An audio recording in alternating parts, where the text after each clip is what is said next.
start at 0:30 from 90s Disney show Raw Teenage. Man, this superhero is badly animated. Some would just beyond my reach, but someone reaching back for me. Racing on the thunder and rising with the heat. It's gonna take a Superman to sweep me off my feet. I'm a hero. I'm holding on for a hero till the end of the night. He's gotta be strong and he's gotta be fast and he's gotta be fresh from the fight. I need a hero. I'm holding on for a hero till the morning light. He's gotta be sure and he's gotta be soon and he's gotta be larger than life. I need a hero. I'm holding on for a hero till the end of the night.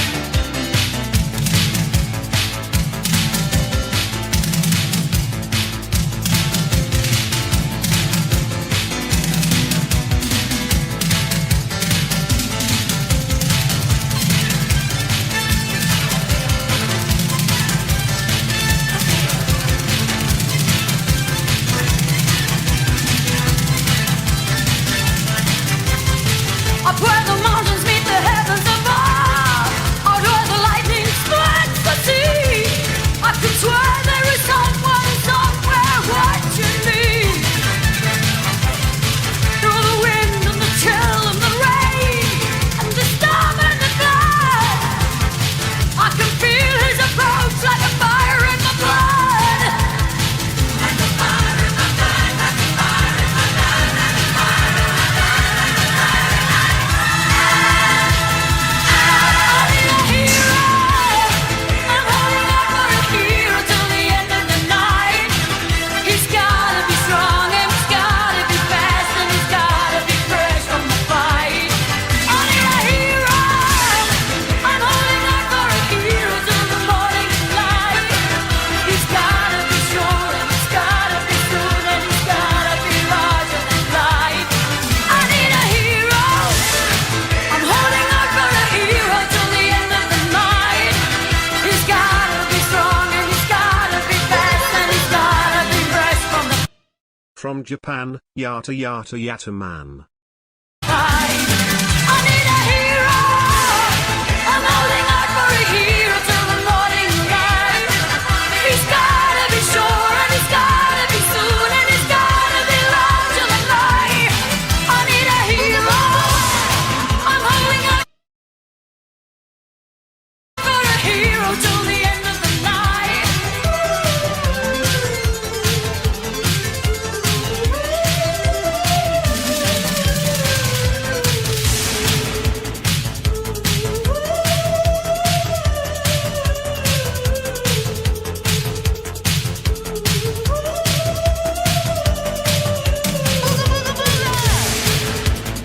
I'd probably be kicked out of this place for touching the waifus. Skip to 1 semicolon 00.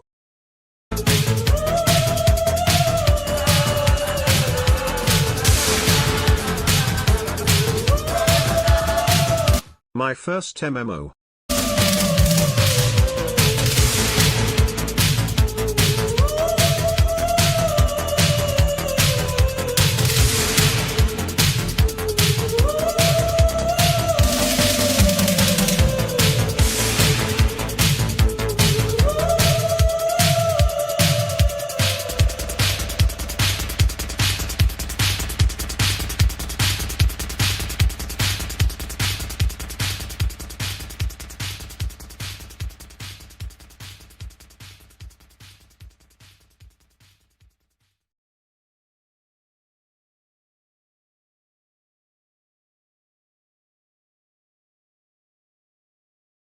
Due to the graphic nature of this program, listener discretion is advised.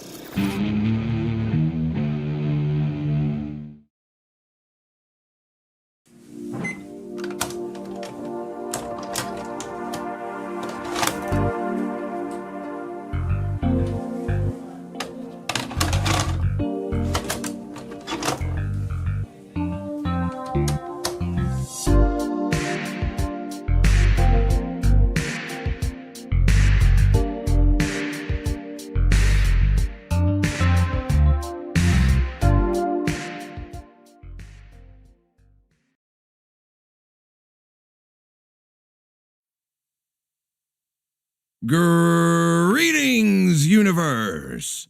My name is Orbital Bacon, and I am certified G1 and a real freaking prime. Welcome to another live stream. It's Wednesday. We're halfway through the week, but I know you can make it to the end because you're all made of sterner stuff. Wooga wooga and booga booga, bim bams and flum bums. Oh, what's going on? Welcome back to another edition of Channel Surfing. It's time once again to catch that wave and take a deep dive into nostalgia. We do a different theme every week, and this week's theme is superheroes and superheroines, if you want to count that too. I kind of just bundle them all up. Superheroes, it counts both, okay? Prince of the Abyss, thank you. This will be the only one from me, tonight. I need to watch my expenses for a while. But here's a superhero movie from Russian that looked cool, but didn't catch on. I think because the villain looked mid-AF. Yeah, you gotta, if you're gonna have a good hero, you need a good villain. That's what really makes it right there. Painting and rambling. Most people forget that Alfred can be badass. Let's go, thank you. Butler Man. He is Butler Man. I have a vague memory of this. Possibly a fun watch sometime. Thank you, Michael Russell. Appreciate you, man. Big support right out of the gate. We had some coming in during the intro. Whoa, Jason Long, let's go. Magnificent. Look at the size of that thing. To 044, free for all fight starts. 144 to 253, enter WW. Nifty. I'm not sure about the movie. The comics were awesome. Thank you, Michael Russell and Jason Long. Look at the size of that thing. Look at the size of that dono right there. Appreciate it, man. Big support. Michael Russell coming in with his list for us. Let's go. Start around 018. I saw it. Even if Kitty doesn't want to read it, I saw it. So we got the timestamp in there. Thank you, Michael Russell. AI and the sound is janky, but give it a shot. Oh, all right. We'll give it a shot. We'll give it a shot. You know, AI is a coin toss, man. But we'll give it a shot. I do like jank. I do like jank. Gasp, rolling on the floor laughing emoji. Is that our gasping queen? Could that be our gasping queen Voodoo right there? Here's another watch idea. Hell yeah. We always add stuff to the watch party playlist, man. I feel like we're going to get a bunch tonight. I haven't seen this one yet. Thank you, Michael Russell, with a big list tonight. I think that's more than usual. Thanks, man. Must be a good theme. Must be one that you like. Let's go. Brazel's got another one for us. Let's go. The sad end. Oh, no. Oh, no, not the sad end. We don't want the sad ending. We want the good ending. Yeah, Imputi, Gasparella, that's Voodoo. That's our gasping queen from WildC.A.T.s. That is her catchphrase right there. That is her actual catchphrase. She does that more than any other line repeatedly. What was the record? It was like 8 of them. 8 of them in one episode. It's pretty crazy. So, yeah, hopefully we get some Voodoo from WildC.A.T.s. I would not be opposed. But she's kind of caught on. She kind of started a trend. And we see a lot of waifus gasping in these shows, you know, even though WildC.A.T.s wasn't until like the mid 90s. But we're just going to say that it doesn't matter when the cartoon came out. They all were inspired by Voodoo. So thank you. Duo Maxwell. Thanks, man. Start at 132.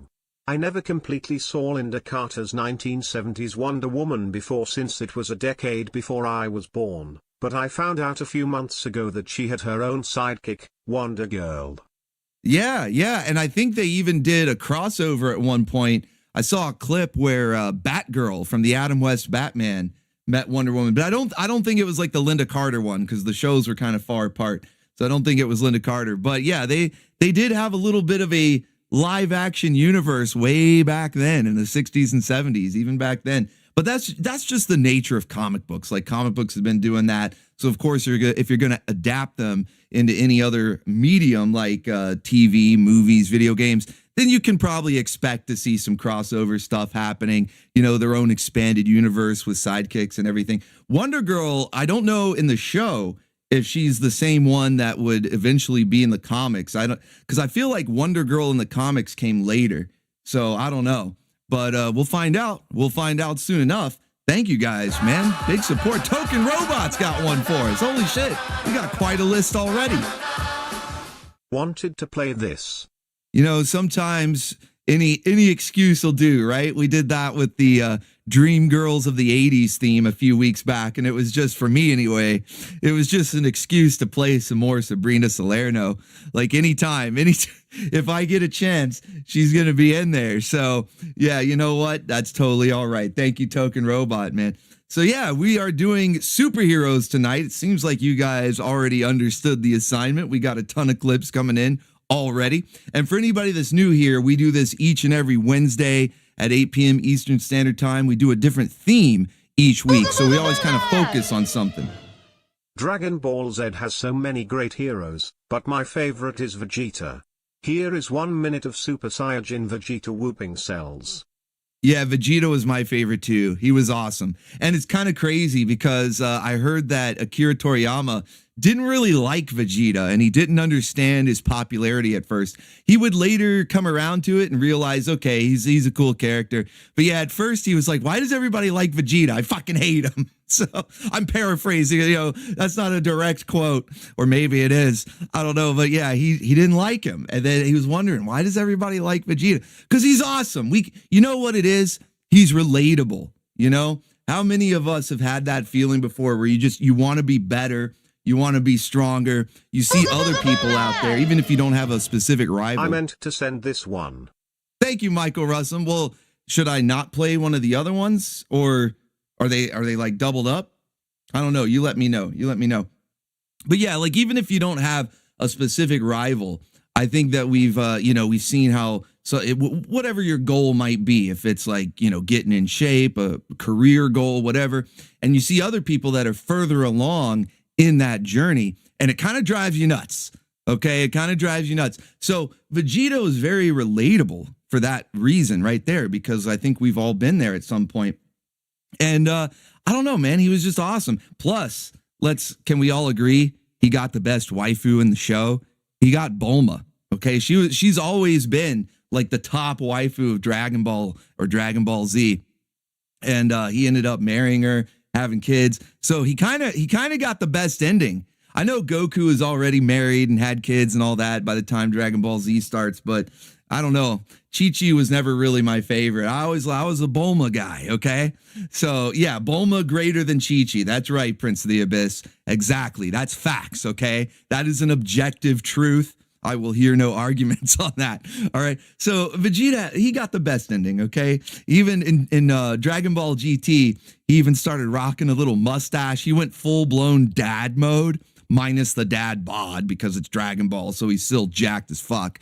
But minus the dad bod, he kind of went full dad mode. He got like a goofy haircut. He had the mustache. So, he's one of us. Okay. He's one of us. We've all been there through his journey. It's very relatable. And so, yeah, I think that's why he was a popular character. But yeah, so for anybody that might be new, we do this every Wednesday and we focus on a different theme. That way it's kind of a specific thing that we're focused on each and every week. And we've done all sorts of crazy things. Last week it was vehicles. We've done martial arts. We've done video games, anime, outer space stuff, all sorts of things. So this week we are focusing on superheroes and superheroines, if you want to. I just put them together. I don't know. And I noticed that this theme had only really been done once, but not even all the way. I was looking back because it is sequel season after all. So maybe we might have a few sequels to past channel surfing themes. And I was like, have we done superheroes? I think so. And so I'm looking back and it was like over a year ago. It was a long time ago. One of the first ones we did, in fact. Brazzle's got another one for us. Let's go. Oh my bad, I thought you had said we doing video game stuff last time. Mine are kinda not superheroes, lol, my bad. It'd be fine if you don't play them. Oh, no worries, man, no worries. Well, like a lot of times video games, whatever the character is not your typical person. Like maybe the Sims, you're playing as regular people. You're not even really playing as the people though. You're like kind of the overseer. But typically in any video game, the character has some sort of power, you know, so we'll count it. Okay. We'll count it. No worries at all. And thank you so much for the support there. I appreciate it. And there's a perfect example right there. Yeah, we do different themes every week. I try to announce it on, I do announce it on Friday. I get a community post out here for you guys. Try to keep you, heads up on what's going on, but that's all right. We do these every week. It can get confusing, even for me. That's why I had to look back. That's why I was like, wait, have we done superheroes? I think so. I could have sworn we had. That's why I had to actually look through. I even get confused sometimes. So I'm looking back through the playlist, and I see that it was over a year ago, and all that we focused on were commercials. So we had a superhero theme, but it was just for the commercials, like superheroes showing up in commercials or ads for like action figures or whatever. And so I'm like, man, we kind of missed out on a lot of stuff. There's all sorts of shows, movies, video games, even songs. There's all sorts of stuff. So let's revisit the superhero theme, not only because it's been over a year, because we didn't really dive deep enough. Okay, this is supposed to be a deep dive into nostalgia, and we didn't really dive deep enough last time. We really just focused on commercials. So tonight, it's superheroes, anything, whatever you got. So that's why I say, don't even worry if you sent in video game clips, because practically all the video game characters are superheroes in their own right. So that totally qualifies. Plus, video games count anyway. There's lots of them based on superheroes. You got the infamous Superman 64. They're not all bad. They got better in like the 2010s, like early 2000s, 2010s, somewhere around in there. Like I'm thinking back to Marvel Ultimate Alliance. That game was awesome. They had a couple of sequels, but that first one I think is just always going to be the best. And so, yeah, I mean, there's some good superhero games out there. There's some really bad ones out there too. But that's just the games. And the same thing could be said about the shows and the movies. There's some really good movies and shows out there. There's also some stinkers. So it's whatever you got. It can be your personal favorite. It can be something that you think is just really obscure and maybe nobody's heard about it. Or it can be something that's just so gloriously janky, so chocked full of cheese that you got to share it with the Baconeers, because, we like cheese, okay? We like jank. We like Zook. We like Zook, see? We like the Zook, see? Okay, we like it. So whatever you got, superhero related, commercials, shows, movies, video games, whatever. Yeah, Turbo Teen, yeah, he basically counts as a superhero, even though his power is transforming into a car via nightmare fuel. His transformation is nightmare fuel. But yeah, Ken Jack Ben, Turbo Teen does count. It's a pretty broad category. You might have guessed from my username, I'm a big Street Fighter guy, and Ryu has always been my favorite fighter. They are heroes, right? Yes, see, that's a good example that I was talking about to Brazzle, saying that even if it's not a quote-unquote superhero genre game, yeah, look at the characters in Street Fighter. They're throwing fireballs, they're doing, Hadoukens, they're doing Psycho Crusher using psycho power and stuff. They're all practically superpowered. Dhalsim's stretching out. He's like Mr. Fantastic.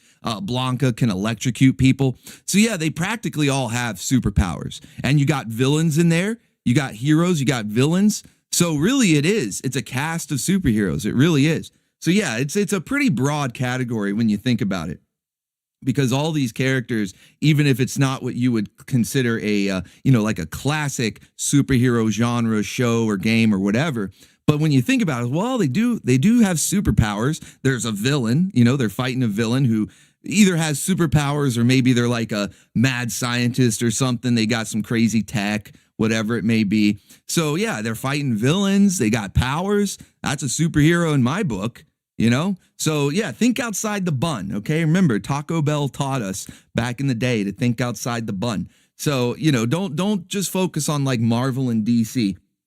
Although if that's like your favorite stuff and you want to send in clips from that, that's fine too. There's plenty to choose from tonight. So I'm looking forward to getting into the list that you guys sent in. I'm going to do what I did last week and not show any clips of my own for two reasons. One is because I don't want to double up on anything you guys are sending. There's Loki, let's go. When alien life forms give you powers but forget the manual, leading to property damage and embarrassment, Call the Cobra Lala law firm. We'll take the case and the suit. Wait, so the Cobra law firm is not just for J-Law moments? You're taking on like civil cases, like for property damage? That's, oh man, they're really giving Skeletor a run for his money. This was also from a 1970s show by Sid and Marty Krofft, a spin-off of the Krofft Super Show. This is their tame Wonder Woman and Wonder Girl, different from the real deals. Nice, thank you, Duo Maxwell. Yeah, it sounds like we'll have some obscure stuff in here, which I always love to see, whether it's something I forgot about or maybe never heard of. A 10-year-old kid meets the Justice League. Guess who? Guess who the kid that meets the Justice League is? I don't know. Is he Young Bacon Bit? Is it that one scene? Oh man, what was it? It was like one of the Batman Superman movies, and I think it was the Tinkerer, the one that like builds stuff, and he's like a teenager in that movie. They kind of like reimagined him as a teenager, and they go to visit him, and he's testing out his X-ray goggles. And Power Girl is there, if you know Power Girl. Quote compilation, but the idiot decided to play a song as the second one. At least play the first clip to its end. Thank you, Painting and Rambling, will do. Thank you, man, appreciate you. Tavern's Pool is fueling up the thrust bus, let's go. Yeah, Street Fighters count as heroes, especially when they're fighting some Marvel characters. Start at 0:30. That's a good point too. Can think of no greater heroes than those found in one of the greatest live-action films ever made, The Lord of the Rings. Oh, hell yeah. Now that's thinking outside the bun right there. Yeah, you got like wizards, people, the dwarves, the elves. Don't the elves have like heightened speed and senses and stuff? Yeah, so you definitely have superpowered individuals in that, and they are fighting some pretty crazy villains too. Token Robot's got another one for us. I'd be remiss if no one brought up this. Oh, see, that's what I'm talking about. Get some obscure stuff in there. Maybe some things that people might have forgotten about or haven't heard of. And as always, I'm sure we're going to be adding stuff to the Watch Party playlist. That happens each and every week on Channel Surfing. We've got a massive list of shows and movies that we're going to do watch parties, whether it's here on YouTube or in the OBTV Discord, but we've got a massive list to go through, and we add to it each and every Wednesday, which is one of my favorite parts about Channel Surfing, is just finding more stuff to watch together, because it's so much fun. We're riffing on it. It's basically like Mystery Science Theater, but with the bacon ears, Mystery Bacon Theater. So, yeah, we have a lot of fun, so I'm looking forward to that, and we've got a good list, which is why I was saying I don't have any clips to show tonight. Not only do I not want to double up on anything that you guys might have sent in, but it seemed to work well last week, when we were doing the vehicle theme, and I said the same thing. I was like, hey, I don't want to play any clips because the shows go on this long already. They go like 4 hours, 5 hours. We even hit the record with the heavy metal stream of 6 hours, and that's plenty, you know what I mean? So I'm like, you know what? I don't think I need to provide any clips. I think we're just gonna get right into the stuff that you guys are sending in. That way we don't keep you up too terribly late. It worked out pretty well, even though it was still a little over 4 hours last week, so it was still a hefty stream. But it didn't keep you up too terribly late, because I know it's a weeknight. A lot of people have work tomorrow. So Jason Long says, let's go for 12 hours. I mean, maybe I'll do a marathon one of these days. From Aussie Land, Captain Carlton, Aussie footy mascot for the Carlton Blues. Now that's really thinking outside the bun right there, T-Bone Tony. It's like, it's a mascot for a sports team, but there's lore, and he has superpowers, so he counts. Okay, that's really thinking outside the bun right there. Okay. But yeah, 4 hours, it's still a hefty stream, and that's without me showing any clips. So I thought, all right, let's try to do that this time. I won't show any clips. We'll just get right into the stuff that you guys have, and it's still probably going to be like 4 hours. So hopefully you're here for the long haul. When the local Iva are from the hood. Thank you, Daharka88. Thank you so much. From the hood, huh? Like Meteor Man? I don't know. Yeah, Mystery Bacon. I don't know if you want to eat any of that. But the Mystery Bacon Theater, though, that's where we riff on stuff. We have a good time. I thought Jareth was the hero, trying to give her the power for freedom. This would explain my messed up relationship with also have the 13 o'clock tattoo on me. Play from 1:15 to 1.58. Nice, Miss Taco Cat. So that, again, thinking outside the bun, I'm pretty sure, you can correct me if I'm wrong, but I'm pretty sure you're referencing Labyrinth right there. David Bowie, the Goblin King, his name was Jareth. And he had a clock with 13 on it, the 13 o'clock. And yeah, trying to give Sarah freedom. That kind of, he even said, he's like, I'll give you everything. You'll have powers and riches and all this stuff. He was trying to basically turn her into a superhero, but she just had to submit to him, and it was, I don't know, man. I could go into a whole tangent about Labyrinth, so I better stop there. I better stop there because I love that movie. But yeah, did you guys not know his name was Jareth? Yeah, Ricardo Vasquez is like, Jareth? Yeah, that was his name. I know he's mostly referenced to as the Goblin King in that movie, but yeah, that was his name. That was his name. And he was just trying to help her out. She was annoyed having to babysit, so he took the baby brother away. He's just trying to help. I remember this pilot. And they never made a second episode. Oh, no. Painting and rambling. That happened a lot. I was thinking if I had played any clips, I was going to play some from Defenders of Dynatron City, because that was a pilot episode for a group of superheroes. And it had some pretty cool animation. Like, it looked really nice. And the heroes were very unconventional. Like, they weren't, I guess they were meant to look cool, but maybe not. Intro of a spider show. Hell yeah. Thank you, Daharka88. Appreciate you, man. But yeah, Defenders of Dynatron City. And I don't know, maybe that's the clip you sent in. I don't know. But yeah, that was a one episode pilot. Never got picked up. I think maybe the hero designs were a little too weird. Because like I said, maybe they were trying to make them look cool, but they kind of looked like they were from The Tick. What happens when a Baconeer become a bona fide supervillain? Especially with a justifiable reason to become one. Uh-oh. Supervillain Baconeer origin story. Let's go. Thank you, Taverns Pool. Appreciate you, man. Appreciate you. Prince of the Abyss says, but it sucked. How can a toolbox get mutated? Answer me that.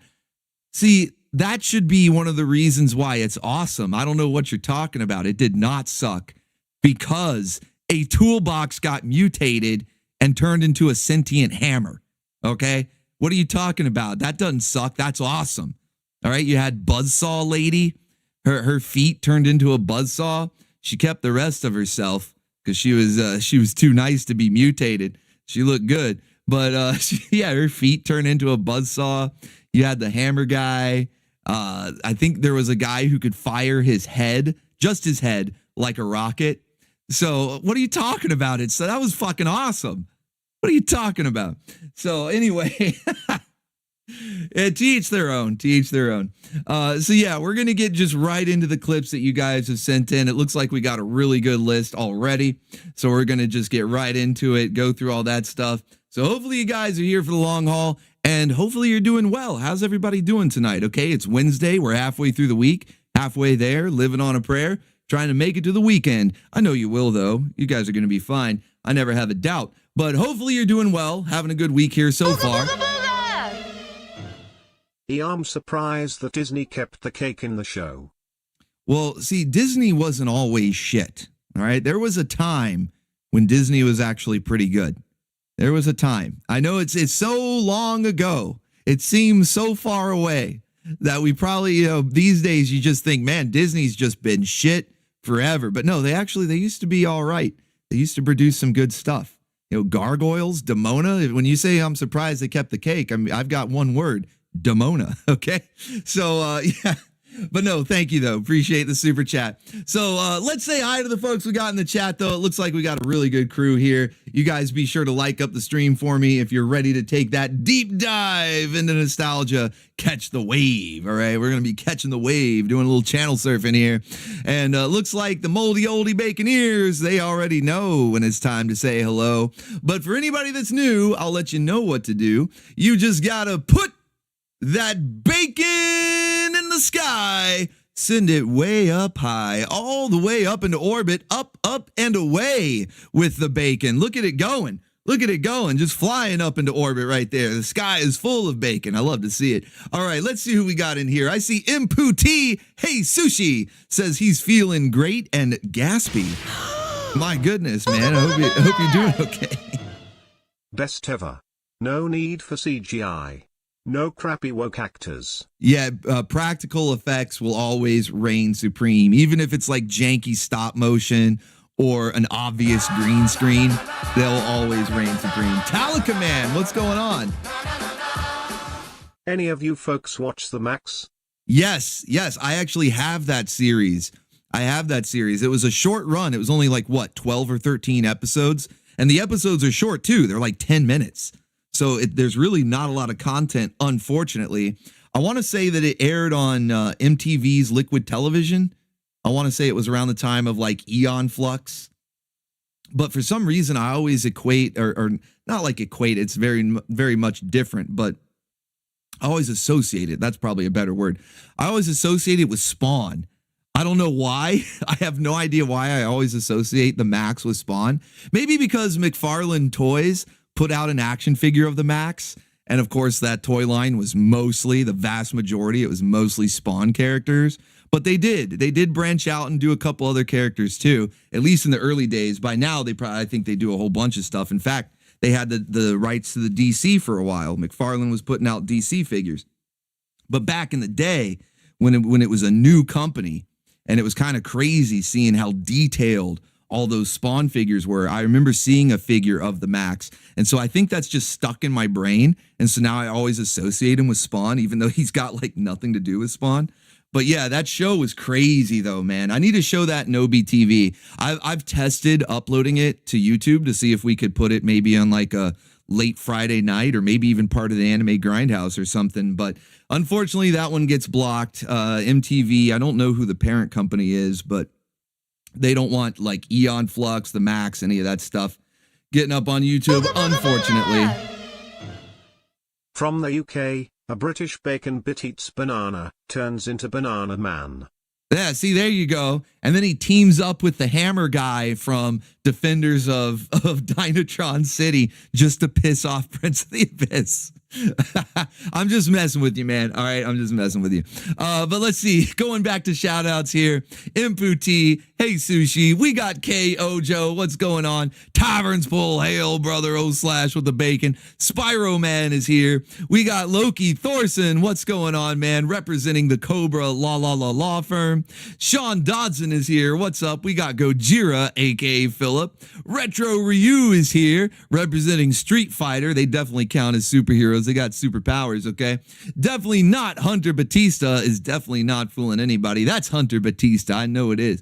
We got Hellspawn Leviathan. Hail, brother. What's up? Tim J. Hail to you as well. Carlos Cal says he's doing good. Excellent. Glad to hear it. Chichi Boy is here. The DCAU Wonder Woman. Yes, the DCAU any female character, okay? The DCAU is peak character design, especially for the waifus. My goodness. Bruce Timm knew what he was doing.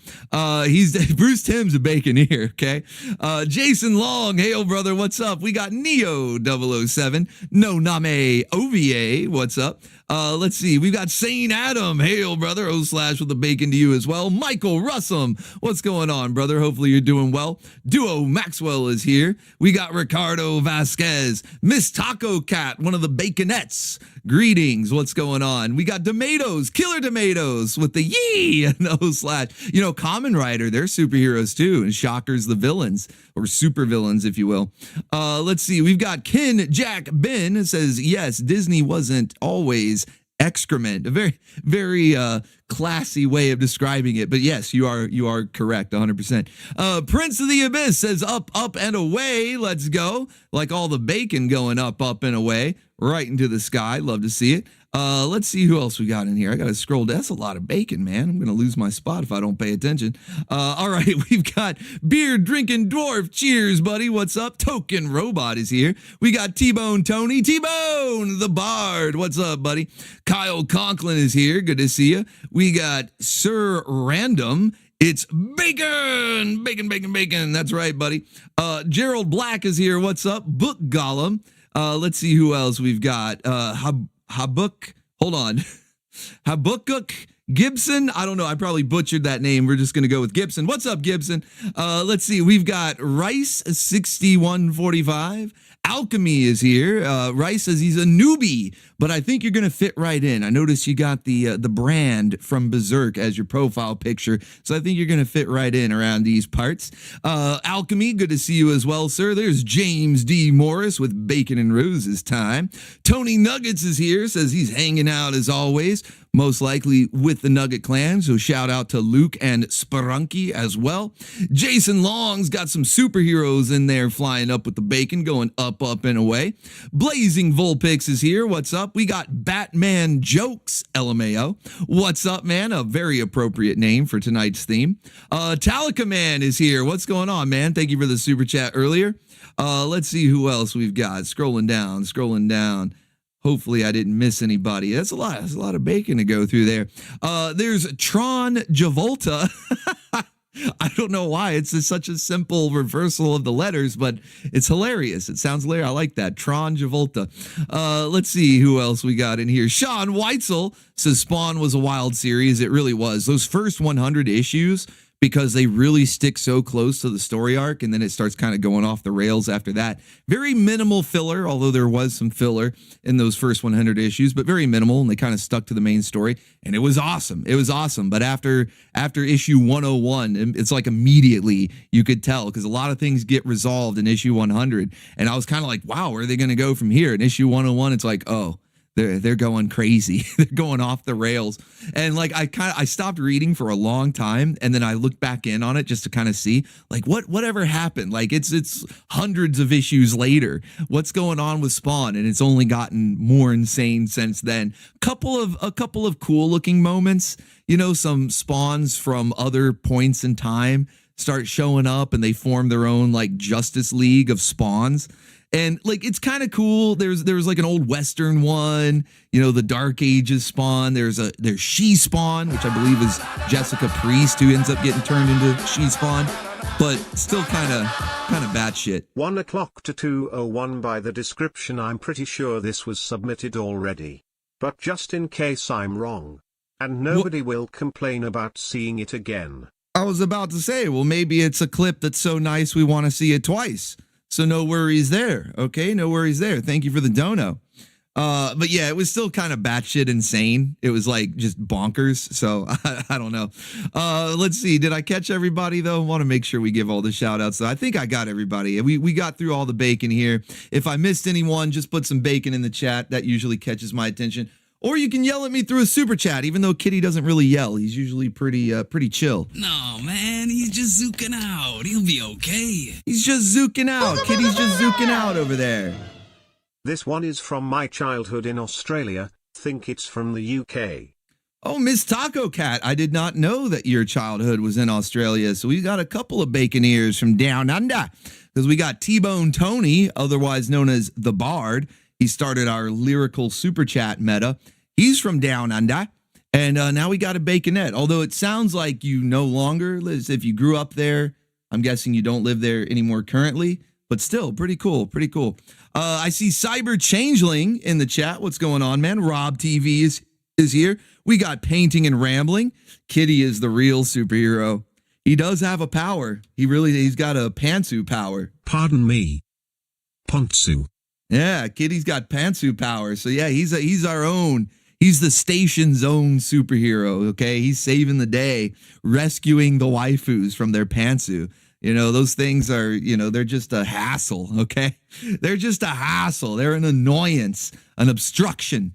And Kitty's always doing his best to save the day, save the waifus from their pantsu. So yeah, he's our own superhero. Along the same lines as Lord of the Rings and Berserk, this retro anime is called Record of Lodoss War, an amazing 13-episode series. Timestamp is in the in the link is what I'm assuming was going to be that word. And thank you, Retro Ryu. I'm quite familiar with Record of Lordos War. In fact, we had a couple of people think that Elaine from Queensblade, the elf waifu that was toasting you to the weekend. It's Friday, bacon ears. Cheers. A lot of people were thinking that was Deedlit. They were like, oh, is that Deedlit? And she does. I didn't even really put two and two together. That I was like, oh, people are going to think she's Deedlit. I was just like, yeah, Elaine from Queensblade. She's in her leaf bikini. But a lot of people in the comments were like, oh, is that Deedlit? Is that Deedlit? And I'm like, well, it's not. But now we kind of need a Deedlit pinup. Although Pyrotessa, which team are you guys on? Okay, we had a couple of knife-eared waifus in Record of Lodos War. Which team are you? Are you Team Deedlit or are you Team Pyrotessa? I'm Team Pyrotessa, okay? You know, she's probably going to get confused with Arceus Nay from Bastard. So you just like how Elaine was getting confused with Deedlit, you got Arceus Nay and Pyrotessa, very similar designs. But that just means that we're gonna end up getting pinups of both of them just so we can tell them apart. You know, you thought it was Deedlit, it's Elaine. Don't worry, we'll get a Deedlit pinup. You thought it was Pyrotessa, it's Arceus Nay. Don't worry, we'll get a Pyrotessa pinup. So let's see what people have said. Team Deedlit, a lot of wow. A lot of Deedlits. In fact, is anybody? Am I alone? That's fine. That means more for me. More Pyrotessa for me. Oh wait, no. Prince of the Abyss says Team Tessa. Okay. It's mostly Team Deedlit. It's a tough choice. I won't even deny. Even for me, it was kind of a tough choice. But I don't know, man. Pyrotessa, I dig it. She's kind of like if Storm was an elf. You know what I mean? Like it's irresistible. Team Elves. Ricardo just says, why not both? Both is good. I'm Team Elves, Team Knife-Eared. Let's fucking go. All right, so enough hot dogging and grandstanding from me. See, this is why I'm not playing any clips, because we're already almost an hour into the show. I want to make sure we don't keep you guys up too late. And especially if you sent in a clip, I know that you want to see it get reacted to live, and if it's further in the list, you're gonna have to stay up late. So we're gonna try not to keep you up too late. My hero, Endomorphy. That was kind of a weird way for Kitty to read that, but thank you, Brazzle. Thank you. Is it Endomorph? I know it's probably a play on what is it, endomorphine or something. What's the proper term for that? But yeah, it sounds like they just took that and made it into a superhero name just by chopping off a few letters at the end. Yeah, Saint Adam. That's what I thought too. But yeah, Endomorph sounds like, it could be a shapeshifter, some sort of shapeshifter character. So, all right. So yeah, enough hot dogging and grandstanding. Let's get into the list that you guys have sent in. But first, one last order of business here. We need to shout out our current stream boss, which is Michael Russum with 31.5 hit points on the health bar. All hail Michael Russum. Let's go. We need to get some pizza rolls raining and the waifu swinging. Start at 210 for the funniest One Punch Man moment. Thank you, T-Bone. Yeah, there's a lot of superheroes in anime too. Everything counts tonight, okay? It really is a broad category when you think about it. There's a lot. You can get them from anime, video games. Of course, I'll be fine if there's movies and shows and clips like that. But yeah, don't be afraid to think outside the bun. Go for some anime, some video games, whatever it may be. But yes, thank you, Michael Russum. 31.5 hit points on the health bar. He is our current stream boss. If he can hold on to that all the way to the end of the show, then he'll get his choice of waifu to get the pinup treatment and featured on a future Sterner Stuff live stream. Okay, so that a lot of time, I think it might have actually been Michael himself who somebody asked me about it recently. They were like, hey, I got Stream Boss on channel surfing. Do I still get to pick a waifu to get a pinup? Even if it wasn't on Sterner Stuff. And I was like, yeah, if you see Stream Boss on the screen, whether it's channel surfing, Sterner Stuff, or even the gaming streams, and you win, if you're holding on to that title at the end, then yeah, you get your choice of waifu to get the pinup treatment. So definitely, man. So hopefully we'll see how it goes. Michael might be able to hold on to that 31.5 hit points. Not a bad health bar, but there's some people that are close to you. So head on a swivel, man. A good super kick might knock you out of the chair like Vince. Okay. Mock in the Dock is here. What's going on, man? I also see Kenzo's Creations, my eternal rival in Crossfire. And I see he's got his Zoomerangs ready as we battle to the death for Nocturna. Let's go. All right, let's see. I'm going to go pull up the... Whoa, holy shit. We've got over a page. Almost 2 pages already. Holy shit, guys. Thank you so much. Massive support right out of the gate. Tons of clips to go through. So let's go ahead and get into it. Our first one is from T-Bone, the Bard. And he says, start at 30 seconds in from the 90s Disney show Raw Tunage. Man, this superhero is badly animated.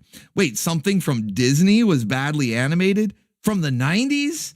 I mean, that may be believable these days. Like, you know, Disney's kind of fallen off, you know, and they're just not putting out the quality content that they used to.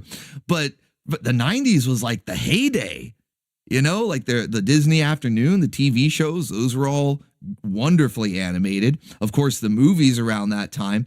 So interesting. Okay, a 90s Disney show that was badly animated. Let's check this out. Raw Tunage. Now, he said start at 30 seconds in. Okay, so let's go to 30 seconds. Holy shit. I don't know if it's just the quality of the video or just this particular screenshot. We'll get it on screen for you guys. It does look pretty bad. This looks like Toxic Avenger or something. The Toxic Crusaders cartoon. What the hell? All right, let's check it out. Badly Animated Man. That's the name of the video. Badly Animated Man. Activity to me. Time to leap into limited action. Ow. Oh no, it's Badly Animated Man. This I gotta see. You.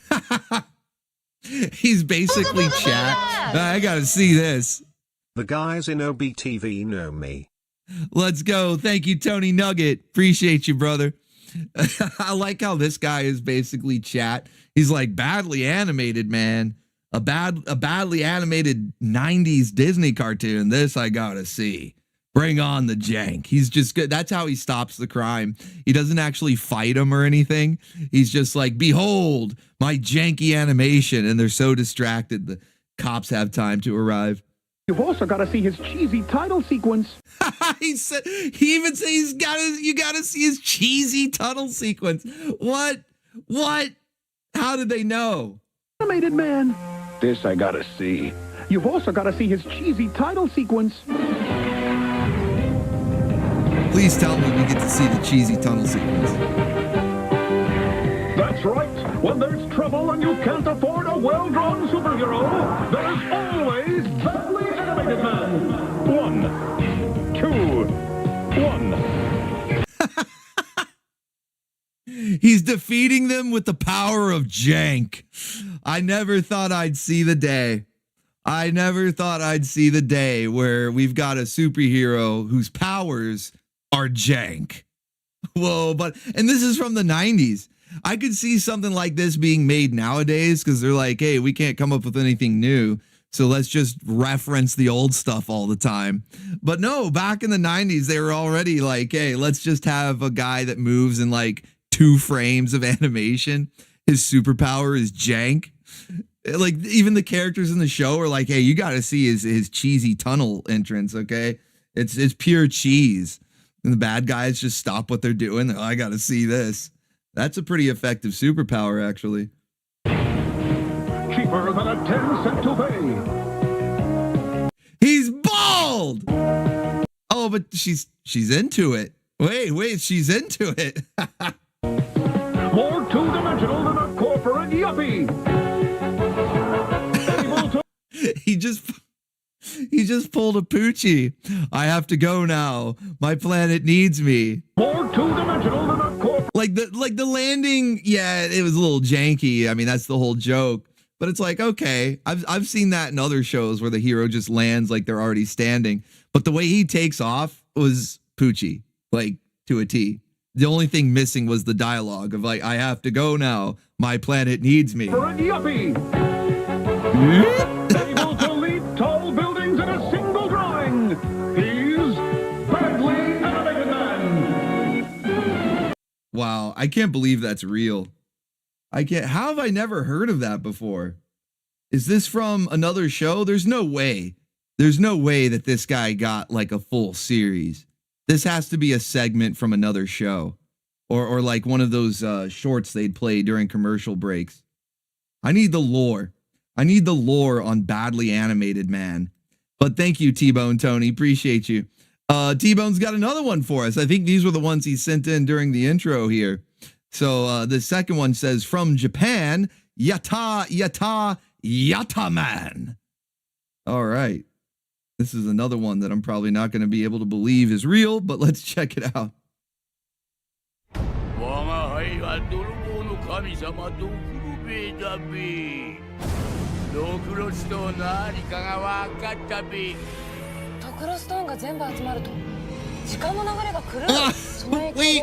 Wait. I have so many questions. I have so many questions. Why is there a T-Rex on the bridge? Why does he sound like Godzilla?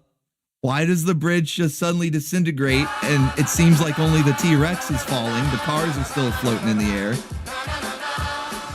Hero of Canton, pair. Thank you, Brazel. Appreciate you, man. But yeah, there's so many questions here. This show is clearly Japanese, but it looks like they're in, I don't know, New York.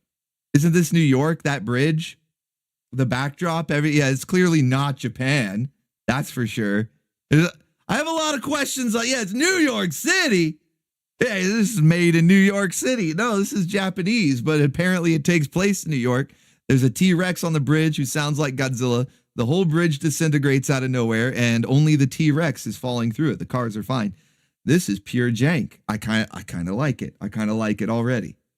Oh wait, okay, the cars do fall. Okay, the cars do start falling. I don't know if that makes it better or worse. Oh, the mountain. Who's stealing all the stuff? For today's modern audiences. Thank you, Token Robot. Appreciate you. Oh, holy shit. Wait, is that an evil waifu? Okay, we do have an evil waifu here.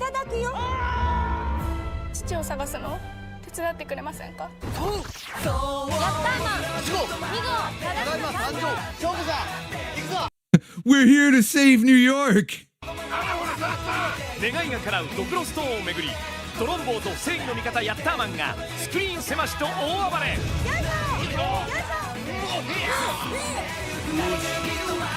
What the fuck is going on?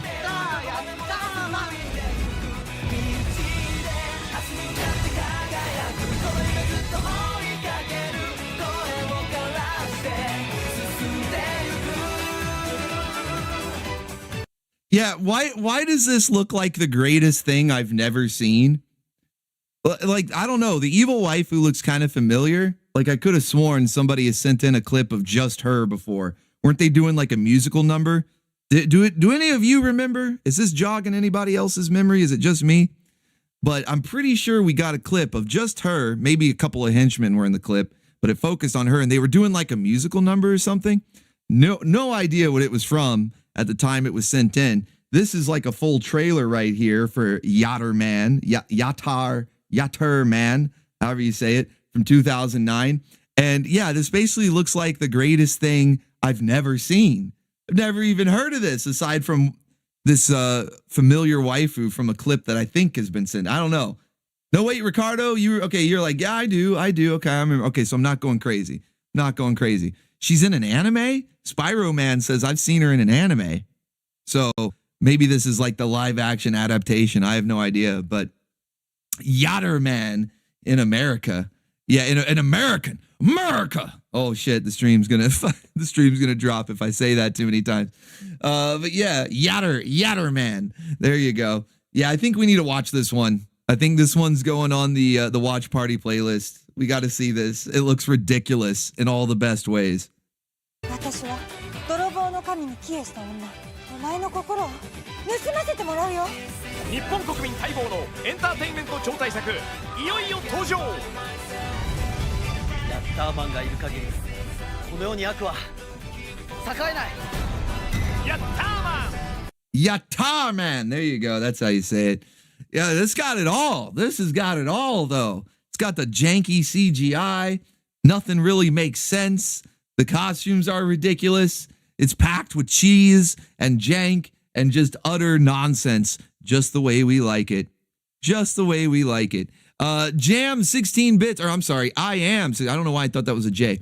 I am 16 bits says this was directed by Takashi Miike, who also made Audition and Ichi the Killer. What? What the fuck? Okay, because I actually know both of those movies. I've seen both, Audition and Ichi the Killer, and they're fucked up. This looks all like goofy and silly, you know, like it's just a fun superhero movie. This one was probably directed for like a younger audience, you know, targeted at a younger audience. Not Audition and Ichi the Killer, though. Those two are like fucking mental. Yeah, those are that's crazy. The same director did this? Holy shit. That's wild, man. No, we got to check this one out for sure. That's going on the list. T-Bone Tony, you just made the list. Let's go. Thank you, man. Appreciate you. All right, Tony Nugget is up next. No description on this one. We're going in blind. No description, just a link. Who knows what we're going to get? It's got a wild card. Let's see.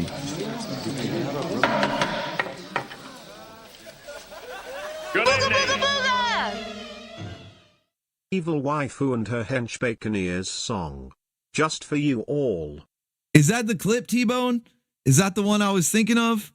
Where I'd seen her before? That's probably it. That's probably it. Thank you, T-Bone. So here you go. This is Handyman from In Living Color. I'm pretty sure that's Jim Carrey. Not to be confused with the Hammerman from Defenders of Dynatron City. I'm going for a record here. I'm going to see how many times I can reference Defenders of Dynatron City tonight. And welcome to the Justice Legions of America. As you all know, the Justice That's a stogie. He's got a freaking stogie right there. Legion recently settled an affirmative action suit brought against it by the United States. Apparently, it was felt that the Legion's membership has shown a discriminatory preference for white men and incredibly beautiful white women. Based? Fucking based? I like this. I like this Justice Legion of America. As part of our settlement, without denying or admitting our guilt, he's like, yeah, we did that shit on purpose. All right, that's how it should be. We settled out of court. We settled out of court. Based. I'd now like to present our newest members.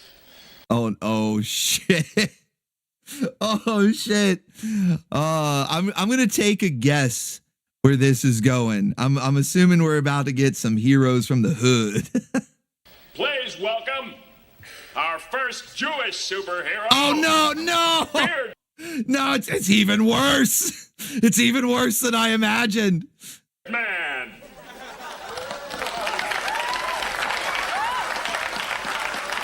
Boo! Boo!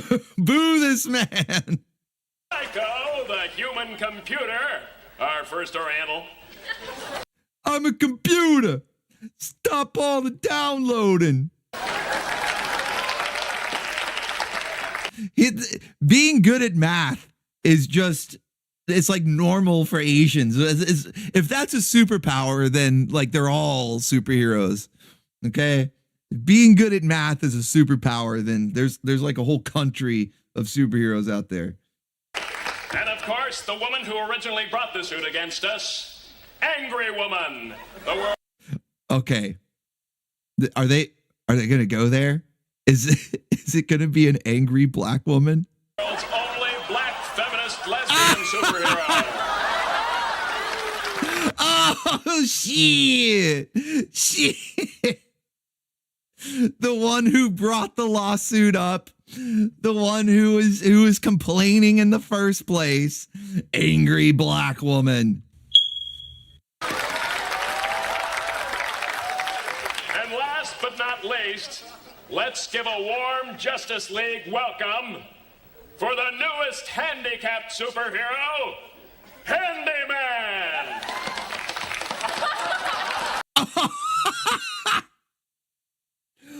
Oh, shit. You know what's crazy? Is that this is a joke. Okay? And Living Color was what, like late 80s, early 90s? I want to say early 90s. I can't remember the exact time, but I know this show was around in the early 90s.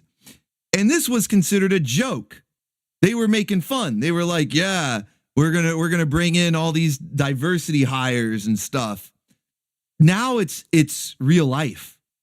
We actually have stuff like this. Like this, I saw a lot of people mention that they stopped reading comics around that same time that I did, around, like the early 2000s, 2010s in there, when it all started going to shit, right? But if you were to, if anybody does still read comics, or if you were to just go take a glance at the current landscape of the comic industry, this is what you would see. They literally did this. They got like quote unquote superheroes in a wheelchair. They got Looney Tunes. They got angry black women. It's art imitating life, or is it life imitating art? You decide.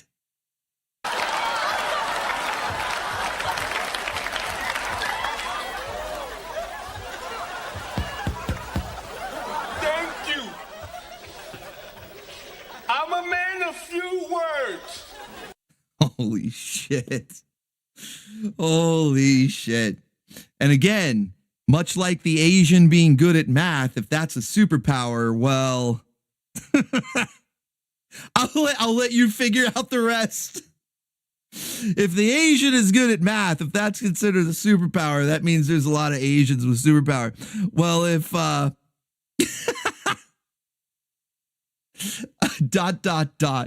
Thank you, Tony Nugget.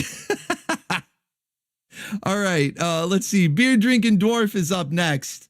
And he says, I'd probably be kicked out of this place for touching the waifus. Skip to a minute. Okay. Let's see what you got here. Let's go to the next clip before I get myself in trouble. Oh shit. We're having fun. Okay, we're having fun tonight. Oh shit, look at Nightwing. Look at Nightwing being a little bacon ear right here. He's just peeking in. He's going, hold on a second. This is like Hooters, but with superheroes and supervillains. Instead of wearing the little orange shorts and the crop top, they're all dressed up as superhero characters. Can I get a reservation? Can I get a reservation, please? Table for one.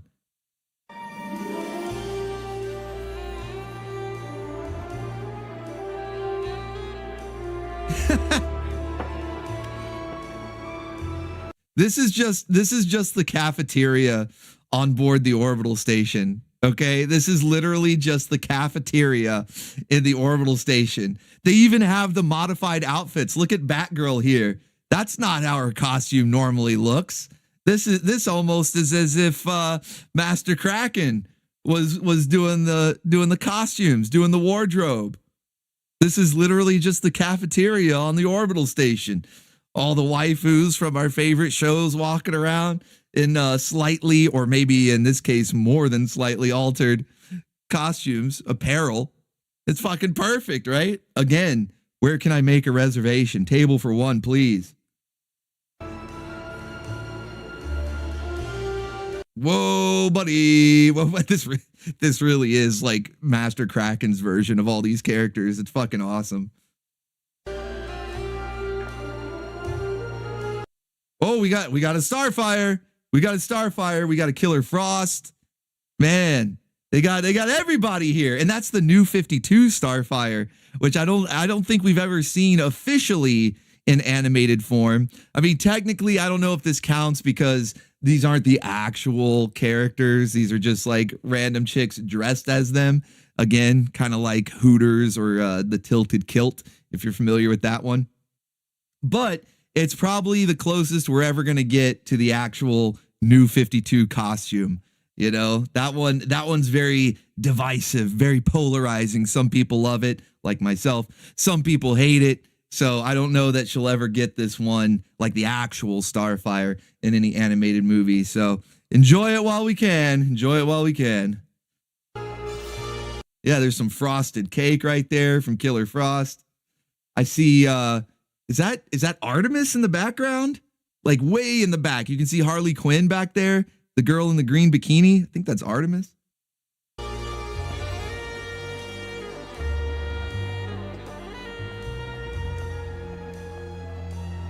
Okay, we got one. Kitty, you're not doing your job.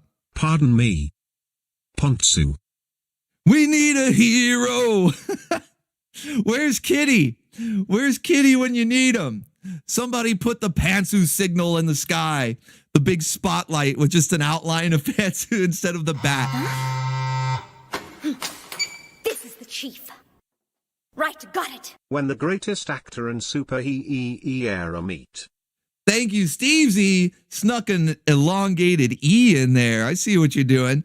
Snuck a little elongated E in there. I'm kind of surprised that we haven't gotten an official elongated E from Shantae. We haven't gotten a stealth check yet either. Whoa, buddy. Yeah, KO Joe says, I'm checking her cheeks. Well, speaking of, we haven't got a stealth check yet. We need a stealth check, an official one, and a visit from Shantae. There it is. I just had to. Is it Superman? No, it's Luther. There it is. Cake detected. Let's go. Thank you, Brazzle. Perfectly timed. I don't know if you meant to do that. If you heard me saying it, maybe it's just coincidence. But perfectly timed. Cake detected. No waifus passing a stealth check here. Definitely not at this restaurant either. Power Girl Jumbo Combo. One black canary leg and thigh. Dude, you got to be a little more discreet, okay?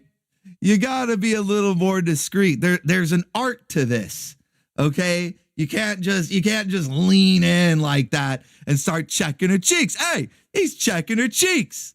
It's like staring into the sun, okay? You're going to get in trouble. With coleslaw? Whoa. Pudding. Whoa. Oh. Anything else for you today, boys? No. I'm good. Yeah, me too. Totally good. Crazy broad broke my freaking arm. Hey, chick, this crazy broad broke my freaking arm!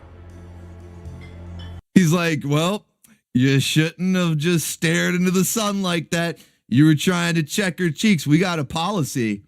We got a policy here, okay? Look at Salt Poppy in the background.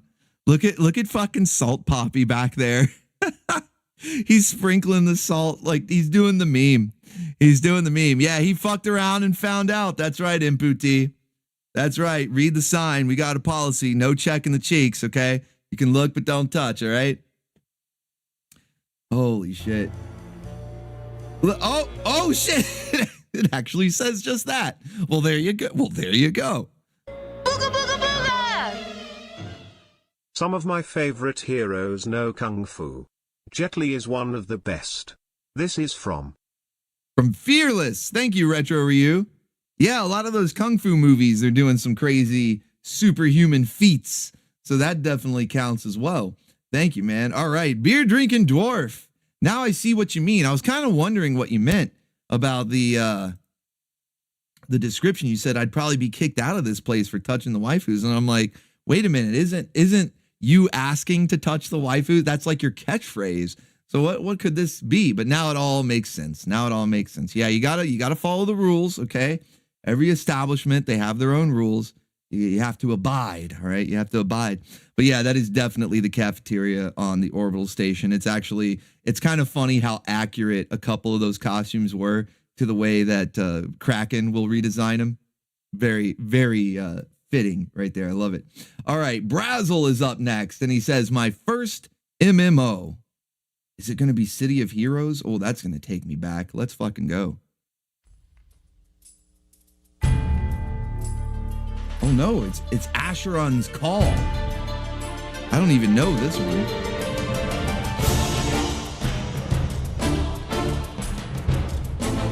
I'm sorry. Can we all take a minute to appreciate the PS1 face here? The PS1 Hagrid. Holy shit. That is gloriously janky right there. Gloriously janky. Master Godai What's going on, man? Mr. Two Scoops in the chat. Good to see you. He says those chefs were unfazed, probably married. Either that or they've just been working there long enough. They're like desensitized. They're like, yeah, we've seen it. Okay. You know, it's like they got in trouble the first couple of weeks they were working, you know, getting the food out too slow because they kept getting distracted. So they realized, all right, I want to keep this job. I got to put my game face on. Okay. Got to focus. It's game time. Got to do my job. And or either that or they're just completely desensitized. They've been working there for so long. They've seen it. They've seen it all. And they're just desensitized.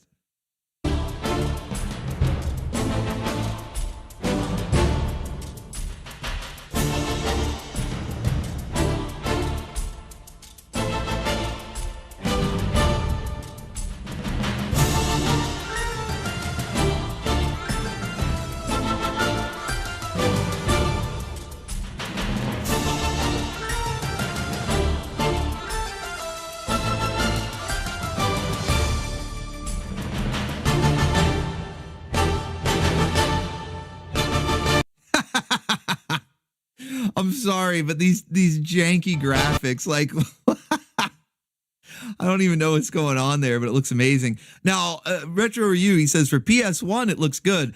I don't think this is actually PS1. I was just sort of making a joke about the PS1 Hagrid face. It's like a meme, and that it just reminded me of that. I would assume that this was on the PC because it's an MMO, so it's got to be online. PlayStation 1 didn't do online. So I would imagine that this is on PC, but it is jank nonetheless. It is exceedingly jank. Yeah, that running animation Tavern's Full. Yeah, it's exceedingly jank. Oh man, yeah. Tavern's Full said, "Hey, Master Godai, got to get some of those pinups in the works." Well, I think we can make that happen. In fact, I need to DM you, Master Godai. Like, I think I mentioned getting some pinups and then never sent you any details. It's a good thing. I didn't even mean to do it. It's just a happy accident, okay? A happy coincidence here that we waited, that I put it off, send in the details, because now might have some new ideas.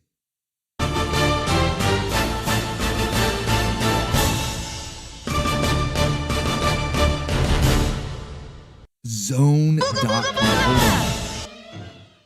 From Mount Olympus Comics. Thank you, T-Bone. Let's go. Appreciate you. But yeah, there you go. The MSN Gaming Zone. Play it on zone.com. So that's the platform, if you were wondering, because I figured it wasn't actually PS1 because this has got to be online. It's an MMO. So there you go. It's on zone.com, which I'm sure doesn't even exist anymore. But yeah, anybody remember the MSN, the Microsoft Network Gaming Zone? Did anybody else play Asheron's Call? Yeah, get in the zone. Oh, buddy. That's a new one to me. Thank you, Brazzle. And if that's the one that you were talking about earlier, where you were like, oh, I thought it was video games. I mean, that still looked like people with superpowers. Okay, I saw somebody throw like a Hadouken at one point. If nothing else, we've already learned from Badly Animated Man that jank can be a superpower. So if nothing else, they've got jank powers. Okay, so yeah, it works. It works. Next up, we got another one from Brazzle, and he simply just says, the story. The story to what? I have no idea. Maybe we're about to get some more jank, but let's see what he's got. Long ago, a lone sorcerer saved the last of his kind from an unstoppable invasion. Yes, more jank. Oh, give me a janky CGI cutscene, man. I'm looking forward to it. Oh, this is going to be glorious, I can tell.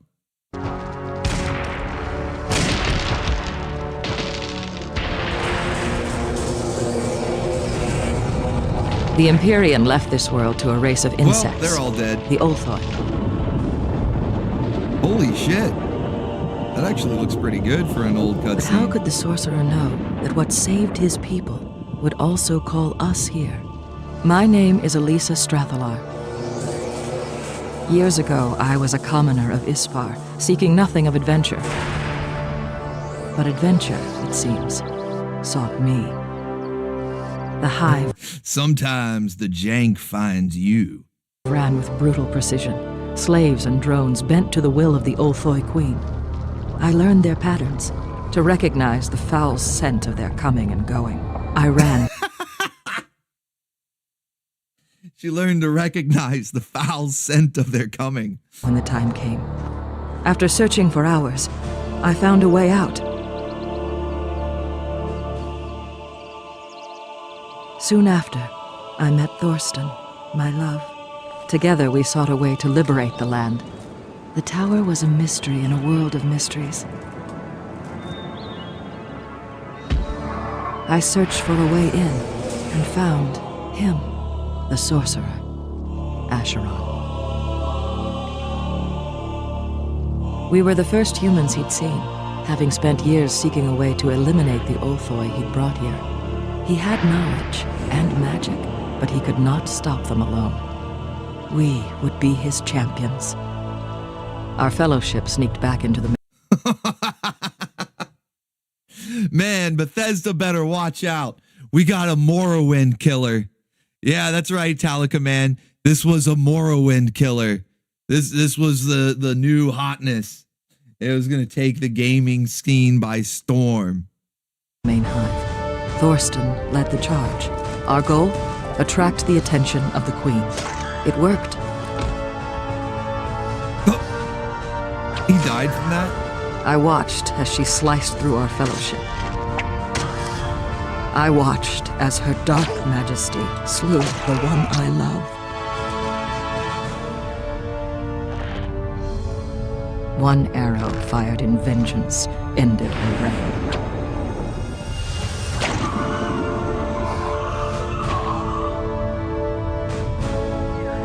Dovahkiin!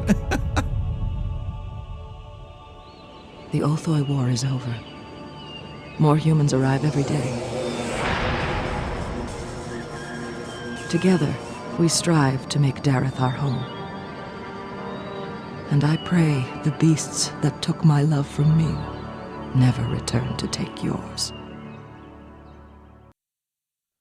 Oh, wow. I was actually I'm like, hey, give me some more lore. Give me some more jank. Is this on Steam? Is this still available? Good old games, Steam. Is there any way that we can play this jank today? Because this looks amazing. All right, move over, Oblivion. Skyrim who? I want some Asheron's Call. This looks amazingly janky. Yeah, that was a lot of exposition. But that, that's how it was. They got to set up the story for you, get you invested, so you'll play through all that jank. Jason Long says it's probably still on Steam and or GOG. If I can find it, I will play it. Okay. Imputi says Sunday gaming stream. Yeah, you'd watch a series of that. All right. Thank you, Brazzle. Good stuff, man. Love a bit of janky CGI. All right. Next up is from Painting and Rambling, and he says most people forget that Alfred can be a badass. His secret identity, Butler Man, with the power to buttle. Booga booga booga! No, it's on fan servers. No, it's on fan servers, and you mean like people, independent people went and brought it back? Is that what you're saying? Kind of like, what was that one that we found out on the video game stream a couple weeks back? Star Wars Galaxies? That like fans had brought it back? Technically Defiance, even though they did form an actual company, but it was still fans that started it. So kind of like Defiance or Star Wars Galaxy. Hey, as long as there's a way to play it, okay? As long as there's a way to play it, especially if I can stream it or like other Baconeers could join in since it's supposed to be multiplayer, that would be awesome. That would be awesome. Shit, Alfred's got a gun. That's the ultimate superpower right there.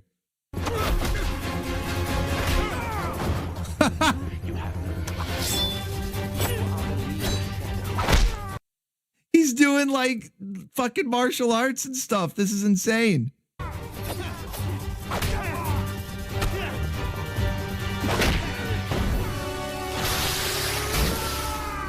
Yo, he just killed that guy. Holy shit. Yeah, I mean, already Alfred pulls out a gun. I'm like, okay, that's pretty badass. But then he starts doing martial arts, and then he gets a stage fatality. He does a stage fatality on that guy.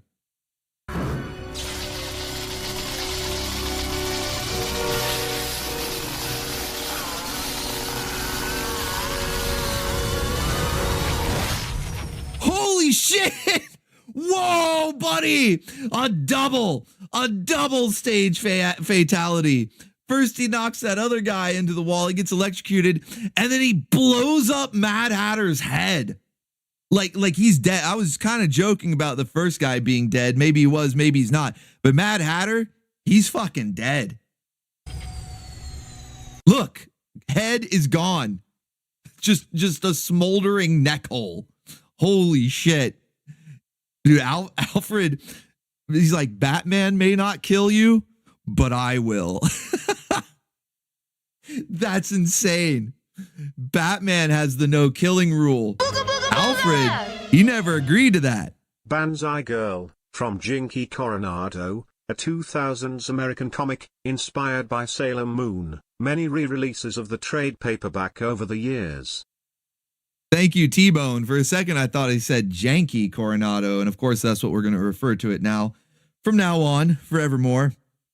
But yeah, apparently, Alfred does not follow Batman's no killing rule. He's just murdering people left and right. Holy shit, man. Holy shit. All right. Thank you, Painting and Rambling. I'm not familiar with that scene. I don't know what movie that's from. I would imagine that's from one of the animated movies. There's no way that was in a show that aired on TV. But that's insane, man. Yeah, something tells me the butler did it. Shadow Op says, something tells me it was the butler in the computer room with the electric chair that pops heads. Okay, I've saw you one clue. You just one clue. Way to go. All right, Prince of the Abyss is up next, and he says, this will be my only one for tonight. I need to watch my expenses for a while. But here's a superhero movie from Russia that looked cool, but didn't catch on. I think because the villain is mid as fuck. Well, I said it before when you first sent in the super chat. I'll say it again. You can have a good superhero, but if they don't have any good villains, it's just not going to work. You need some good villains here. That's what really makes Batman so awesome. You know, like, you know, Batman's pretty cool on his own, but really it's the rogues gallery that elevates him into the all-star status.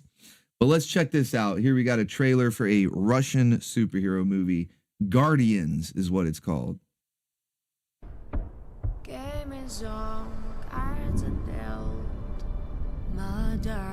I have 2 weeks to search all of the former Soviet Union for the superhumans that can stop a supervillain.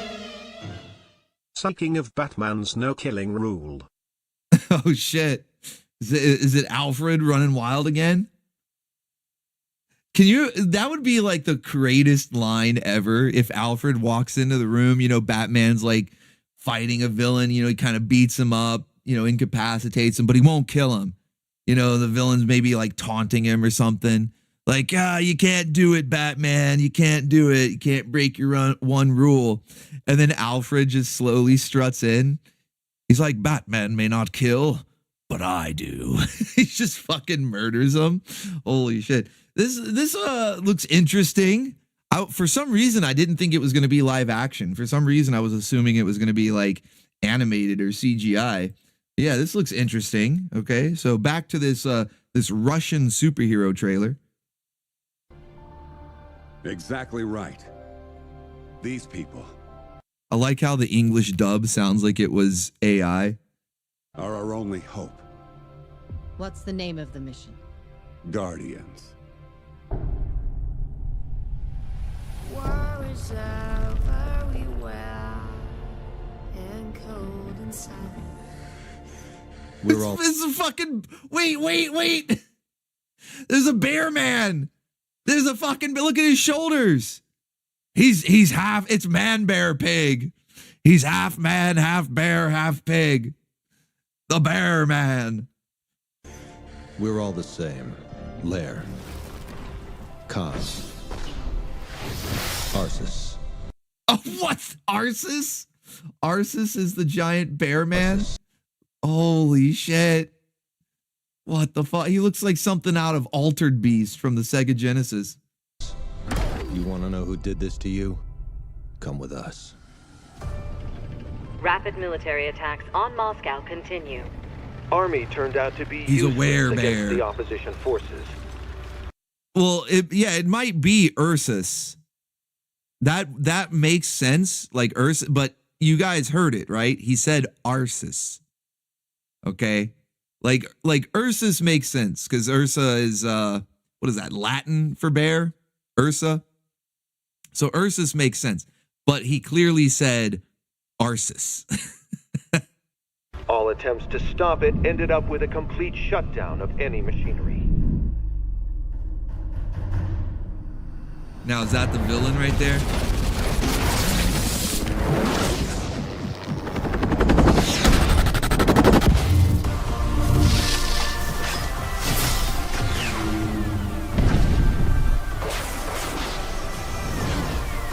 This actually looks like some pretty good jank.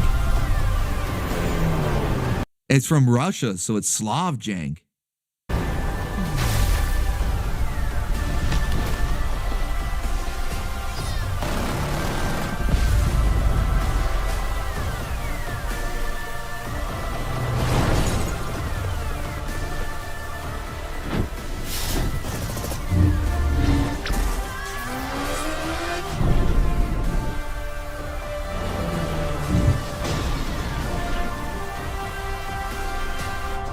I've been waiting for this for half a century. There's no coming back. For all of us. Our experimental laboratory designed special gear to increase your performance. Where's mine?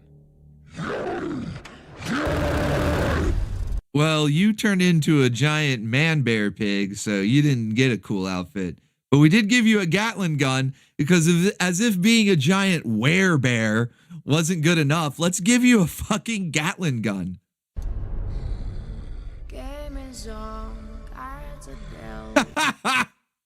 Okay, come on, guys. Let's be honest here.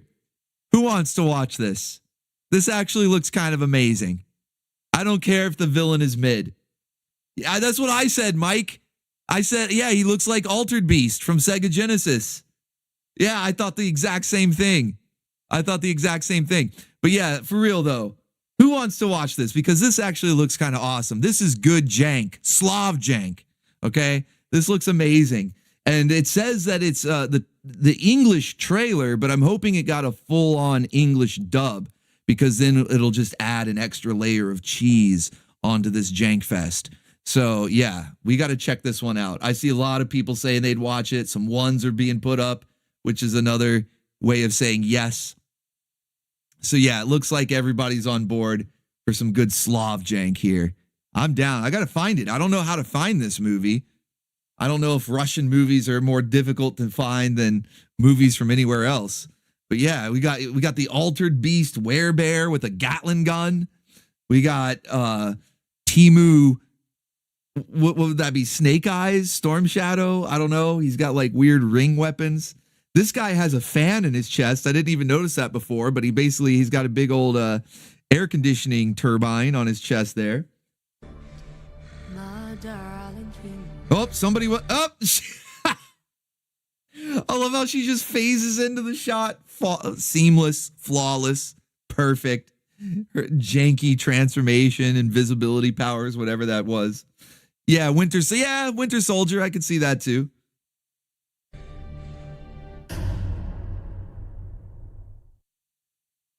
Holy shit. Okay, that is going on the list. That one. Prince of the Abyss, you just made the list. All right, that one's going on the list. We got to watch that. That looks like genuinely awesome. It's probably terrible, but you know what I mean. Like so bad, it's good.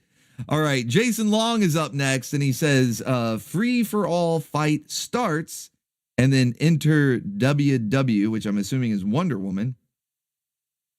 So we have 2 timestamps here.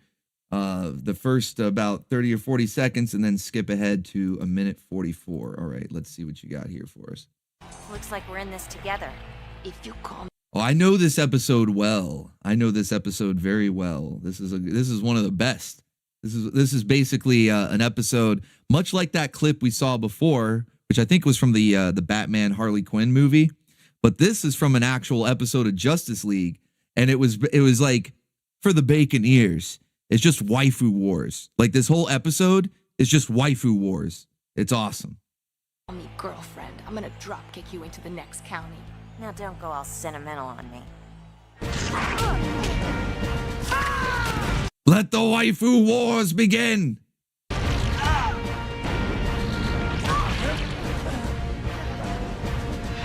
SM dub, SM dub, SM dub.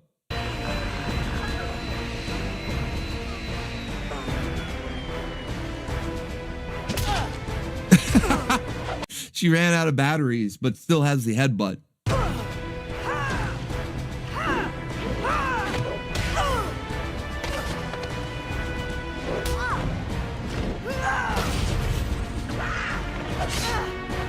This is just another example.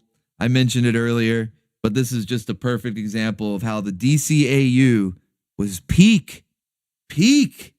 Yeah, waifu fight club, exactly. They all kick high.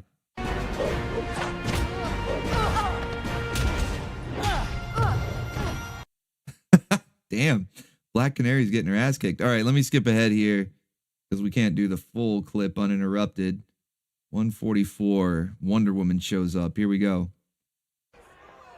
That all you got? Oh, no. I've saved the very best for last.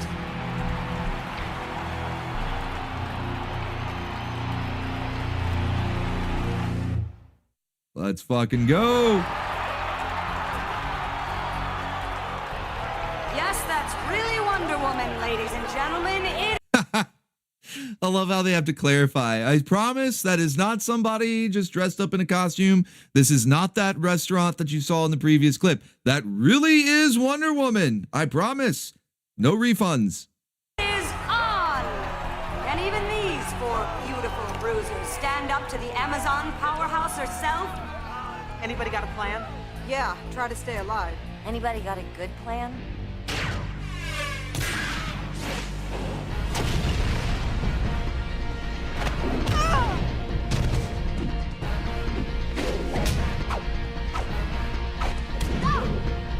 Yeah, Wonder Woman's just gonna one-shot each one of these. Start at 040 before I go. Tokyo Mew Mew waifus fight against kangaroo waifu in the ring. Thank you, T-Bone. Appreciate you, man. Skip to 9:30. That movie Guardians is free on Tubi. You're welcome. Thank you, Tony Nugget. I got to figure out a way to rip it. I could always just screen record it, but yeah, I got to rip it from you. I want that one in my collection. It looks like a true masterpiece.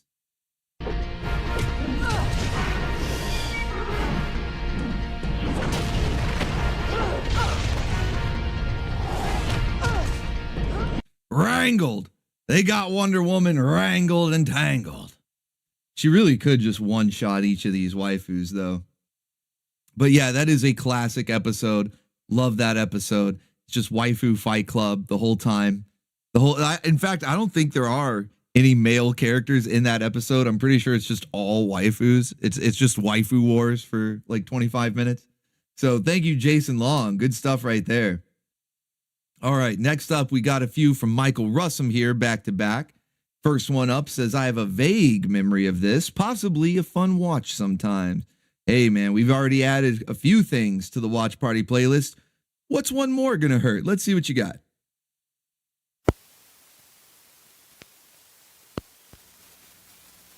Coming from MTV Animation. My mind wanders across all the lonely, misguided people in this dark city. It's wet, dark and wet. Full of people who are experts at avoiding reality. It's the kind of weather that penetrates. Dark and wet. With good reason. I'm not sure any of us wants to know what goes on out there at 3 a.m. I did it all for you, Julie. God knows who doing God knows what. The pain, the sex, it was all for you.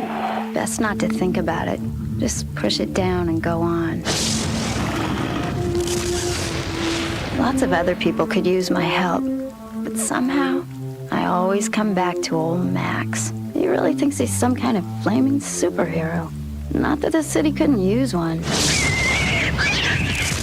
He's big, he's purple, he's heroic. They come out of the ground, pulling me down.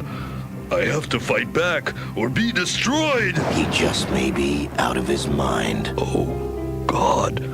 It's starting to come back to me now. The gods who eat mountains, the flying dragons, the leopard queen.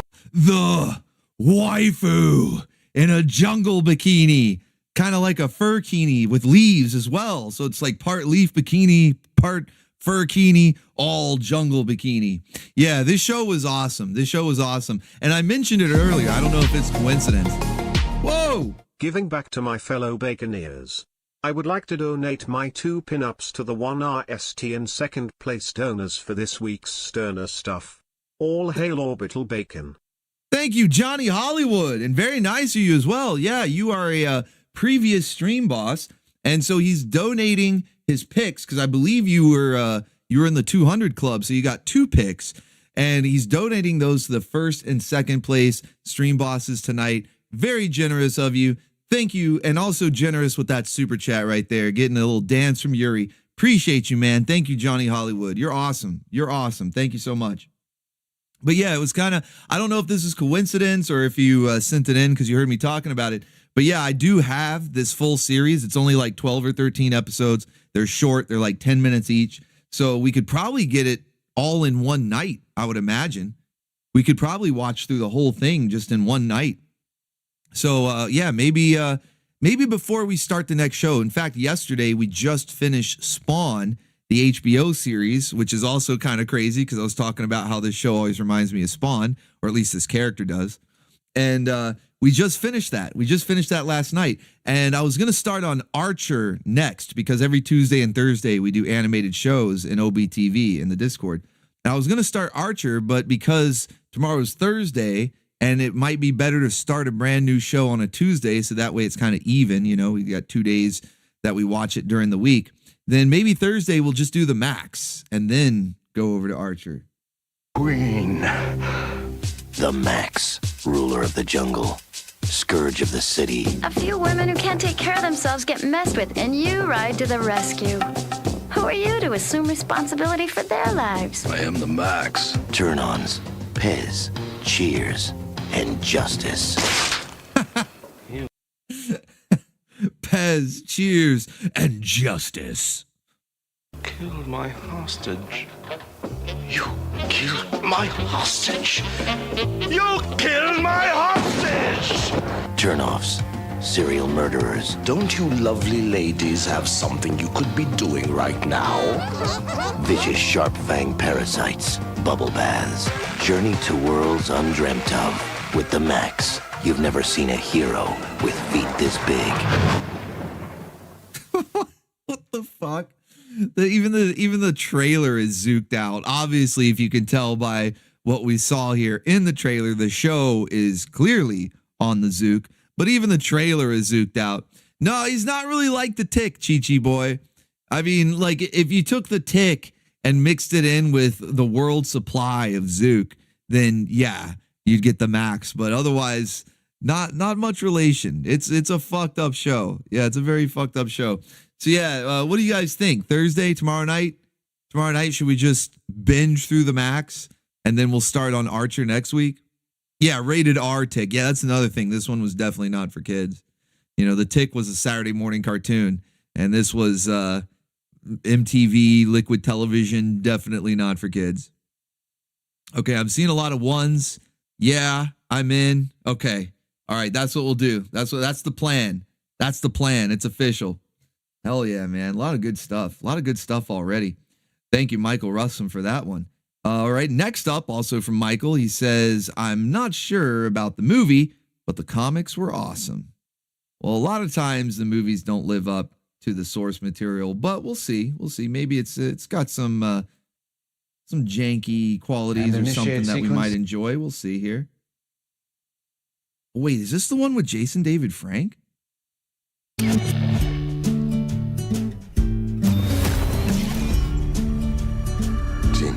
I'm home.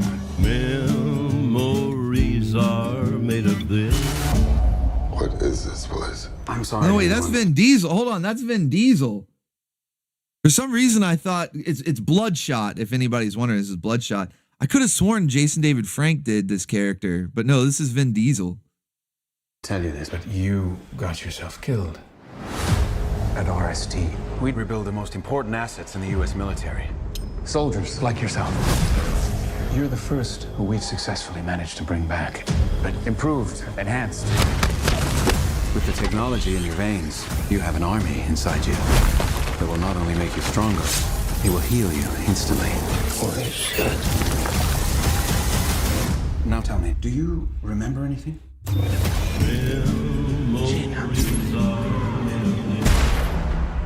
Where are you going? I've got unfinished business. Vin Diesel's superpower is family. I'm gonna find the man who murdered my wife and kill him.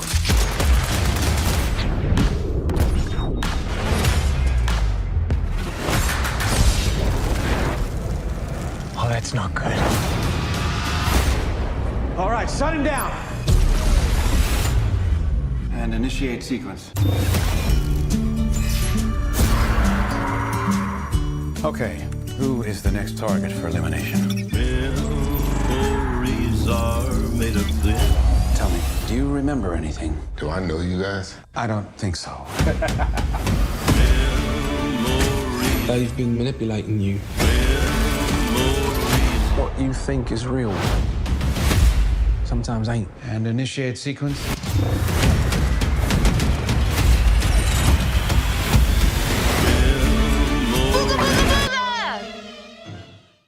I just noticed this one when searching for Jungle Waifu comics from X53 Studios. Thank you, T-Bone. He's like, hold on. I was about to leave, but then there was a jungle waifu, and now I had to start the search up all over. Thank you, T-Bone. You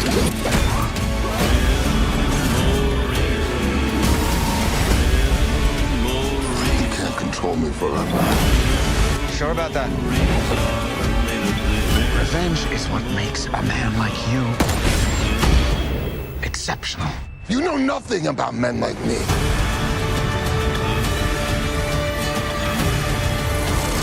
That is absolutely fantastic. I feel like I just heard this. Are they playing this on repeat? Okay. Doesn't look too bad. Doesn't look too bad. You know, it's clearly has a budget. What was it? Did it say Sony, Columbia Pictures? Yeah. So clearly they have a little bit more of a budget for the special effects, but still looks like there might be some jank in there. Might be fun to watch with the Baconeers. You know, we can riff on it. Yeah, Tavern's Bull says men like me would do anything for family. That's his true superpower right there. Yeah, might have to check this one out. Might have to check that one out. Thank you, Michael Russell. Appreciate you, man. Let's see. We got one more from Michael here. He does always have a list prepared, which I appreciate. I like that. People come prepared. I like that. So this next one simply says start at 18 seconds. No real description, just a timestamp. No idea what we're about to get, so let's find out here. Good. Probably already recognized the voice, but let's see what we got here. 18 seconds in. Want full throttle, you got it, pal. But Logan, if you do that, then just do as I say. Was that Blanca? Are they fighting Blanca? Tough guy, that all you got? I don't know what you're thinking, boy, but it's boy. Your funeral. Do it now, McCoy.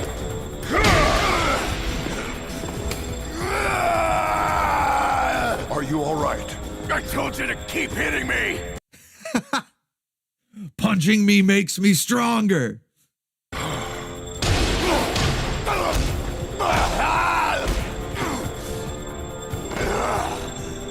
Have you had enough yet?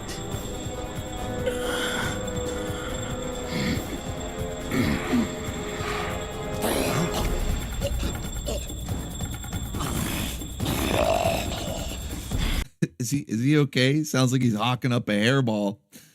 Yeah, this is from the X-Men anime. Marvel had a couple of anime miniseries a while back. They did one for X-Men, like the team, and then they did one for just Wolverine.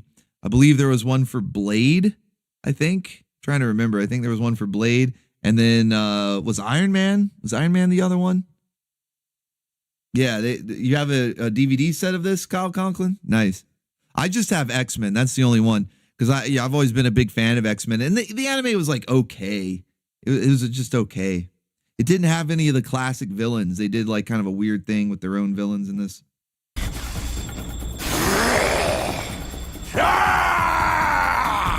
Oh, he's going Super Saiyan. Wolverine is basically like the Vegeta of the X-Men anime. He's like the Vegeta. He's going Super Saiyan now. Huh? What? Super Saiyan 2. Where they get all jacked up. Just die already!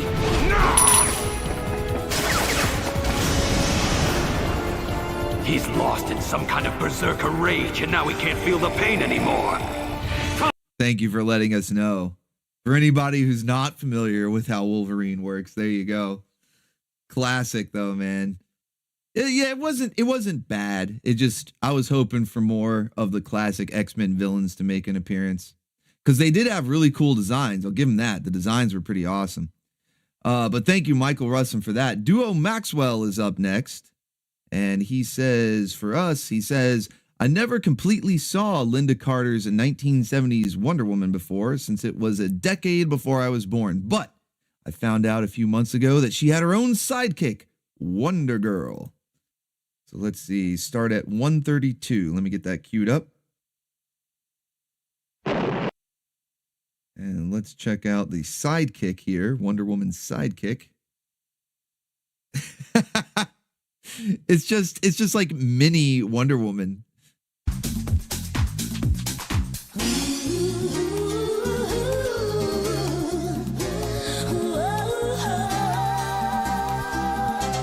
Now, she actually, hold on. Let me go back a little bit here. She actually does have a similar design to the Wonder Girl that would end up being in the comics. At least one of her outfits. She had like a couple of costume changes. Because I think there were a couple of different Wonder Girls. There was like Donna Troy, I think was her name. And then there was another one like Cassie or something like that.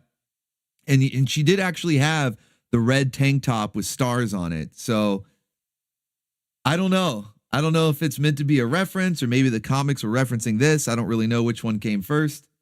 But yeah, it's basically just mini Wonder Woman.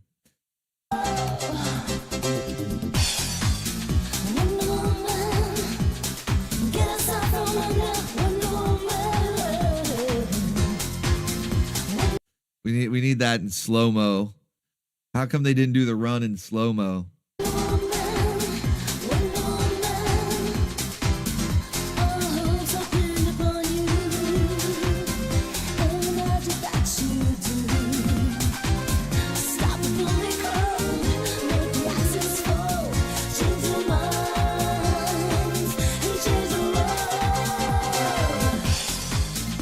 She wrangled him up. Wrangled and tangled.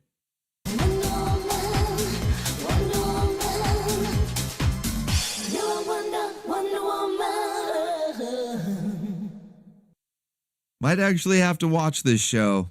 It was before my time as well, so I never really watched much of it either. I only ever saw the Adam West Batman because they would play reruns.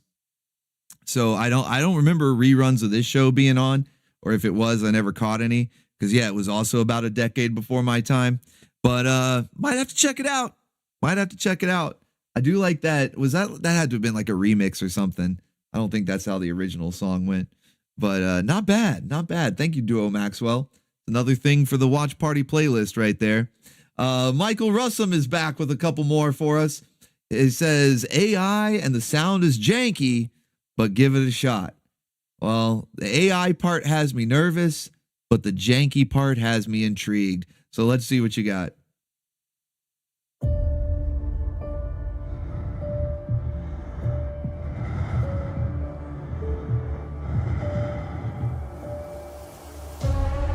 Shaft and the recon team have been neutralized by Cyberman.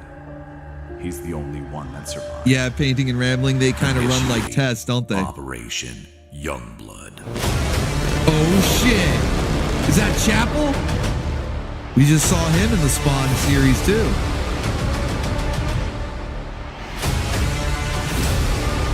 Oh shit, Die Hard.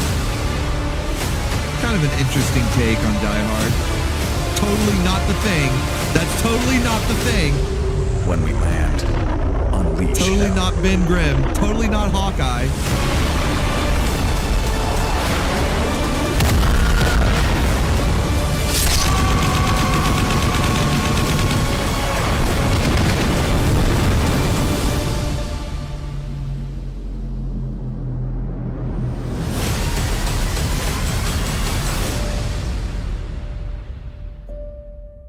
It's funny how they keep trying to do like this. This says a concept trailer for Youngblood, obviously using AI. So I don't think this is anything official. It's probably fan made, but it is kind of funny how Youngblood, of all the superhero reboots and remakes and adaptations and all this, kind of surprised they never got anything. On a past channel surfing, actually, it was probably about as long ago as this one, probably like a year ago. I think we were talking about unaired pilots, and I played the sample footage from an animated series for Youngblood. It wasn't even a full pilot. It was like 2 minutes maybe of sample footage. They were trying to do an animated series for Youngblood, but we already had X-Men, we had WildC.A.T.s, and so they were like, no, the people are already saying that WildC.A.T.s is a knockoff of X-Men. So if we put out Youngblood, it's just going to seem far too derivative. So it never got picked up. And then, yeah, kind of surprised we've never gotten an actual live action movie. Even in modern times, it would probably suck. But, you know, it's kind of crazy how this is like the one superhero team. Because they've done, I mean, Suicide Squad, Guardians of the Galaxy, like some pretty obscure teams from the comic book companies now have movies that have actually, they've become like household names. But Youngblood, nope. We got a WildC.A.T.s cartoon, but no, never got anything from Youngblood. The only thing would be Chapel making an appearance in the Spawn animated series that was on HBO. But that's about it. Mike says it had a cartoon, right? No, it did not. That's what I was just saying, is that they made a little, wasn't even a full-blown pilot episode. It was like test footage. They basically made an animated intro. That's really what it was like an extended intro sequence. And, never got an official series. Yeah, Chichi Boy, a great point. We even got Gen 13. Yeah, we got Gen 13, an animated movie, even though it kind of fell through the cracks and it's like partially owned by both Disney and Warner Brothers, which means like nobody owns it. You know, so I've got it here on the channel. But yeah, Gen 13 even got an animated movie with like a pretty good voice cast. Mark Hamill's in that one. But yeah, never anything for Youngblood. It's kind of bizarre. Yeah, Thunderbolts got their own movie. I mean, at this point, Marvel's scraping the bottom of their own barrel. You know what I mean? You know, putting out Thunderbolts. But yeah, Youngblood would be like that, like X-Men, Thunderbolts, WildC.A.T.s, thing, you know, something like that. But yeah, I'm kind of surprised. For AI, this isn't terrible. I mean, you can tell it's AI, but it's not like the worst I've ever seen. And you know, it's a cool idea. Get a live action Youngblood movie. I'd watch it. It's not the worst thing I've ever seen. Not the worst use of AI. Well, thank you, Michael Russum. Not bad at all. Unfortunately, we cannot add that to the Watch Party playlist because it doesn't truly exist. But a cool idea nonetheless. All right, next up, another one from Michael, and all he says is gasp. Or, well, here, let's let Voodoo. She does it best. That is the only description to this super chat right here. So let's see what he's got for us. Watch it not even be Voodoo. I don't know.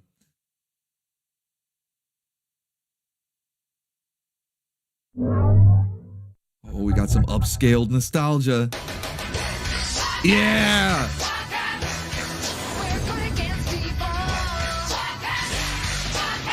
There she is.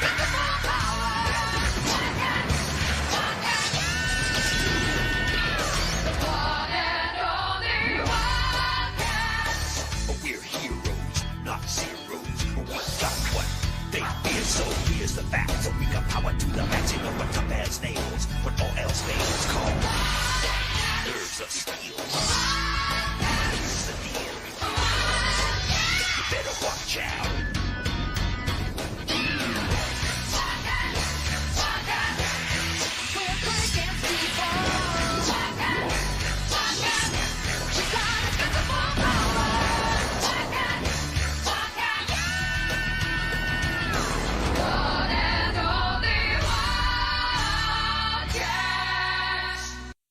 Classic, man.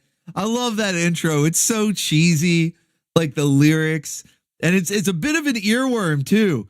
There's been times where this one's gotten stuck in my head, and I'll just be walking around going, Wildcats, Wildcats, Wildcats, Wildcats. It's fucking awesome. Love it. I think it's been a little bit since we last saw an episode of Wildcats in a Saturday morning lineup. Might have to get that one in there pretty soon. Might have to get our gasping queen back on a Saturday morning pretty soon here. And thank you, Michael Russell. I'm glad that it was actually, the description said gasp. I was hoping we get Voodoo. She's not in the intro too much. We got to see her a little bit. Didn't hear any gasping though, but that's okay. That's why I have the clip on standby. So yeah, we'll have to get another episode of Wildcats in there pretty soon. Love that show. All right, next up, last one from Michael, at least for now. Says, here's another watch idea. Man, we've got plenty already. We're still on the first page. We've got a whole nother page to go after this page of clips. And we've already added so much to the list, which is great. I said it before. Favorite part about channel surfing, always adding stuff to the list. So many things that we need to watch together. It's going to be awesome. All right, let's see what you got. Another watch idea. New York City, November 11th, 2000. In the city that never sleeps, Detective Sarah Pazzini prowls the darkness. Now, it's funny. I don't know if you heard me say it or maybe it's just coincidence. I don't know. It's funny you bring this one up because just like we do animated series on Tuesday and Thursday in OBTV, every Monday we do a live action series. Well, yesterday we finished Spawn, but the day before that we finished Defiance. So we just got through Defiance, all 3 seasons. We just got through Spawn, all 3 seasons. So Monday, this is actually what I already had planned to start. Like I got the DVD set. It's all good to go. Yeah, Monday, we are actually starting Witchblade. So kind of crazy that you sent this one in. Sometimes I feel like I'm losing my mind. Hunting the most powerful man in the underworld. Great Baconeer minds think alike. Yeah, you didn't know? Well, it's all right. Like I said, great Baconeer minds think alike, Michael. So yeah, excellent suggestion. And in fact, this is actually what we're starting on Monday since we just finished Defiance. Problem. I take care of it. Legendary hitman, never been caught, one of the smartest, hardest bad guys in the city. Gallo just killed one of my best friends. You can't prove that. Yes, I can. She has a thick neck. She will make strong babies. But on the edge of madness, a chance encounter with an ancient artifact will unleash the rage within her and reveal her destiny. Unleash the rage! What is it you think about Sarah Pazzini that has attracted the Witchblade? Courage. You can use the Witchblade to pierce the veil of the senses, to see in an entirely new way. The Witchblade has many powers, but only the person who wields it can truly know them all. Hey, Pazzini! Now, he's taken away everyone she's ever loved. Big mistake. Danny, I swear to God I will avenge your death. You're from a line going back through time and forward into the future. Part of a wave, a force, a warrior bloodline. You were destined to wear the Witchblade as for all these women. Embrace your destiny, Sarah. I'm losing it, Danny. You know, killing your father, it wasn't personal. Neither are you.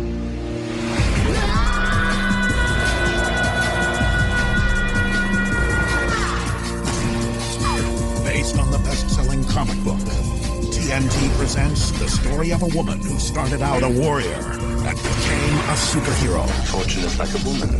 She favors the bold. Don't miss Yancey Butler in a world premiere TNT original, Witchblade. Hell yeah. So we're starting this one Monday, 8 p.m. Eastern in the OVTV Discord.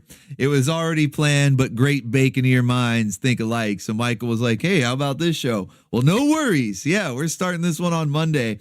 And it looks like it's got some pretty good jankiness in there. But it was also very well received in its time, which is interesting because it got canceled after one season. So there's only I think 26 total episodes. It got canceled after one season, or maybe it was 2 13-episode seasons, but either way, only 26 episodes. It's really not a lot.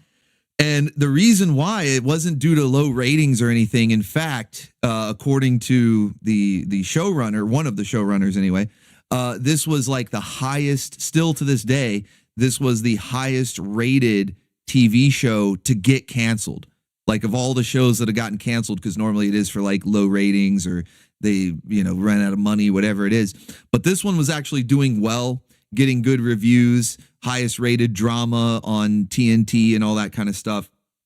But apparently the reason it got canceled is because the actress who plays Witchblade was she was on the sauce.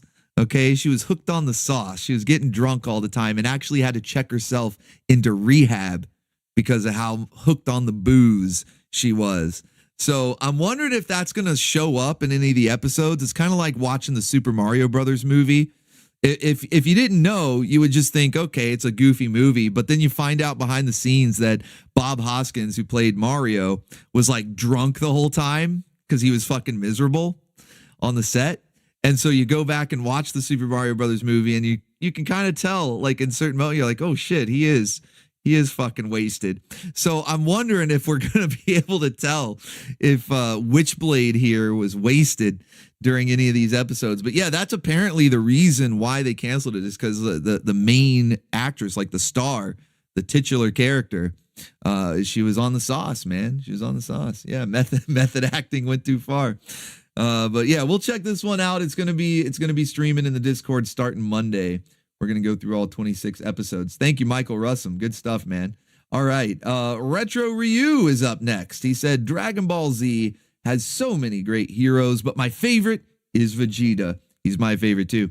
Here is 1 minute of Super Saiyan Vegeta whooping Cell's ass. Let's go. Oh, it's in Japanese, too, isn't it?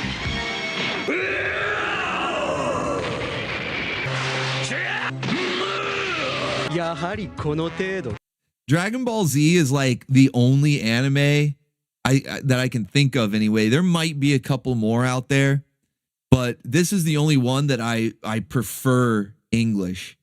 Normally I'll go with the purists that are like, no, you got to watch it in Japanese. And I'll admit, like, well, yeah, usually the Japanese is like a better performance, but I enjoy a good cheesy English dub. It kind of adds a little charm to it, and it makes it a lot more fun to watch with the Baconeers when we're riffing on it. But even back before I got that appreciation for the cheesy English dubs, even back when I was like a full-blown purist and was like, no, I gotta watch it in Japanese with subtitles, Dragon Ball Z was always the one exception. I actually prefer this one in English. 俺はスーパーベジータだ。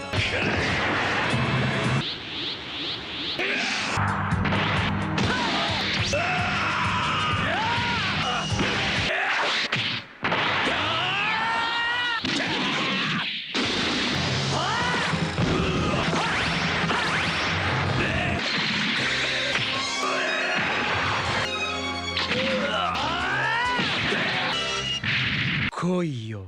I love how they cut this one. Like, the editing is crazy. It's like schizo editing, but it kind of adds to it. I kind of like it. Hunter Batista says, I prefer the Ocean dub over Funimation. Agreed. Ocean dub all the way.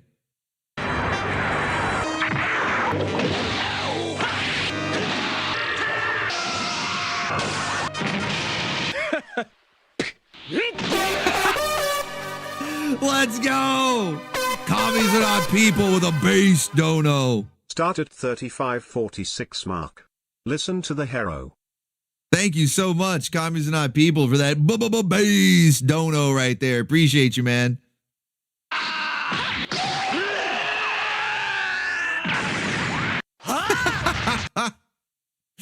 Holy shit, man. The schizo editing in this clip, it's great. It like adds to it. It adds to it, man. This is bizarre. But good times, good times. Hopefully you're able to follow along with that. It was pretty all over the place. But thank you, Retro Ryu.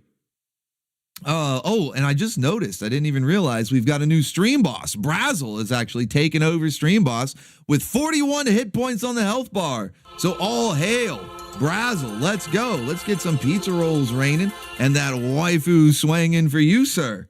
41 hit points. You still have a couple people hot on your trail, so don't get too comfy just yet. But if you can hold on to that till the end of the stream, you will get your choice of waifu to get the pin-up treatment. All right. Michael Russum is back already. He's back already with another one for us. He says, I haven't seen this one yet. Okay, well, let's see what it is. Maybe it's also planned for a watch party, or at the very least can be added to the list.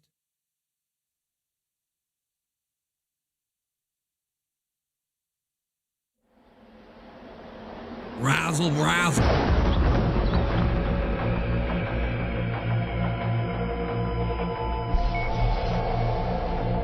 Oh, it's Miller time. It's Miller time. You're in love with every woman you meet, Mr. Spirit.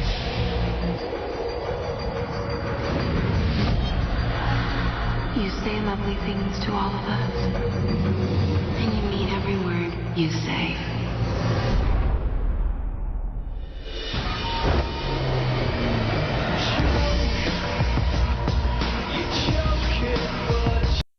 Isn't this the movie that actually put an end to Miller time? You know, like you saw how they were hyping it up, like Frank Miller, the guy from behind 300 and Sin City. You like those movies, right? Well, apparently they're not all good. Not all of his ideas are good. It was Miller time for a little bit there. 300, which I think got a sequel. Sin City also got a sequel, and then The Spirit, which didn't get a sequel, and a lot of people would probably rather you forget existed because it put an end to Miller time.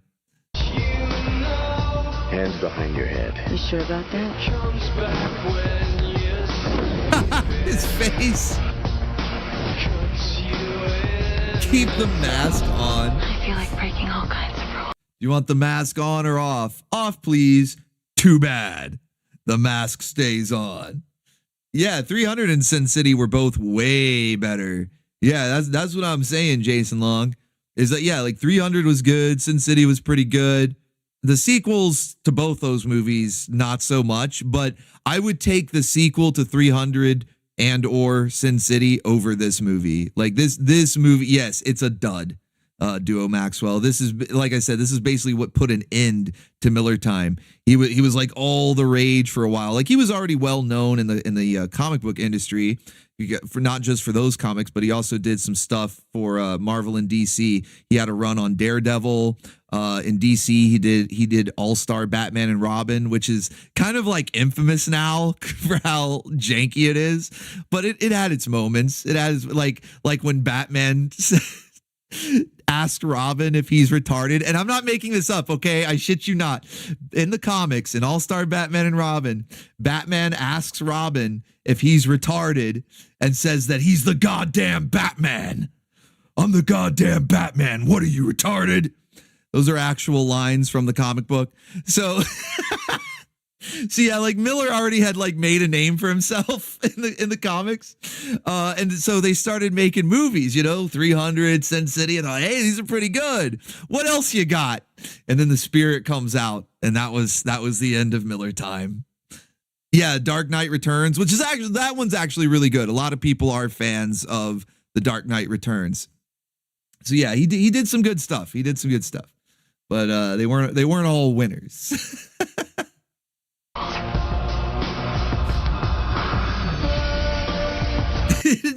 Hunter Batista says, "Oh, so it was based Batman." It was, so you're saying he wrote based Batman? What are you, retarded? I need to find like an image of that page.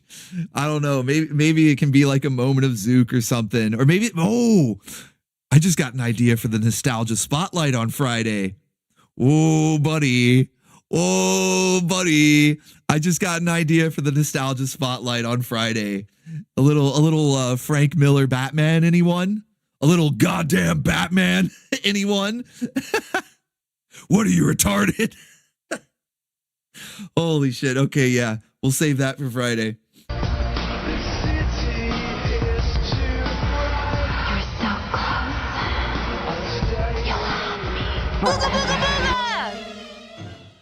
Waifu with MacGuffin to summon a superhero.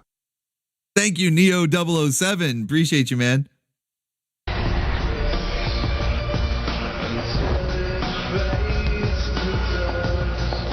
a fine detective. You followed the breadcrumbs right to us.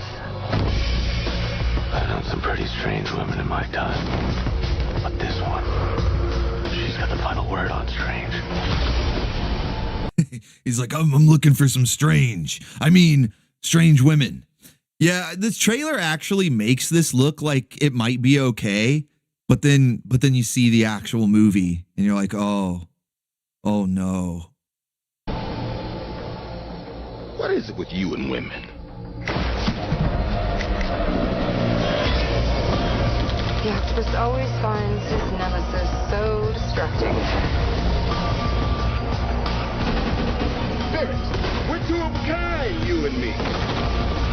Shut up and bleed. I'll stay here with my secrets.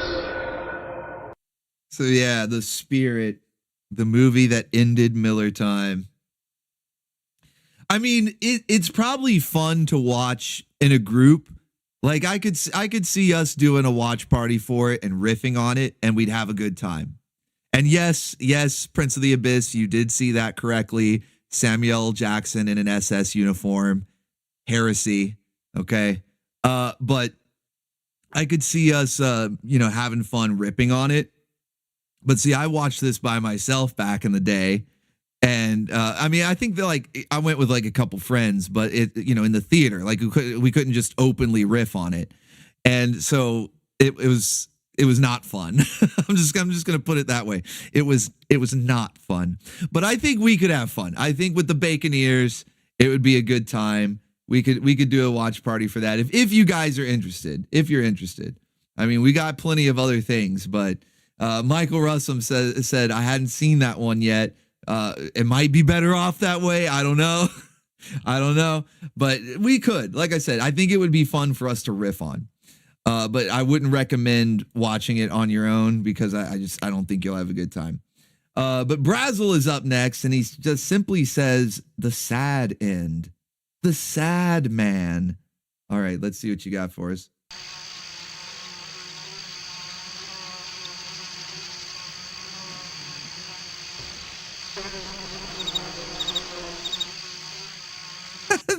The fucking crickets, like nothing is happening. The crickets come in. This is more Asheron's Call, by the way. Look, I already said I wanted to play it. Yeah, I don't need much more convincing, but no, let's see what happens here.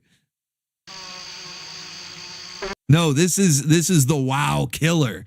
Okay, this is the World of Warcraft killer, the Morrowind killer, Asheron's Call. Yeah, it does kind of look like RuneScape, doesn't it?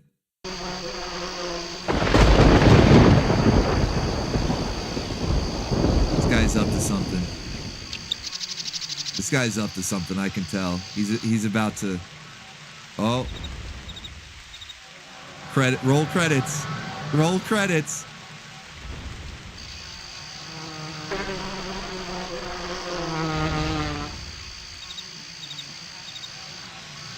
Oh no! What? Did he just kill everybody? What the fuck? I want to know what happened. Yeah, when he leapt in the air and it did the freeze frame, I was thinking like an 80s song was about to start playing. Servers shut down. Oh no! Oh shit! No, that's actually sad. Oh no!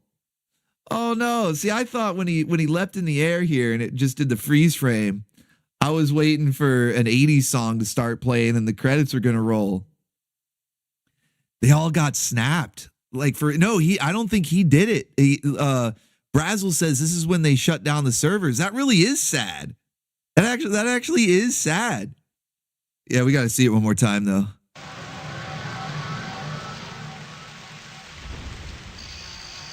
Goodbye, my friend.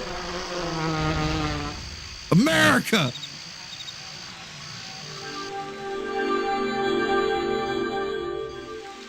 They all went back to the vapor zone. Oh, shit.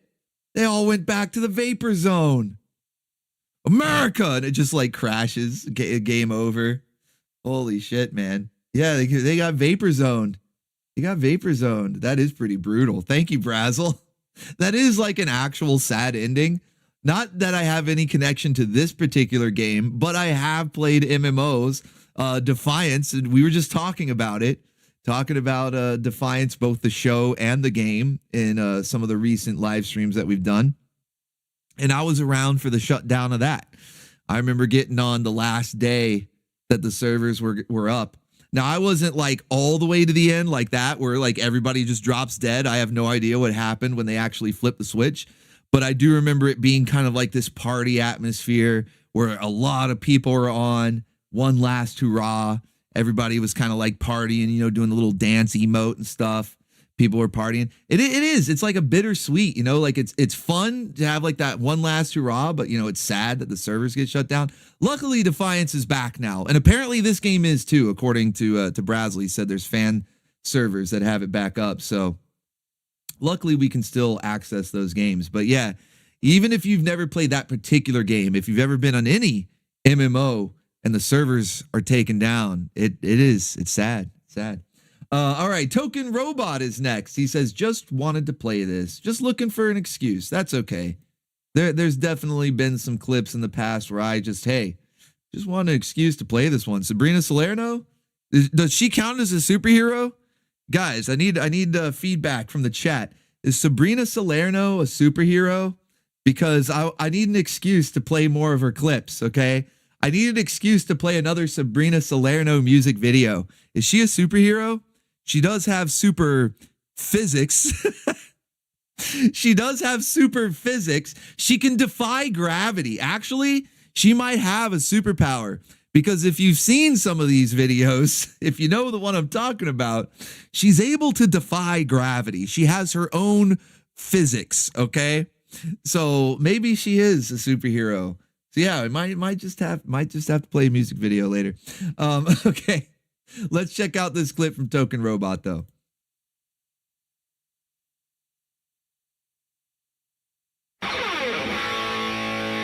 Oh shit!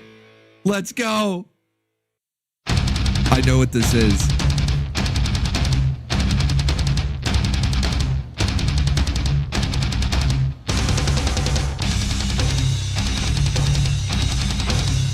Fuck yeah! I have been dangerous now. Not be heard when stairs fell down. People spy you being good. People spoke so you be dead. So you be dead. So strong, right faces, you punch. Break fingers, kick me. You're limping, stab me. You're bleeding. I have been angerous now. You throwing rock at me. Hit iron in nowhere. It was a big rock. You're not. You're not. I'm waiting, time for fighting. I'm clearing, time for ending. Will be, I will beat you.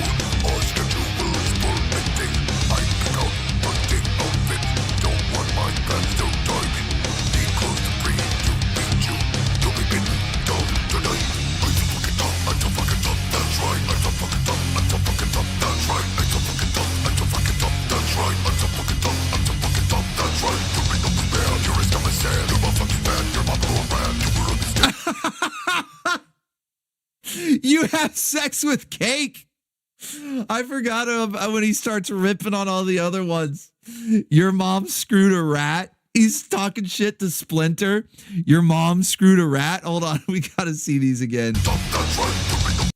You're an ugly man. Dumb as sand. Your mom's fucking fat. She's fat. Your mom blew a rat. Holy shit. And look at Splinter. He looks the most felted. Like Deadpool doesn't give a shit. Hulk probably didn't even understand what he was saying. But Splinter looks felted. Like his mom actually blew a rat. Damn.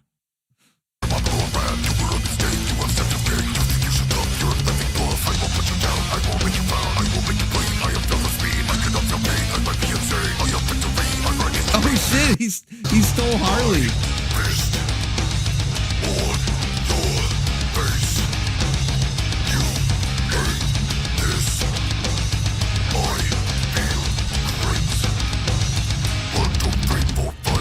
Oh no, he's teabagging! He's teabagging! No! Whoa, buddy! Whoa, buddy! Ultra combo! Holy shit. He wrangled them all. Oh, damn. It kept going. Look, it's the most. Are you guys able to see that? Oh, shit. You can't see it. It's the most replayed. Like it's a giant mountain where that scene is right there.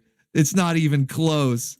It's not even close. Oh, whoa, buddy. Wait, what is Invisible Woman doing there? She's a Marvel character. What the fuck? Even got Sue Storm there. She's a Marvel character. I don't think Power Girl is wearing pants. Holy shit. Isn't there another version of this where like Batgirl is on stage and she's headbanging and I think does like a striptease, and then they show Batman, he's like in the club, and again they've got Marvel characters, like Mystique is there, even though all the rest are DC characters. It's like Poison Ivy and Harley Quinn and Catwoman, but then Mystique is there. That's the 3R video. The Harka 88. Well, you know the one I'm talking about though, right? You know the one I'm talking. Yeah, there are many of these. Yeah, apparently there's Bat Metal Forever. Okay. Club is the second video. I didn't realize there were so many. But that's a classic though. Thank you, Token Robot. Hey, any excuse, right? Any excuse to send in some Bat Metal.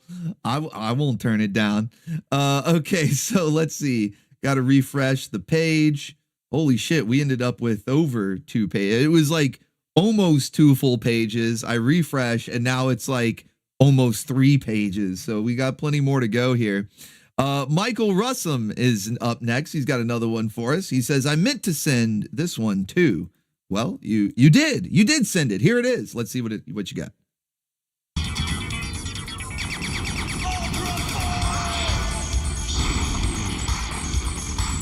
It's prime time.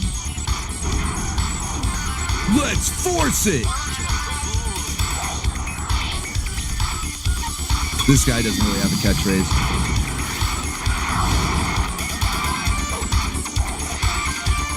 I am no babe. I'm actually making quotes that they all say in the show. Prime really does say it's prime time. Hard Case really does say let's force it. He tried to make that like the equivalent to Avengers Assemble. I wonder why this show didn't take off. You know, you got Avengers with Captain America, Avengers Assemble. That's, you know, classic. But then Hard Case here with Ultraforce, let's force it. Yeah, didn't really have the same effect. And then Topaz, an actual quote from one of the episodes, she says, I am no babe.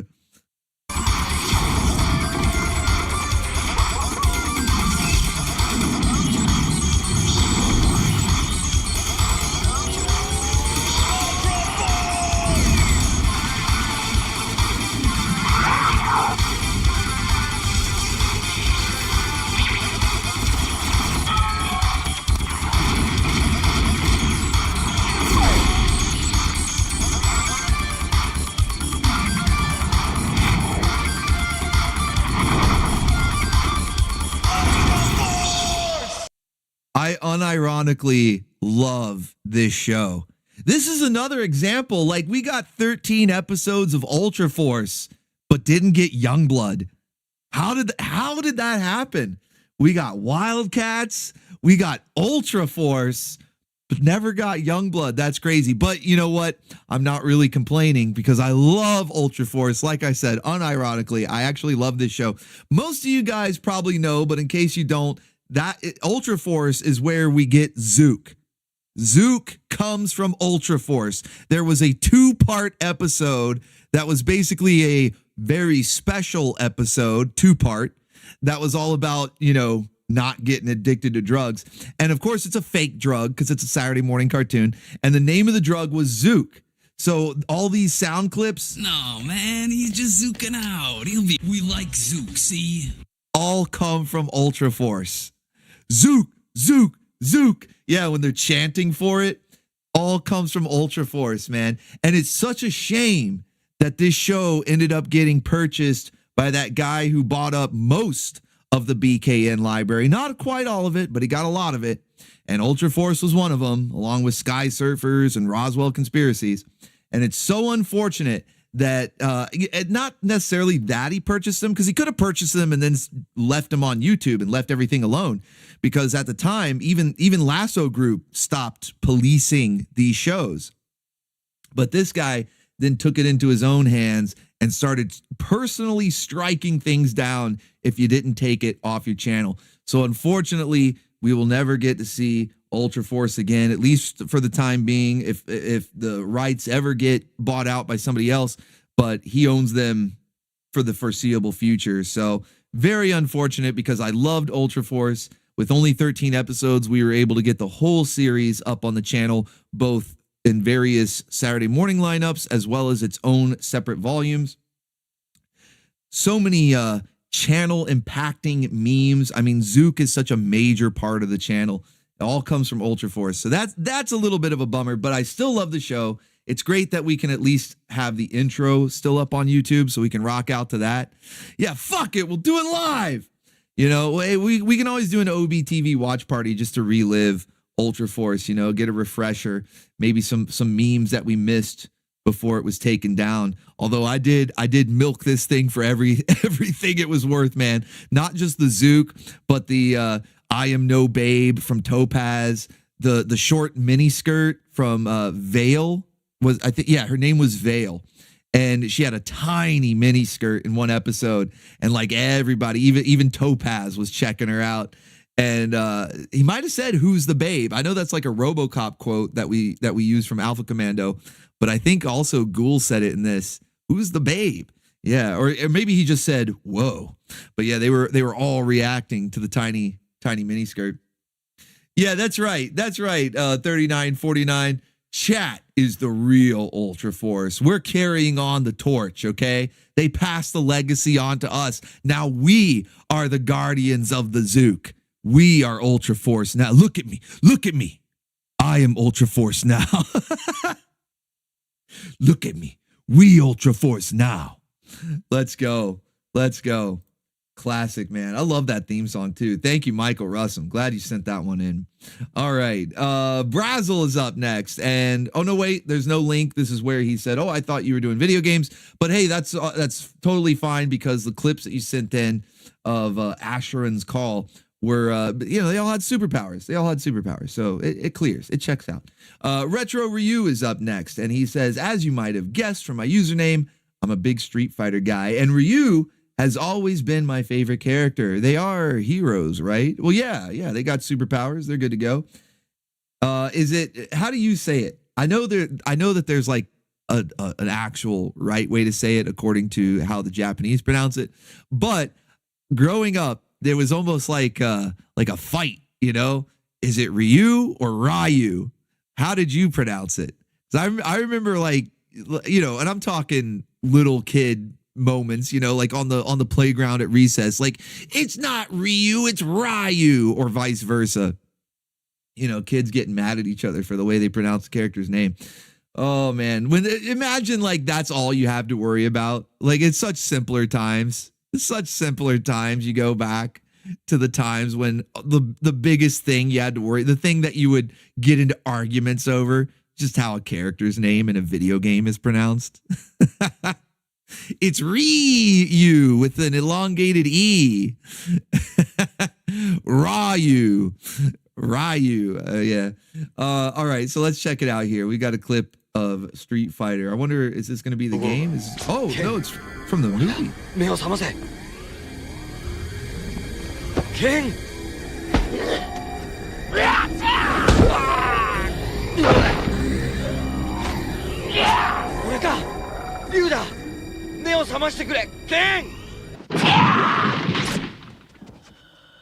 Ken, why can't you be dubbed in English? Because this is where we get Wooga Wooga from.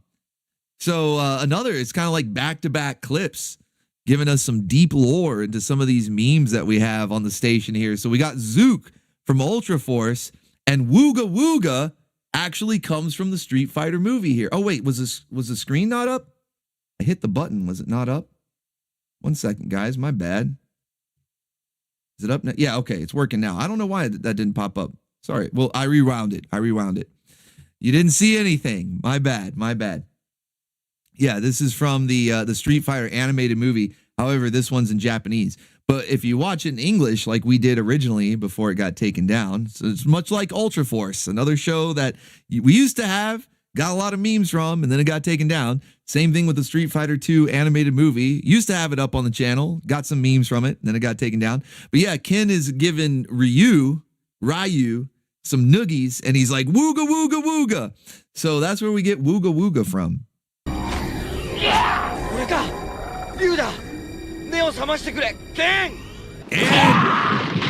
Ken! Yeah, and I had the unrated version too. Yeah, I had the complete, like, uncut Chun-Li in the shower, yams out. Yeah, I had the full version. But yeah, they took it down. Ken, 目を覚ませ。俺はそんなお前とは戦いたくない。 Don't want to fight you like this. Not in Japanese, Ken. Please. We have to switch to the English dub if we're gonna fight. That's the only thing that'll snap you out of this. Some wooga wooga. 目を覚ましてくれ。 Wooga wooga, Ken.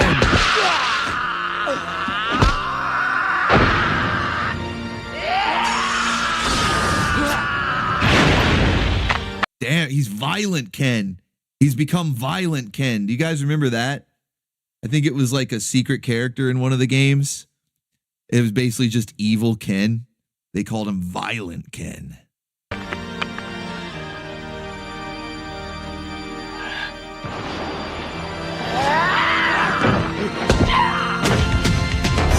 Oh, he super kicked him. Holy shit, delivered a super kick as if he were the stream boss. As if Ryu was the stream boss. Ken just super kicks him on his ass right there. Let's go. All right. Thank you, Retro Ryu, for that one. Good stuff, man. That's a great movie. It actually is. But I kind of like the English dub because you get some cheese. You get some added cheese. Like the Japanese is fine, but you get that extra layer of cheese, including the wooga wooga quote. Plus, I think it has a different soundtrack.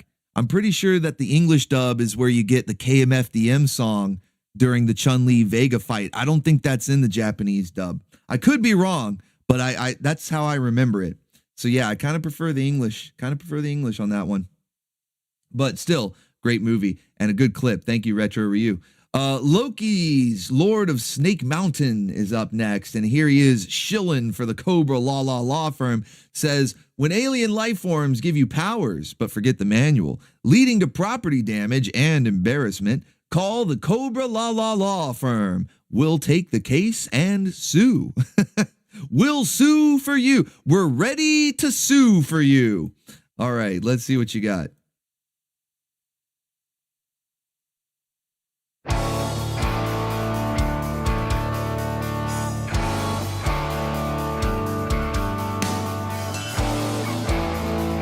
Look at what's happened to me. I couldn't believe it myself.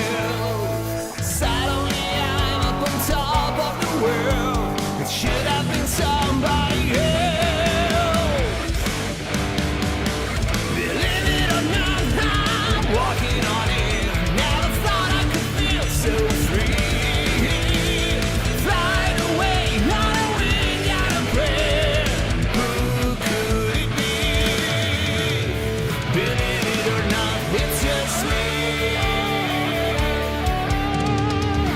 It's like the light of a new day. It hit me from out of the blue, breaking me out of the spell I was in, making all my wishes come true. Believe it or not, I'm walking on it. Never thought I could feel so free. Flying away, knowing got a prayer. Who could it be? Believe it or not, it's just me.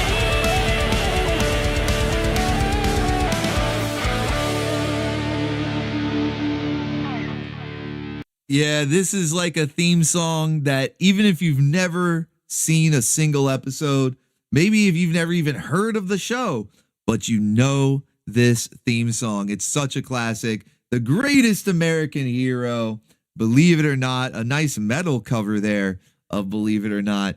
And yeah, you know, I'm kind of surprised we haven't watched any of this yet. Like, I don't think anybody's even brought it up before.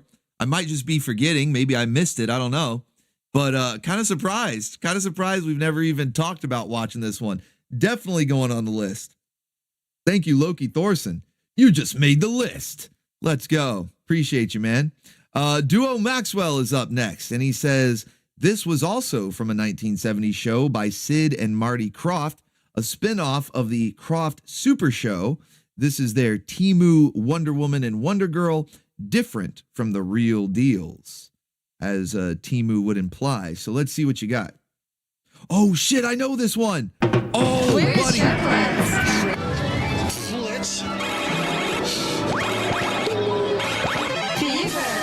I'm done now. Thank you, Token Robot. One more for us. Loki, you're heading out. You got work tomorrow.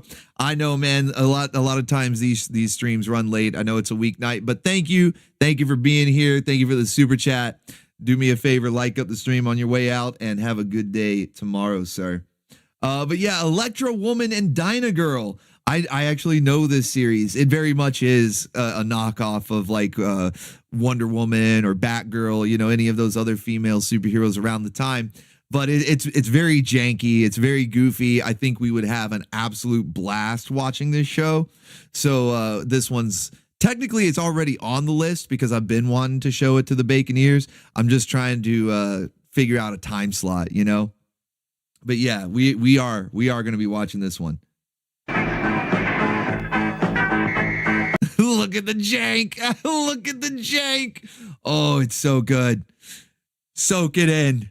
So absorb that jank. Soak it in. It's so good.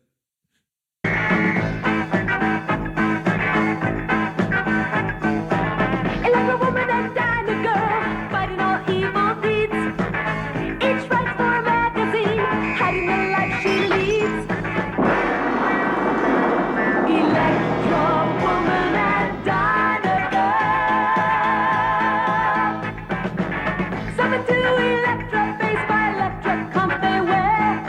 Laurie and Judy dare to face any criminal anywhere. Electrowoman and Dynagirl.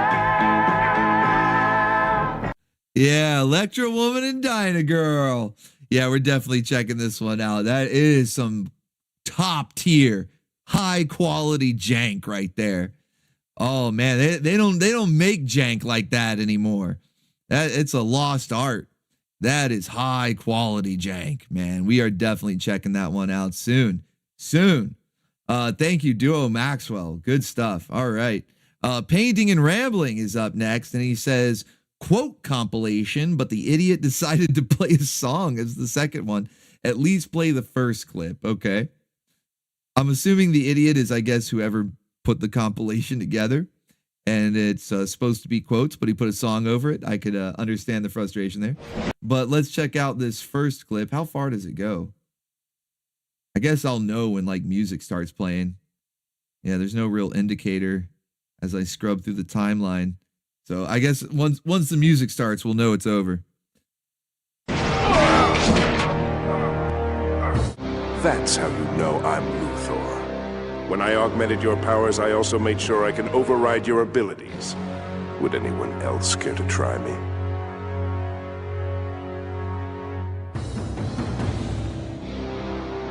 Lix, is that really you? Of course it's me, you twit.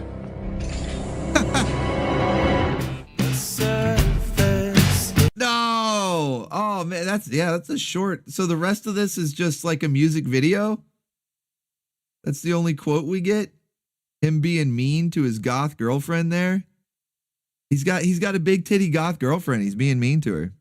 Damn it, Lex. Damn it. All right. Thank you, Painting and Rambling. Yeah, it's a shame that the song starts so soon in that. You'd think with a compilation it'd be okay because it's all like chopped up and edited, but maybe he had to put the song, the song in there due to a copyright complaint. Neo 007 is up next. He says a 10-year-old kid meets the Justice League. Guess who? I don't know. I put in my guess earlier. I was thinking, is it the Tinkerer from that Batman and Superman animated movie where they reimagine him as a teenager and he's checking out Power Girl? Not her cheeks, though. I'll say that much. He wasn't checking her cheeks. He had some X-ray goggles. He was checking something else out. Okay, there we go. That's weird. Button's not working tonight. I had to hit it a couple times, but I'm making sure that it gets on screen. Apologies again for the Street Fighter clip earlier. Why would I be jealous of a 12-year-old kid? Wonder Woman's looking all right, though. 10-year-old kid. Whatever. He's just a kid. Let me guess, because he does have superpowers? Did you hear that, guys? She says we don't have superpowers. No. Now, is that actually Kevin Conroy doing the voice of Batman here? I'm saying you don't have superpowers. Huh. Did you hear that, guys? She says I don't have superpowers. Technically, you don't have superpowers. What? Well, Aquaman can talk to fish. I can fly. You're just a loaded guy with a rubber mask, a fancy car, and a funny belt. Don't get me wrong, you're in great shape, but no superpowers, pal. Sorry. Hey! Excuse me, I'm just gonna grab my lunch. So, you must be the new kid. Ben! Yes! And you must be Ben! Yeah, money is his superpower. They don't realize. Superman, he's from Krypton. He probably doesn't understand. Aquaman lives underwater. But yeah, if they only knew how much of a superpower endless amounts of money really is. Batman! Just kidding. Can I have your autograph? You want my autograph? I mean, yes, of course, son. Cool. Does anyone want half my... Wonder Woman is looking pretty good here.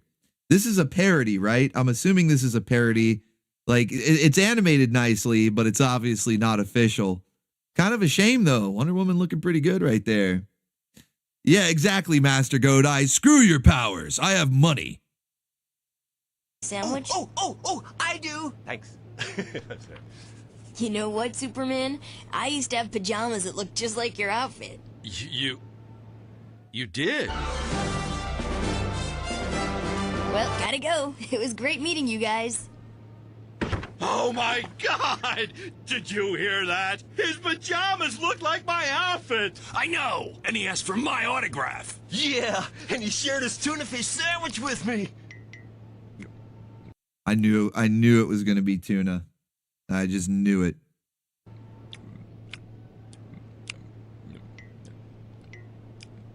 Are you seriously eating tuna? Awkward. Flash is gonna love this. I think I'm gonna throw up. Oh, wait, so that was on Cartoon Network? So maybe it's not fan-made. Like, it's a parody, but an official parody. Semi-official. Okay. Wasn't expecting that. That explains the nice animation and the possibility that was actually Kevin Conroy voicing Batman there. Thank you, Neo 007. Appreciate you, man. All right, Tavern's Pull. Tavern's Pull is up next. He says, yeah, Street Fighters count as heroes, especially when they're fighting some Marvel characters. Yeah, that's right. We had X-Men versus Street Fighter, Marvel versus Capcom. So they've gone toe-to-toe with superheroes, like official ones. So I think that puts them in the rank of superhero as well. Started 30 seconds. All right, let's get this queued up. And let's see what you got for us. Here we go. 30 seconds in.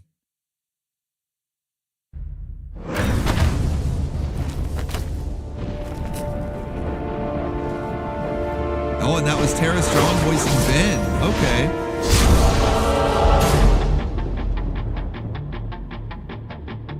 It's like saying Batman can't eat bats. He says he doesn't.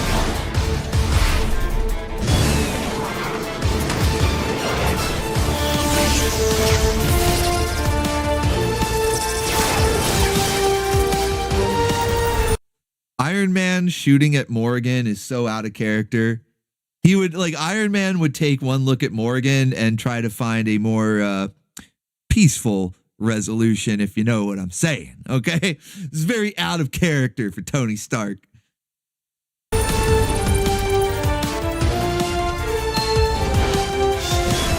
now she's doing all the wrangling.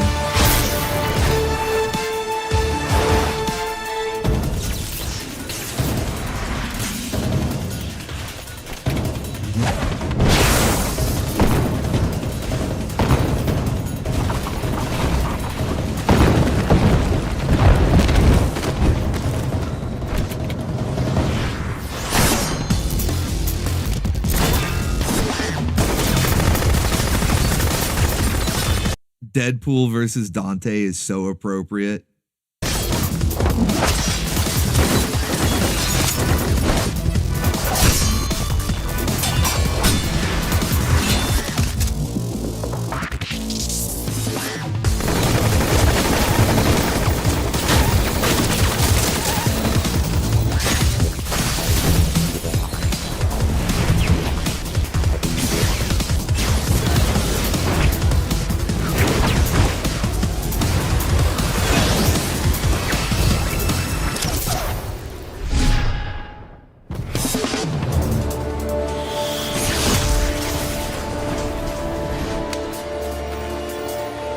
Secure cake!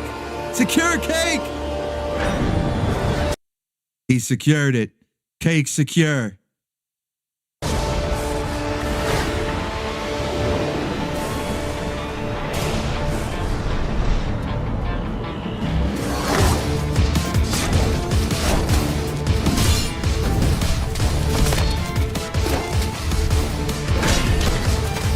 Yeah, Rice, I was actually thinking the exact same thing. When Deadpool, when the onomatopoeia burst out of the window, the yeah, I was like, put a T on there. Put a T on there, especially with Morgan flying around. I was thinking the exact same thing.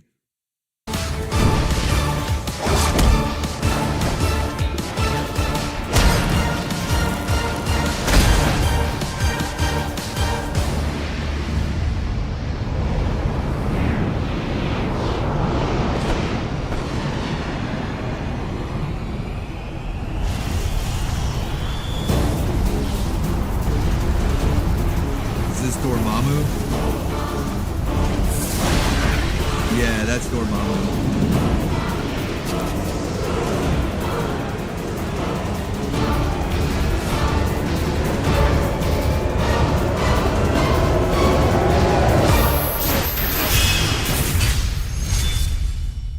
Nice.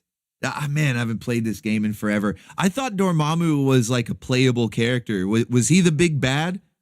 Was he actually the big bad of this game? Because I could have sworn he was a playable character, and usually they're not. Like, what was it? Apocalypse, I think, was the villain of X-Men versus Street Fighter. They had some weird giant monster that you fought at the end of MVC2. Didn't really make much sense, but they, you know, they're like these giant sprites that take up this. You don't even see their legs, you know, you just see like from the torso up because they're giant, and so you can't play as them. Yeah, okay, it was Galactus. Okay, that makes sense. They just, the way they introduced Dormammu there, it makes it seem like he's going to be the big bad. But yeah, Galactus, that works. Because that's what they normally have a giant character that you're like punching their fist, basically. But thank you, Tavern's Bowl. Let's see, who's up next here? We got Retro Ryu again. Retro Ryu is up next. Says, I can think of no greater heroes than those found in one of the greatest live-action films ever made, The Lord of the Rings. Let's go. Now, I think there's a timestamp in the link. All right, I'm assuming this is where you wanted us to start. We'll just fire it up right here. concealed within his fortress, the Lord of Mordor. Oh yeah, Onslaught. Yeah, Onslaught was that. I cannot do this alone. You have my soul. And you have my bow. And my axe. There is evil there that does not sleep.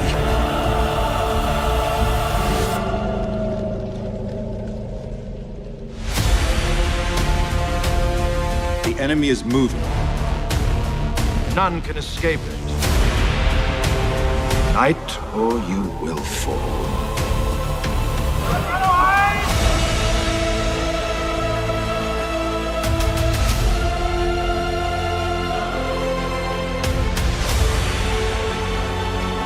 This task was appointed to you.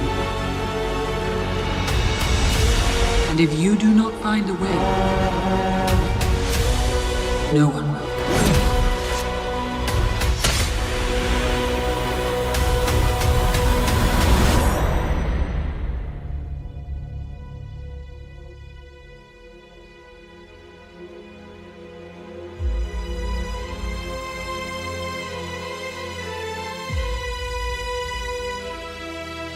So good.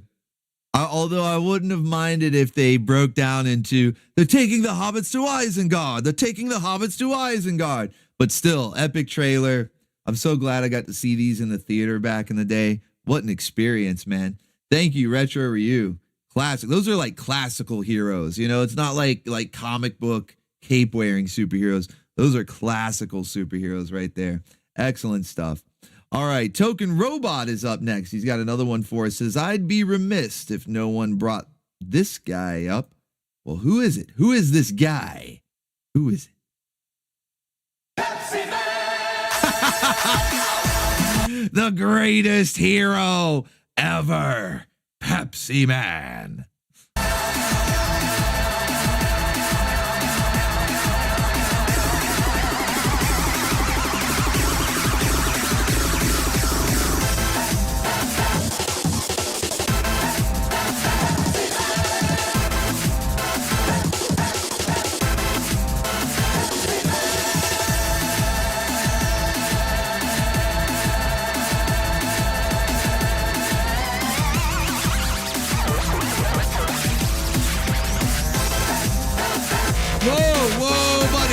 Whoa, buddy. Pepsi Man, no.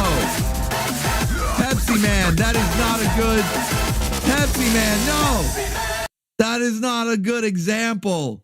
Okay, you're supposed to set an example for everybody. You're supposed to bring refreshing, ice-cold Pepsi. What are you doing, Pepsi Man? This is not the Pepsi Man I remember. Pepsi Man was a wholesome chungus. This one is a degenerate. Like, I'm thinking that this is fan-made or something, because there are actual commercials. Pepsi Man got a video game, too, and an action figure. He is a true superhero. There was a whole series of commercials of Pepsi Man over in Japan. I've actually played quite a few of them across various anime grindhouses. There was a Pepsi Man video game. I think it was on the PlayStation 1. And they even made a couple of Pepsi Man action figures. Not based this is a fake Pepsi Man. This is an imposter. Pepsi Man is wholesome. But thank you, Token Robot. He at least needed to be mentioned in whatever form. We did need to mention Pepsi Man tonight. We're talking about superheroes. He's the greatest. All right, T-Bone Tony is up next. He says, from Aussie land, Captain Carlton, Aussie footy mascot for the Carlton Blues. I'm assuming this mascot is meant to be some sort of superhero. Maybe there's lore that he has powers. I don't know. But let's see what the clip is here.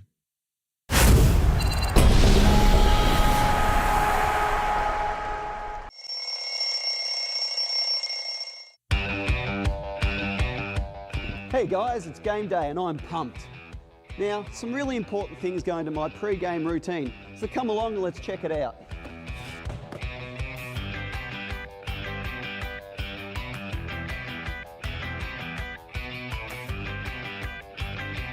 He's getting jacked as fuck. Let's go.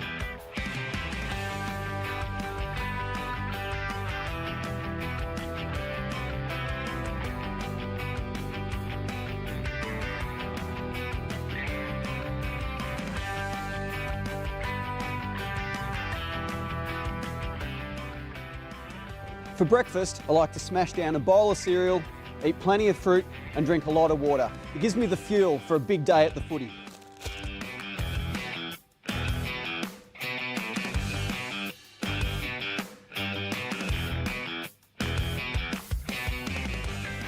I see the coaches and players always reviewing their performances.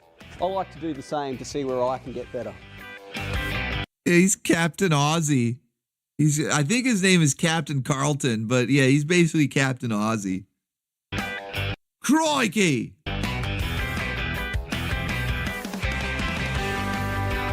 What can I say? How do you improve on perfection?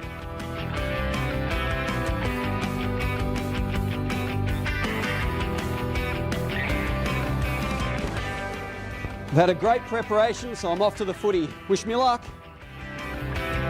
Good luck. Good luck and Godspeed, Captain Aussie. Go to the footy. Thank you, T-Bone, a hero from down under. All right, Daharka88 is up next, and he says, when the local liver are from, maybe localizer? I'm thinking that's meant to say when the localizer are from the hood. I don't know. Localizer might have been a typo. Somebody's from the hood, though. Let's find out. Oh, and y'all still refusing to accept that y'all can't fuck with me. Hey, man, you cheating. You can't use anti-gravity boots. I'm sorry. Who's making the rules here? Me with the anti-gravity or your broke ass down there? Man, what? Man, watch who the fuck you talking to. And if I don't, what you got going on? That my brother, nigga. I'm gonna defend his honor, nigga. I'm coming up there right now to beat your ass.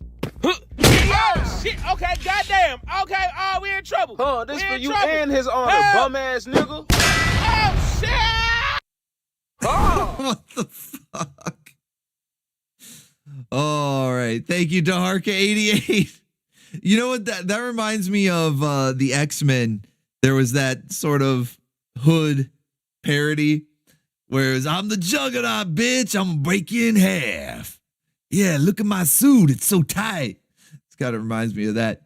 Thank you to Harka88. All right, Miss Taco Cat, I believe, is up next here. Yeah, we got Miss Taco Cat with, I thought Jareth was the hero, trying to give her the power for freedom.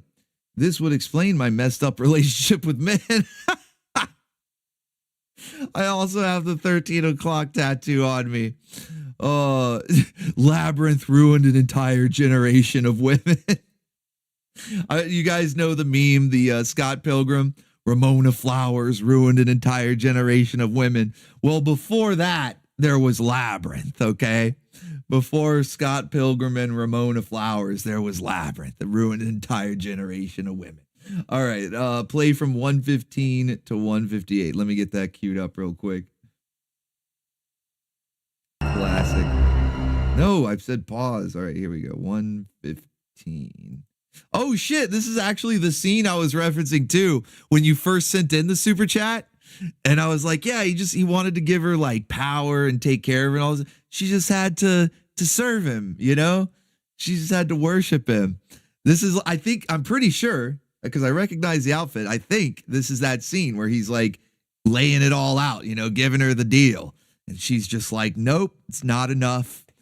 I need a guy who's 6 foot tall, 6-figure salary, you know. She's just monkey branching. Was yours. And my Wait. Look, Sarah. Look what I'm offering you. Your dreams. Oh shit, is it not on screen again? Why does it keep doing this? There we go. I don't know why, like the button, I'm having to press it twice now. It used to just be boop, it'd be up. And now I'm having to hit it twice to get it out. Sorry about that, guys. Sorry about that. At least I caught it this time. Sorry. And my Wait. Look, Sarah. Look what I'm offering you. Your dreams. And my kingdom is great. I ask for so little. Just let me rule you. I'm not asking for that much, right? I just want to rule over you. That's not so much to ask, is it? Just a sandwich every now and then? Really? Is that so bad? And you can have everything that you want. Kingdom is great. Damn. I can never remember that line. Just fear me, love me, do as I say, and Just fear me, love me, make me a sandwich, bring me a beer, and I'll give you everything. You know, Jareth is the hero. He's kind of based. You know what? He's actually kind of based. He's like, look, just do everything I say, and I'll give you whatever you want. Fucking based. But of course, she had to J-Law it up, you know? Of course, she had to go full-blown J-Law. Yeah, it still won't be enough. Exactly, Hellspawn. Still won't be enough, though. She had to J-Law it all up. I will be your slave. My kingdom is great.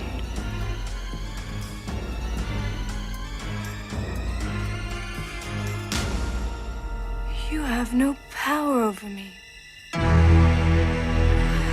And he's just like, fucking hell. Not again. The look on his face. He's like, here we go again. Another moment of J-Law. Unbelievable.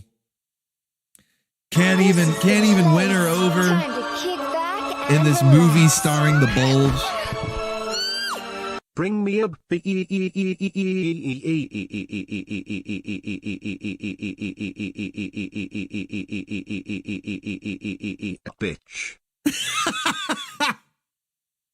Let's go, Wolverine, giving us finally a visit from Shantae. So we've had the stealth check. We got the E, elongated E.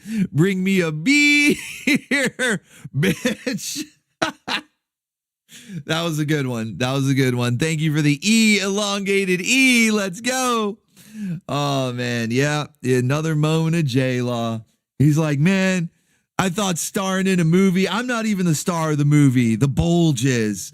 It's Labyrinth starring David Bowie's Bulge. That wasn't enough. Total J-Law. Oh, man. Classic, though. A classic scene. I fucking love that movie. I've seen it more times than I can even count. I practically have it memorized. So thank you, Miss Taco Cat. That's a great one, man. We need to watch that in OBTV. Like I've got it on DVD, and every now and then I'll think about it. I'll be like, yeah, you know, we need to watch Labyrinth in here. And then just like something else will pop up and I'll kind of forget about it for a little while. But yeah, we really need to do a watch party of Labyrinth, man. It's so fucking good. Thank you again, Miss Taco Cat. Painting and Rambling is up next, and he says, I remember this pilot, and they never made a second episode. What is the pilot? Let's see what you remember here.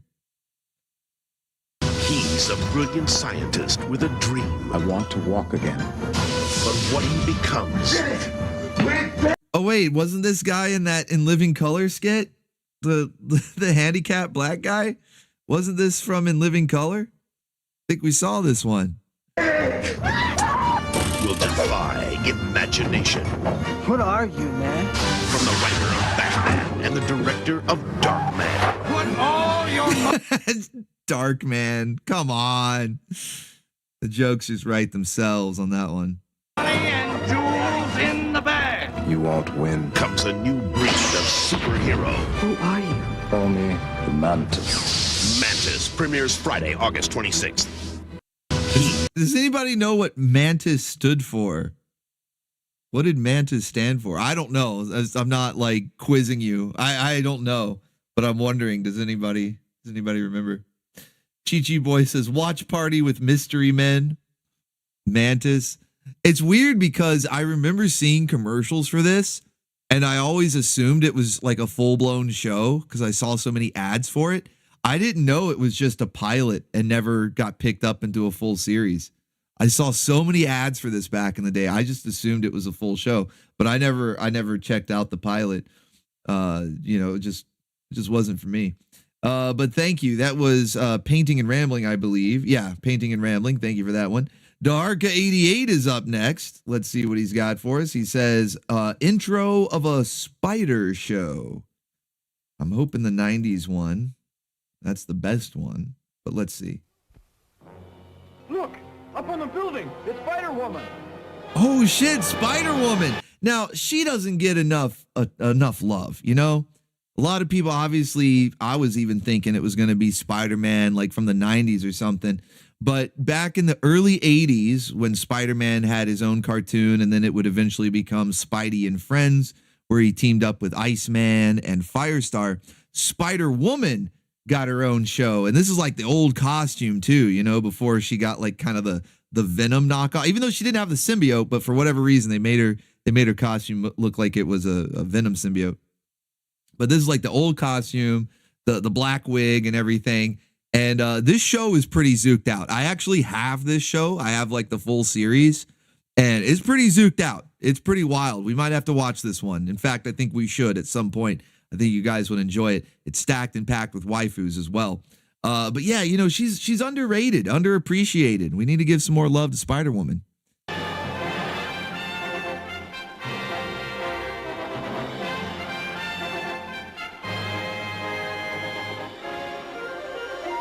And this is Jessica Drew, who as a child, while visiting her father's laboratory, was bitten by a poisonous spider. Forced to try an untested spider serum, Dr. Drew not only saved his daughter's life, but unknowingly gave her incredible spider-like powers. Dedicated to fighting evil while weaving her web of justice, it's Spider-Woman. I love how every waifu transformed by spinning around back in the day. Isis, Wonder Woman, Spider-Woman, like back in the day, every waifu transformed by just twirling around. It's good times.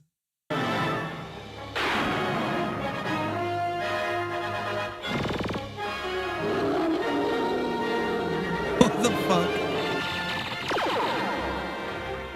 I love how it's like gave her spider-like powers, and then they show her flying around and shooting laser beams. Yeah, you know, spider powers. Whoa, buddy. Cake detected. First, it's yams in your face, and then cake in your face, which is kind of funny because Spider-Woman is probably best known by like casual comic fans. You know, like if you're like a hardcore comic fan, then you probably know some more things about Spider-Woman and the adventures she's been on. But if you were just like a light reader, you only read one or two things, but you sort of paid attention to what was going on in comics, then you probably remember that one cover where her ass is up in the air. It ended up like at the time nobody cared. It was just like, yeah, this is a good looking cover, shit. And then later on, during the first wave of woke, like the mid 2010s, people dug up that cover and they were like, oh, look, they're objectifying Spider-Woman, even though there's no shortage of Spider-Man comics with Peter Parker and his ass sticking up in all directions. But heaven forbid you let a waifu show her ass. And it's basically doing a pose that like Spider-Man does all the time, but because it looked nice, oh, we can't have that. Yeah, nice heart shape there, right? Nice little heart shape. But you know, this show kind of predicted that. They've for whatever reason, they've always I can't quite put my finger on it, but for whatever reason, they always seem to focus on Spider-Woman's ass. But no, this show is a lot of fun. It's very zooked out. You saw in that intro, she's fighting like giant monsters, shooting laser beams. It's just wacky. It's a lot of fun though, so we got to watch that one. Thank you, Daharka88. Excellent choice right there. Yeah, women hate for men to be happy. That might have been it. I think it's mostly it's Frostiflakes. Women hate beautiful women. Like they love them, they want to see them if they're also hot. But so maybe I should rephrase: ugly women hate beautiful women. Like other beautiful women that they like hot chicks. Like I've talked to plenty of them. They like to see, like if they're watching a movie, reading comics, playing video games, whatever it may be, they want the girls to be hot as much as we do. But ugly women can't fucking stand it. So yeah, they had to make a big old stink about that. Oh man. So that was Daharka88 that sent that one in. Thank you so much. And again, another thing for the watch party playlist. Tavern's Pull is up next, and he says, what happens when a Baconeer becomes a bona fide supervillain, especially with a justifiable reason to become one? I'm assuming we're about to find out here. I don't know. I feel like the Pantsu are going to pay the price. Maybe if, I don't know, maybe if Kitty became a supervillain, but he's already a superhero. He's protecting the waifus from the Pantsu. So honestly, I don't know. Let's just watch the clip and find out. That confounded mask! You try rubbing him out, scrubbing him out, but he won't go away like ring around the collar. No matter. Nothing must interrupt my regularly scheduled plan to make Edge City pay. Pointy. It's funny because that is kind of how I depict the Baconeers in the intro to Sterner stuff. It's like, human body, but with a TV for the head. So it really is a Baconeer. Peaks, my very favorite show. What's up, They got Jelani? it cancelled with their blasted letter writing campaign. It's their fault, I mean. Too edgy. Oh, no. Too edgy. In this condition, I was once Raymond Nielsen, couch potato extraordinaire, until that fateful day. Pointy Peaks off the air? No, it can't be. It's gotta be here somewhere. It's gotta be. Ah! From that day forward, I would be known as Channel Surfer. Oh, no shit. His name is Channel Surfer. Holy shit. Let's go.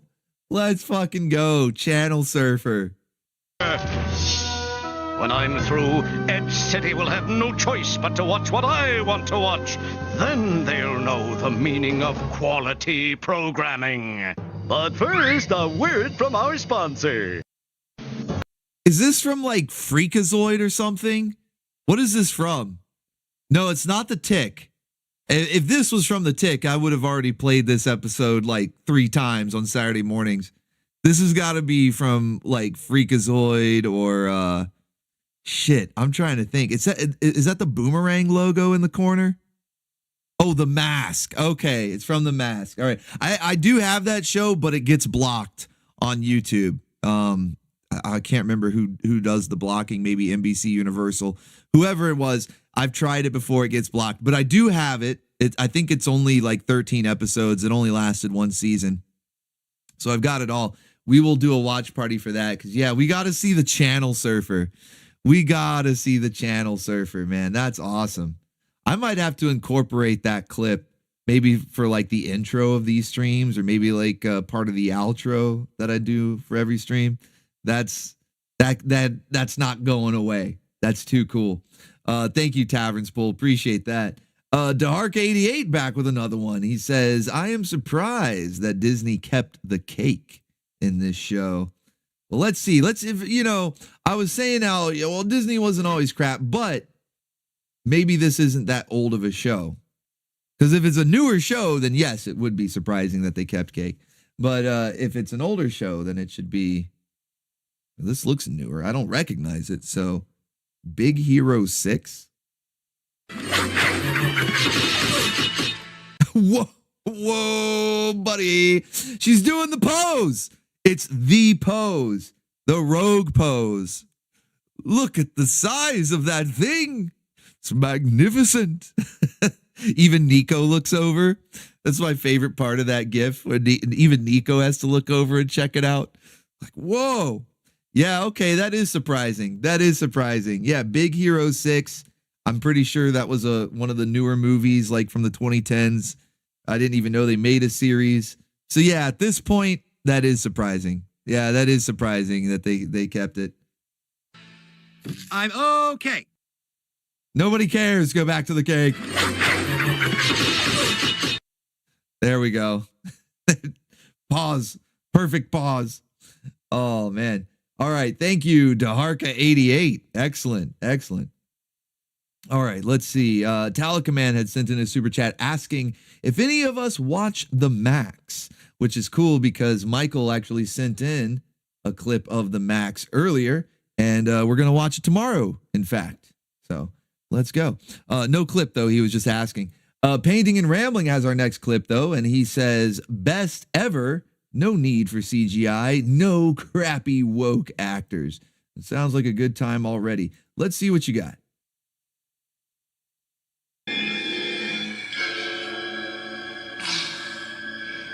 You see any case? No, I can't see a thing.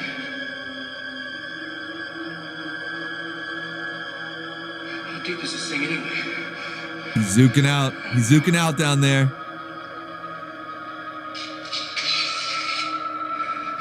Man, let's get out of here.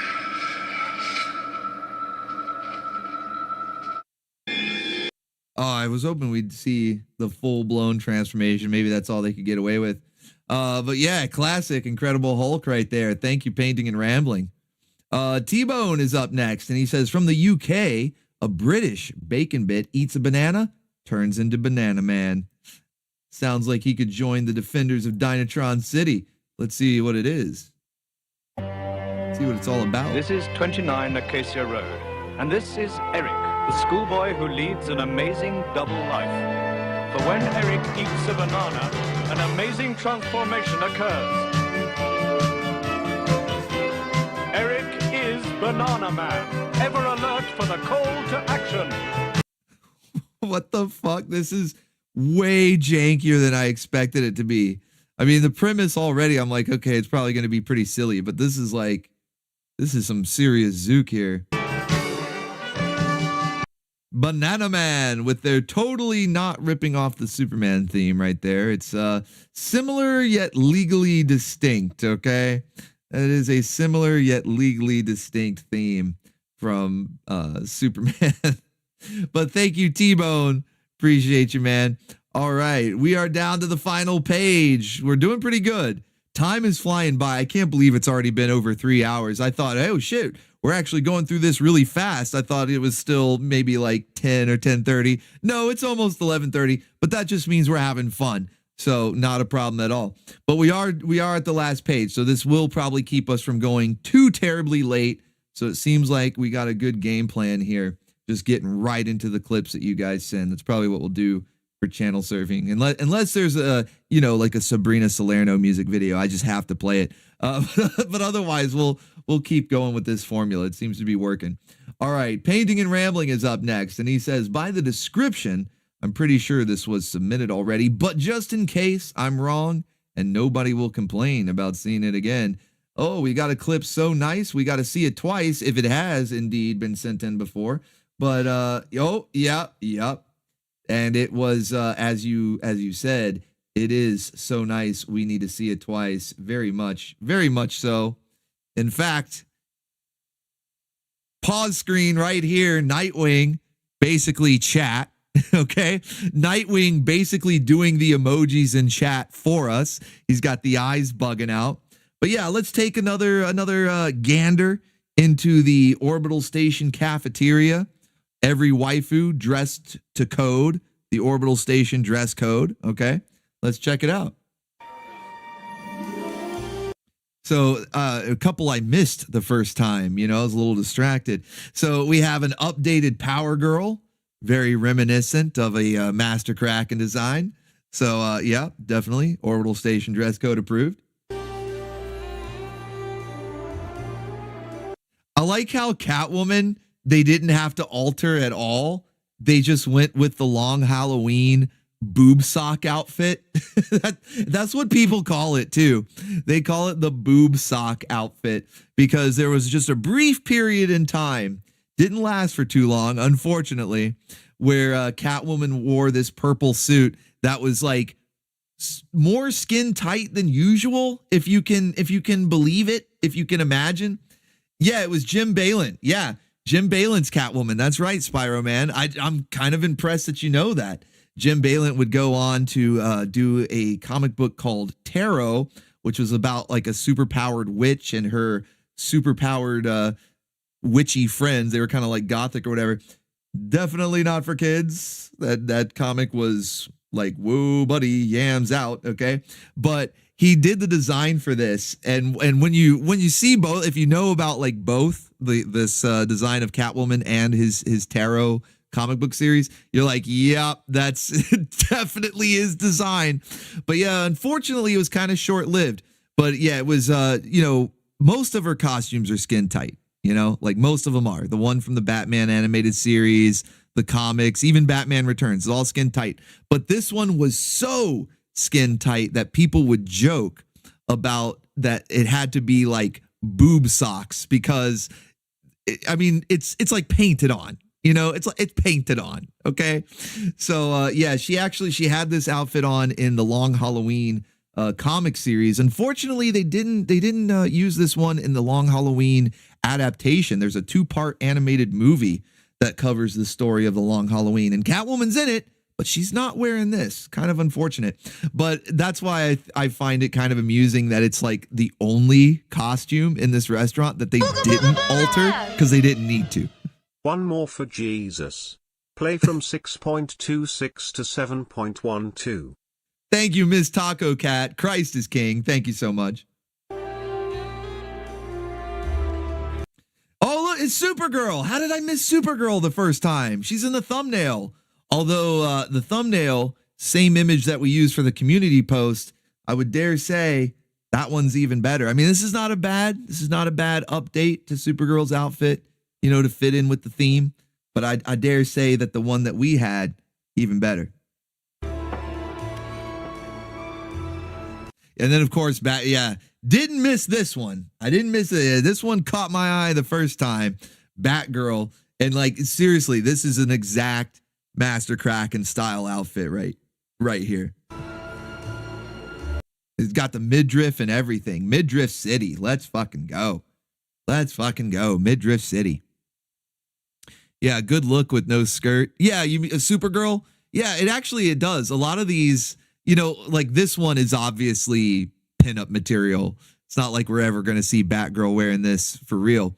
But that Supergirl one, that would actually work. That Supergirl one would actually work, you know? It's like kind of a nice update, something different. The Power Girl one is not too far off from her regular costume, so it kind of could work. And then Catwoman, as I already mentioned, was an actual costume. They didn't even need to update it. A Bat-kini. Contador might have unlocked a new fashion trend on the station, a Bat-kini. Obviously, we would need Batgirl in this, but I could see some other Saturday morning waifus rocking the Bat-kini. Might have to look into that one. Might be a new fashion trend. And then is this meant to be Granny Goodness? Is that it? Chat, look, I'm more of a Marvel guy than a DC. And most of my DC knowledge is just of the waifus. I don't know nearly as much about like the lore and the superheroes and all that. But I can recognize waifus and name most of them. But correct me if I'm wrong. Is this meant to be Granny Goodness? Okay, everybody, yes? Yeah? A lot of people are saying, yeah, it's Granny. Yep, okay. All right, Granny Goodness. My goodness. All right. I love how everybody's having the same reaction as the rest of chat. So it's so spot on. And then we got Vixen. I'm pretty sure that's Artemis there in the background. Starfire walking by. New 52. Already pointed that out. Love that. And of course, Killer Frost as well. You know what? We've gotten quite a few Starfire pinups. You know, she's a top tier waifu. We need some Killer Frost.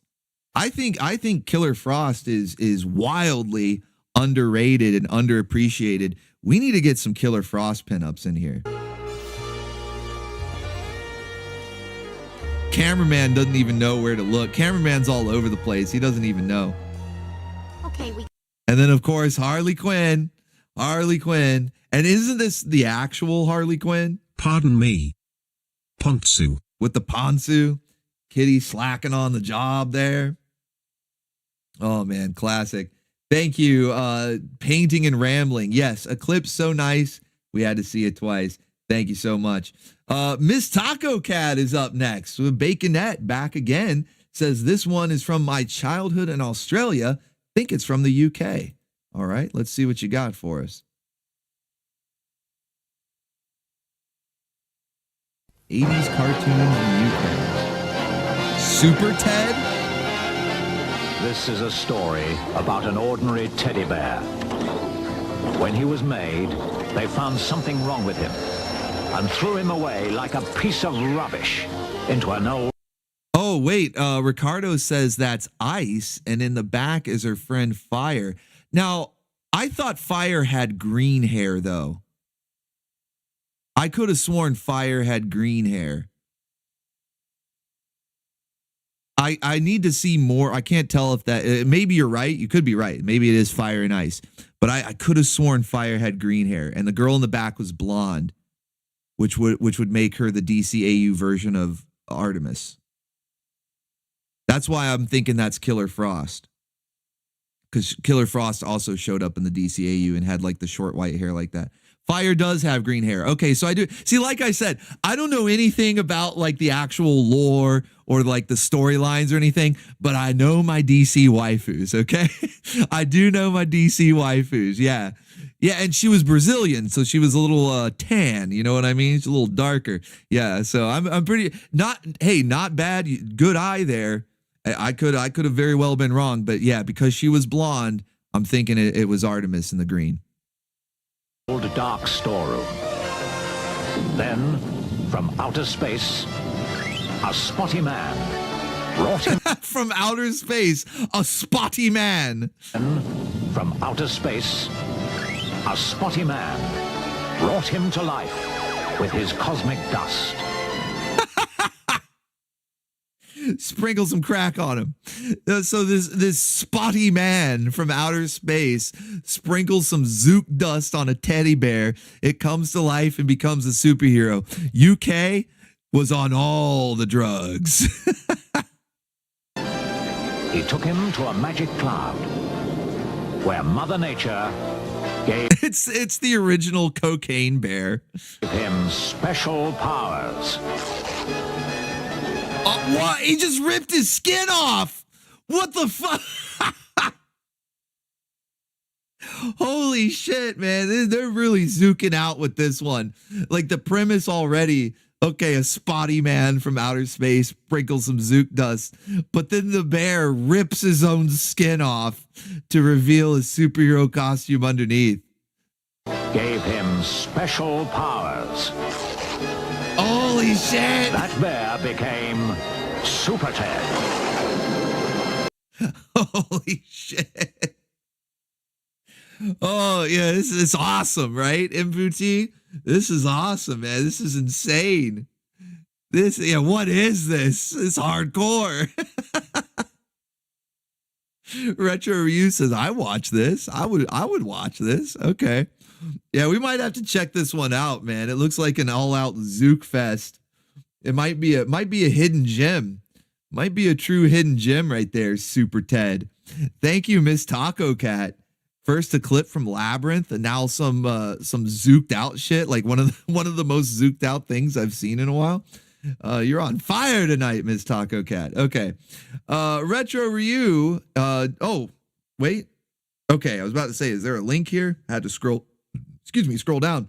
He says, along the same lines as Lord of the Rings and Berserk, this retro anime is called Record of Lodoss War, an amazing 13-episode OVA series. Timestamp is in the URL.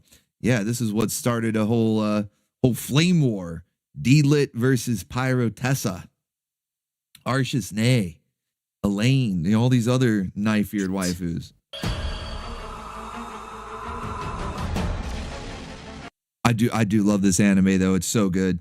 I wish I could play this on YouTube. I tried already. Like, when I first started doing the Anime Grindhouse, one of the first things I tested out was Record of Lodoss War, and it got blocked.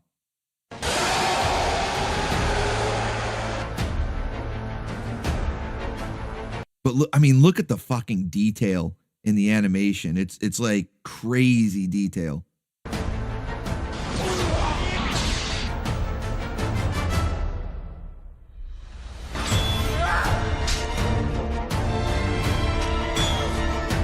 There's D-Lit. There she is. Hold on. Let's get that freeze frame. Yeah. There you go. There's D-Lit. And see, this is how you can tell the difference between D-Lit and Elaine. D-Lit has the nice perky ears. Elaine's are a little saggy. And oh, is that beer drinking dwarf? Hey, was that you? Is that you? He's there. He sees Deedlit. He's like, I'm gonna touch the waifu. That's beer drinking dwarf right there. Impu T says, someday I will watch this. Impu T, someday we will all watch this. Someday very soon. Like I said, I tried to put it on the Anime Grindhouse, but it got blocked. But that doesn't mean that we're just never gonna watch it. We'll just do an OBTV watch party. So fear not, my friend. We are all gonna watch this in OBTV very soon. It's basically like Dungeons and Dragons, the anime, not the cartoon D&D, like the actual game. Okay, the actual game of D&D turned into an anime. A little bit of Lord of the Rings vibes too. I will say it does have some Lord of the Rings vibes as well.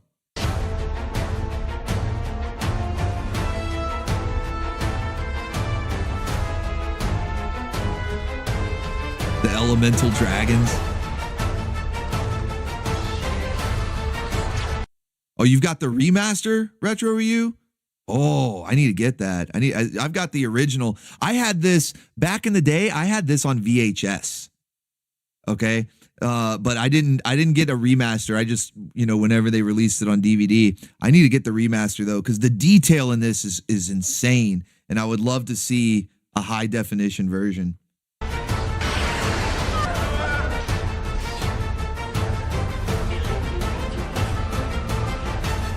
There she is. I was hoping we get Pyrotessa.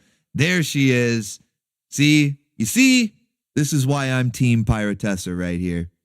Master Godai says, I still have this on VHS. Let's go. He's still got his VHS copy. Yeah, and you need to get the remaster too? Yeah, man. Impu T says Laserdisc copy. Oh, that's where it's at. Yeah, Laserdisc, man. But yeah, there's Pyrotess. We've got our Dark Elf waifu.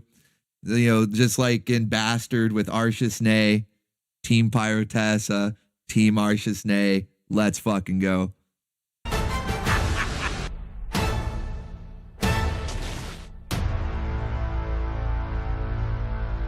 protégerai la paix de Lodos. What is that? Is that like Italian? What is that? Oh man, no, I got to get the remaster of this. It's awesome. So yeah, we'll definitely watch this one in OBTV. I wish I could put it on the Grindhouse, but it gets blocked. But yeah, we will definitely watch this in OBTV. I need to get this Blu-ray set. Oh, look at that. Pyrotessa's on one of the discs right there. Hell yeah. See, they know what's up. They know which team. They know which team. But thank you, Retro Ryu. Awesome, man. Awesome. Brazzle is up next, and he says, my hero, Endomorph, which I don't immediately recognize. Like, it sounds like a superhero name. Sounds like a Marvel character. I could see there's Morph in the X-Men, but I could even see them using Endomorph as a character name in Marvel, but I don't immediately recognize where it's from. So let's see. See what we got here. Oh, shit. They're doing a little callback. Okay, hold on. We're doing a little callback here. If you guys, well, you know what? I'll let it play, and then we'll see if you recognize the show. Because we got introduced to this show just like a week or two ago on channel surfing. And Daryl Walick actually sent me the entire series, because when I saw the trailer, I'm like, oh shit, this looks like some good jank. We need to check this out. So we're gonna be watching this one soon. But nice callback here. I dig it. UMA 61 could have been a colony like the others, but with the discovery of the... Yes, Master Godai, the Deedlit game is actually a Metroidvania. I have it on Steam, and I've played all the way through it, and I plan to do a gaming stream at some point. There's some other games that I want to get to first, but I do have the Deedlit game, not only because it's Deedlit, that's who you play as, so I'm like, oh, a Record of Lodoss War game? Cool, let's check it out. I look into it, it's a Metroidvania? It just infuse it into my veins, okay? Give me a direct line. Metroidvania, where you play as Deedlit, let's fucking go. So yes, I do have that game. I fucking love it. We'll be playing that on Orbital Arcade very soon. The Mechadrome. The company wanted to take advantage of this new energy source to create an army of automated miners, the Mechamorphs. We must rally to the Mechadrome and take the Endomorph to it.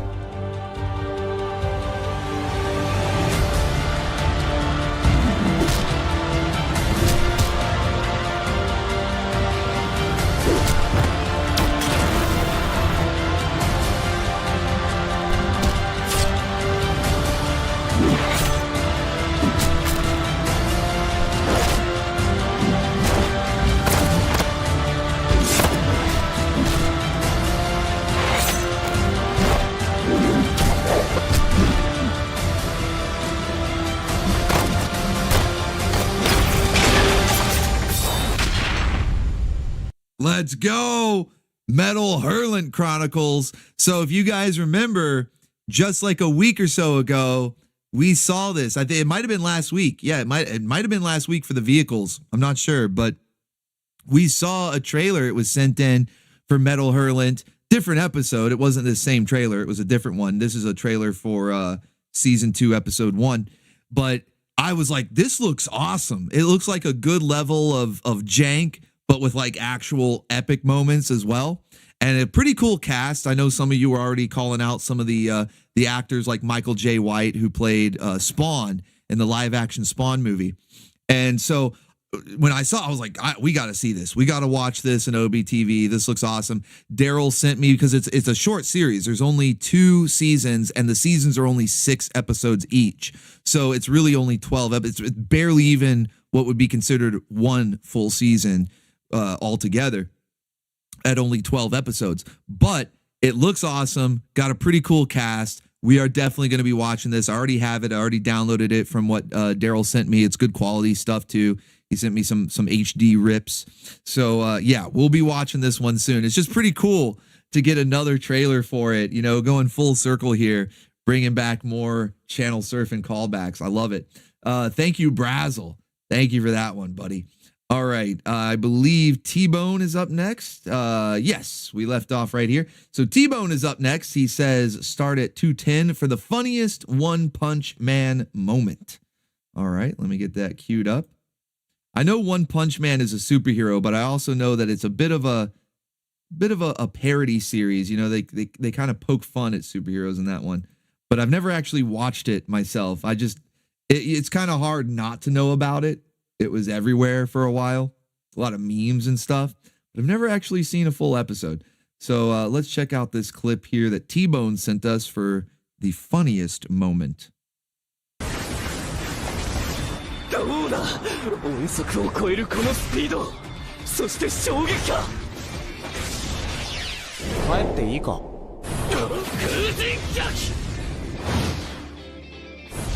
Oh no, no, no, no, no, no! あ、すまん。名前を聞いておこう。埼玉だ。埼玉。次に会った時がお前の最後だ。Oh, buddy, no, no. Checkmate. Fucking checkmate. One punch, the one nut. The nut punch. Oh shit, that's playing dirty.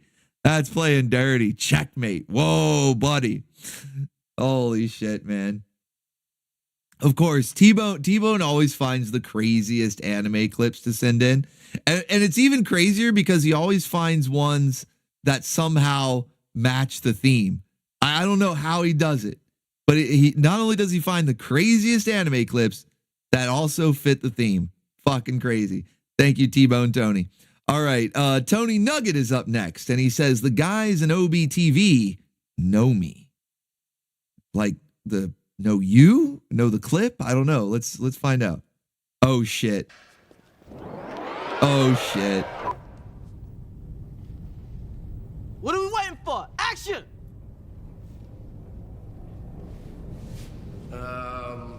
Do you guys know? Do you guys know? Tony Nugget said the guys in OBTV would know. Do you know? Do you recognize it? No, it's not Marijuana Man. I mean, maybe Silent Bob. I'm not talking about the 2 guys you see on screen. I'm talking about the one who's about to show up. The one who's about to enter here. Okay, you know. Snoochie Boochies? Snoochie Boochies. What the fuck? Mark Hamill. Everybody clap for Mark Hamill. He was the voice of the Joker. It's Luke Skywalker. Doing his Joker laugh. Thought I'd never find your precious blunt cave, did you, Hemp Knight? But now, you and your sidekick are finally in the grasp of Why do they call you Cockknocker? Actually, there's a funny story behind that. Actually, I was watching One Punch Man. Funny story. I was watching One Punch Man, and there was this moment, checkmate, I believe is what he said, and it inspired me. You're gonna love this. True story. Oh, no. Why 2 clips back to back? How did this happen? From 2 different people. 2 clips back to back with nut shots. What is going on here? He's dead. Oh no. Okay, we're getting a little carried away there. But thank you, Tony Nugget. Appreciate you. Did you collaborate with T-Bone to send those clips back to back? One Punch Man and Cockknocker. I feel collaboration, scheming, plotting. But thank you though. Brazel is up next, and he says, "Hero of Canton," and then he chuckles a little bit. Makes me nervous. James, the man they call James. He robbed from the rich and he gave to the poor. Stood up to the man and he gave him what for. Our love for him now ain't hard to explain. The hero of Canton, the man they call James. Is this from Firefly? This has got to be from Firefly. Our James saw the mutters' backs breaking.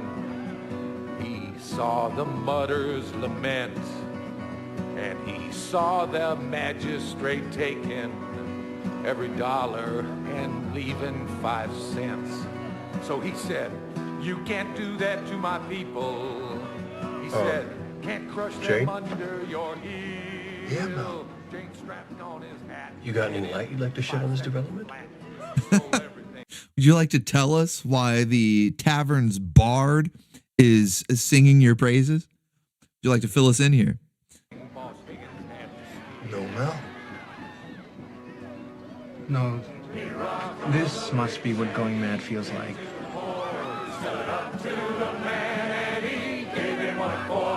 Our love for him now ain't hard to explain. The hero of Canton, the man they call James. Cheers. Now, I know that this show was cut short, was short-lived, did not get enough episodes, and I don't even think they resolved every plot point. Like, they didn't even really get a full run. Does anybody know the story behind that? I'll admit that I'm not as familiar with Firefly. I know it's got some hardcore fans out there, and I've seen it, but it was a while ago, and I don't even know if I remember the ending. I just remember people talking about how we were kind of gypped from getting a true ending. So what exactly happened there? Prince of the Abyss says they did close with the movie. Oh, okay. So I mean, so was the show cut short? Or did they always plan to do that, to just finish it off with the movie? They finished with the movie. Fox dropped the ball. They finished with a comic series and the movie. Okay. Firefly was fucked because execs hated the producer. Oh, that's okay. That's a new one. Fox executives canceled. Okay, so multiple people are saying it was the Fox executives. One person even going into as much detail as to say that they hated the producer of this show. Interesting. Okay. But we did get closure in the movie. So is that true? Because I'm seeing people say they closed it with the movie, they ended it with the movie. But did the movie actually give us closure? Because like I've been hesitant to go back and rewatch this one. Because like I said, I don't even remember the original ending of the show because it was so like far back that I watched it. And I'm like, but if it's like a cliffhanger, so if we don't get closure, I don't know if I really want it, because then I'll get all invested and I'll get pissed off that it's, leaving me hanging. The movie was good for closure. Okay. More or less. We learned where the Reavers come from. Okay. Semi-closure, says Tavern's Pool. Enough to make it worth watching again, right? Like, I'm not going to be super pissed off. If I go back and I watch the show and the movie, get all invested in it again, I'm not going to be pissed, right? The movie closes some stuff. Just watch the animated series when it comes out. They're doing an animated series, really. Less pissed off than that dinosaur show. You talking about The Lost World? Okay. Yeah, I can handle that. Because, yeah, Lost World, man, that one's brutal when it comes to cliffhangers. How it left it. Okay. So if it's not that bad, then all right, I can handle it. Okay. Thank you. Was that Brazel? I believe that was Brazel. Yes, Brazel sent that one in. Thanks, man. Token Robot is up with another one. He says, for today's modern audiences, which we all know what that is code for. So this one makes me a little nervous, but let's see what you got. I gotta go. The world needs me. It's like a callback to earlier in the stream. Fucking hilarious. Oh, thanks for everything. Up, and away!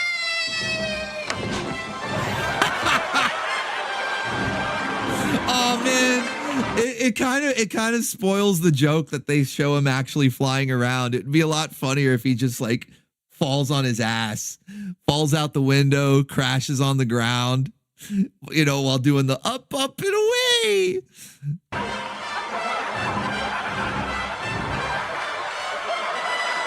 Maybe have him like zip, zooming in a wheelchair. Holy shit. That's callback. I love it. Thank you, Token Robot. All right. T-Bone is up next. He's got another one for us. He says, evil waifu and her hench baconeers doing a song just for you all. I think this is also going to be a callback to earlier in the stream. I love it. Let's go.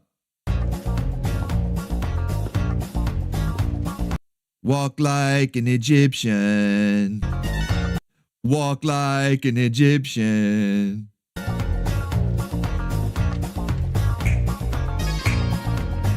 Hey. They are the knights who say neat.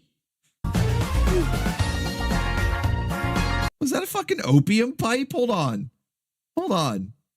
What is she? What the fuck? She's on the Zook. She's on the Zook. Holy shit. She's zooking out, man.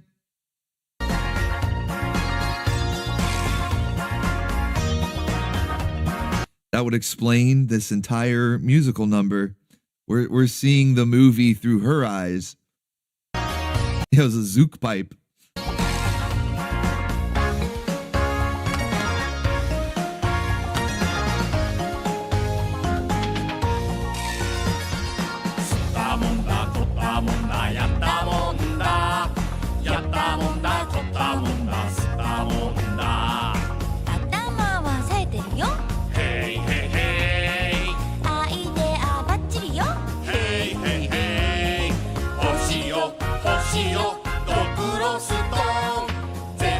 I think this might need to be the end credit song tonight. I think we need Shantae dancing to this one.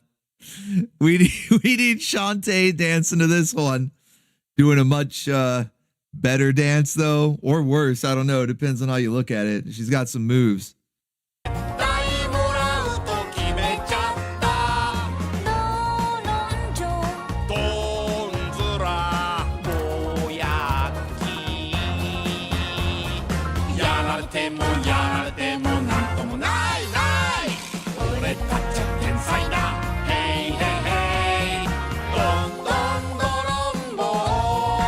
I understood that part. The hey, hey, hey. I understood those lyrics. Is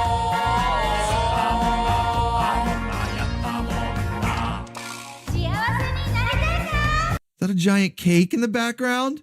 What's going on? I'm so lost.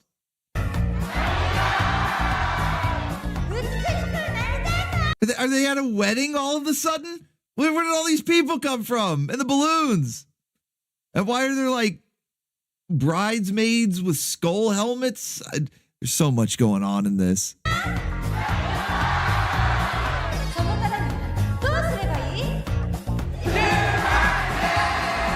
She's having a Sailor Moon themed wedding.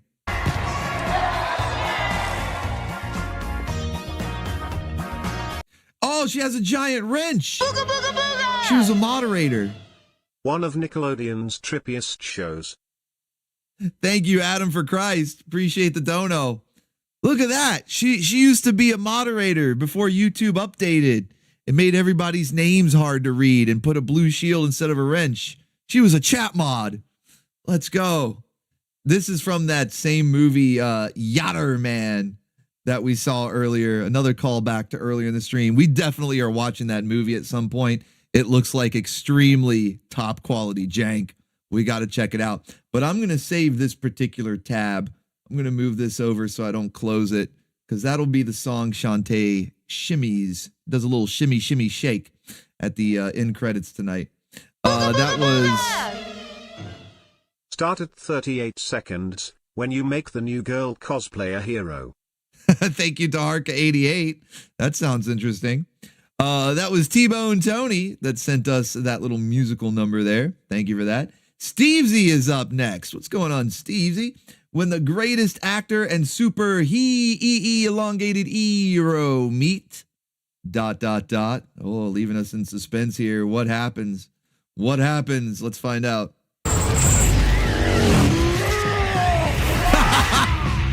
Yes! Speaking of top tier jank, high quality, pure, unrefined, raw Zook. Let's fucking go.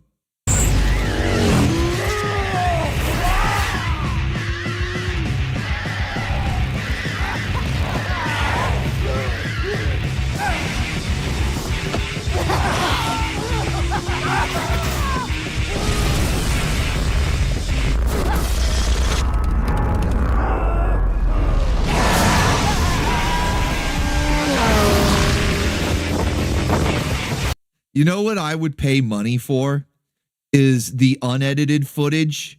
Because, you know, they had to like film this and then give it to the special effects guys to put all the like the skull stuff on his face. But I would pay money. I would pay money for the unedited before. Yeah, like see all this, like the fire and the skull stuff. Before that. When you just get a bunch of Nick Cage doing this with no effects or anything, I want it. I want the unedited footage. I want the raw footage. I would pay money for that. It's look at that jank face. He's seen some shit. Our boy has seen some shit. This is what triplets fever does to you. Okay, this is what triplets fever does to a man. Okay. But just imagine going frame by frame through the unedited footage, like no special effects. It's just Nicolas Cage making all these faces, going frame by frame. You basically would have a lifetime supply of profile pictures. You know, a lifetime supply. You would never run out. You'd have memes. You'd have profile pictures. That's why I'm saying I would pay for it, because you'd be set for life. You'd be set for life if you could get your hands on like just the raw film of him zooking out, making all these faces. You'd be set. You'd have all the memes, everything. Holy shit. This is what triplets fever does to a motherfucker. Yeah, posters. You know, it's good. Thank you, Stevesy, man. Oh man, I love that. It's another one of those. Unironically, I love those Ghost Rider movies. Both of them. They both have their high points. What was that from the second one? I'm trying to remember, because he zooks out in both of them, but they go a little extra crazy, I think, in the second one, if I remember correctly. Which one is it? The first or second one where he's like knocking on the door? Which one is that from? Where's that? It's one of the two Ghost Rider movies. I can't remember if it's the first or second. Knocking on the door. I got to put that on the soundboard. Yeah, lifetime of Avatar face pics. Was that the second one? Yeah, I'm pretty sure. I'm pretty sure it's the second one. It's fucking amazing. I love those movies. Like unironically, I love those Ghost Rider movies. Oh man. Nicolas Cage. He's a treasure, a national treasure, if you will. All right, Brazel is up next. He says, I just had to. Is it Superman? No, it's Luther. All right, let's see. It's Super Luther, maybe? The second one, they just let him go wild. Yeah, like I remember the first one having some good moments, but not as like full Cage. Like I don't remember him going full Cage like he did in that movie that we watched. What was it, Deadfall? That where High fucking Ya, where that comes from. He goes full Cage in that movie. And I remember them not letting him go full Cage in the first one, but in the second one, oh buddy, it's on. All right, let's check out this this clip from Brazel here. Look at it! You look at it! You look at it! That was a SpongeBob thing, right? You look at it! Look at it! Look at it! Look at it! Look at it! I want all of you to look at it! He's so ugly! You look at it! Check, please. Umbrella Academy. Okay. I was like, the Luther reference. Where's that coming from? Okay, so this is from the Umbrella Academy with a SpongeBob reference tied in there. It's a good meme. Thank you, Brazel. Good stuff, man. All right, next up. Let me make sure I'm keeping up with the list here. Okay, yeah, nobody's been skipped. We're good. We're good. All right, Retro Ryu is up next. He says, some of my favorite heroes know Kung Fu. Jet Li is one of the best. This is from Fearless. Sounds like a superhero movie. Fearless.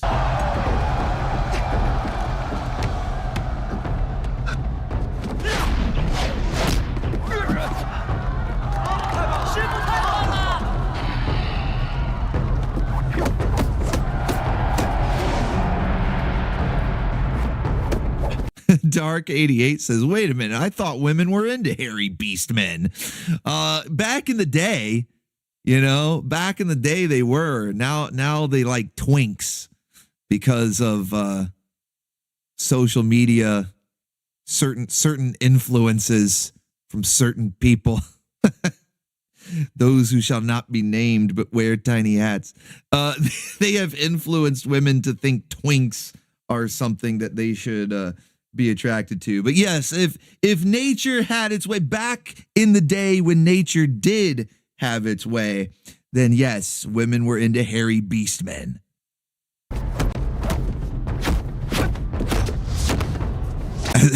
As the good Lord intended.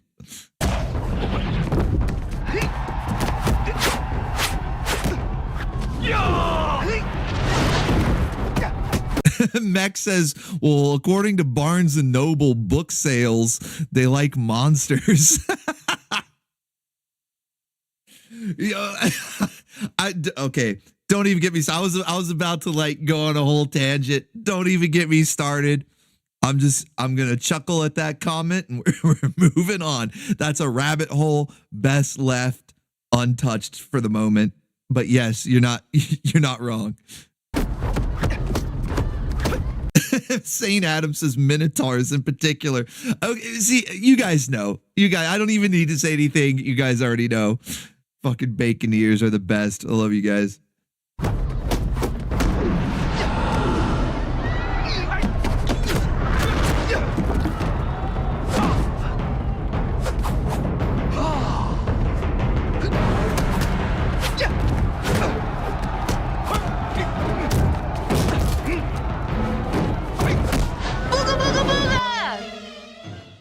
I'm sorry, but I just had to. Uh-oh. It always makes me nervous when that's the description of the super chat clip is, I'm sorry, I just had to. Like, oh, buddy. No, thank you, Soul Edge. Appreciate the dono, buddy. It doesn't necessarily mean it's something bad. Kind of use that joke like, gonna bring her up one more time, like with Sabrina Salerno. It's like, sorry, I just had to. I just needed an excuse. But no, thank you, Soul Edge. I appreciate you, man.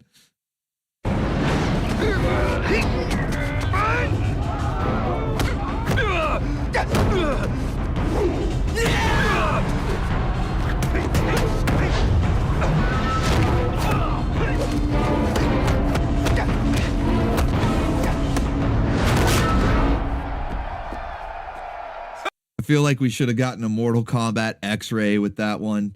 Zoom in and show a rib cracking. That would have been nice. But yeah, you know, a lot of these kung fu movies, they are doing superhuman feats. You know, they got the classic wire work and they're kind of like floating around, jumping off of branches or like hopping across the water like a skip stone.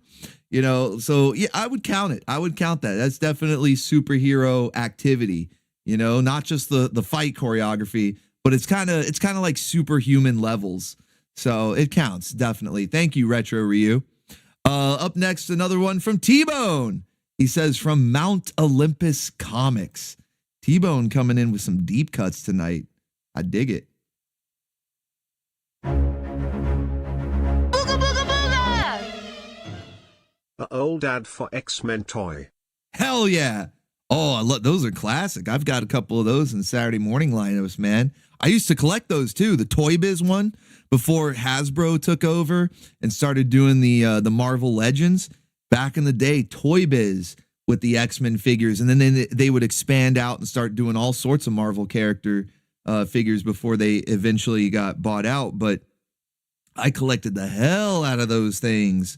And I mean, it's kind of crazy because now Hasbro with the Marvel Legends, you know, it's the newer style of figure with the articulation and the 1/6 scale. But you notice that they're doing the packaging of the old Toy Biz line. So they're really playing to your nostalgia, not just bringing up characters like, oh, you want a figure of this character that's kind of like random and obscure, or maybe never got a good figure, even if they are well known. Well, not only that, if that doesn't tempt you to open up your wallet, we'll put it on the classic Toy Biz packaging. Oh man, yeah, they got me with a couple of those. I'll admit, they got me with a couple of those. They're hanging up on my wall. In fact, let me look over. We got Tigra, we got Scarlet Witch, Spiral with her 6 arms, Apocalypse. I fell for a few of those guys. They got me. But I love those old Toy Biz figures, man. I've a soft spot. Okay, hit me right in the nostalgia. All right, but let's get back to this one from Mount Olympus Comics, a clip that T-Bone sent in. Let's check it out. How do you fight? Like a madman. Oh, monsters, never mind. Ninjas! Not the ninjas.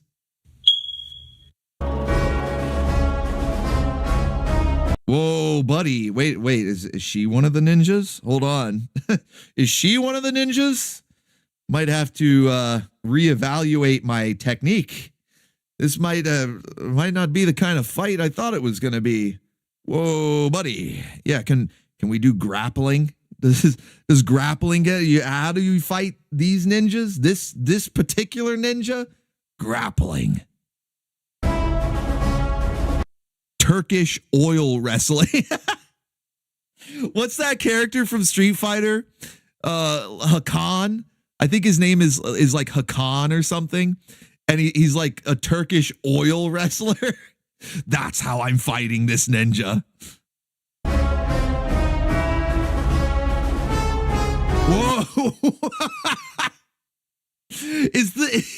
Is the lightning reflecting off of her yams? She has bulletproof yams. I don't know if that's meant to be like a lens flare, if somebody shot right at the yams and the bullet's just bouncing off. Is that like an energy beam? Whatever it is, she's got yams of steel. Forget the Man of Steel. This is the yams of steel.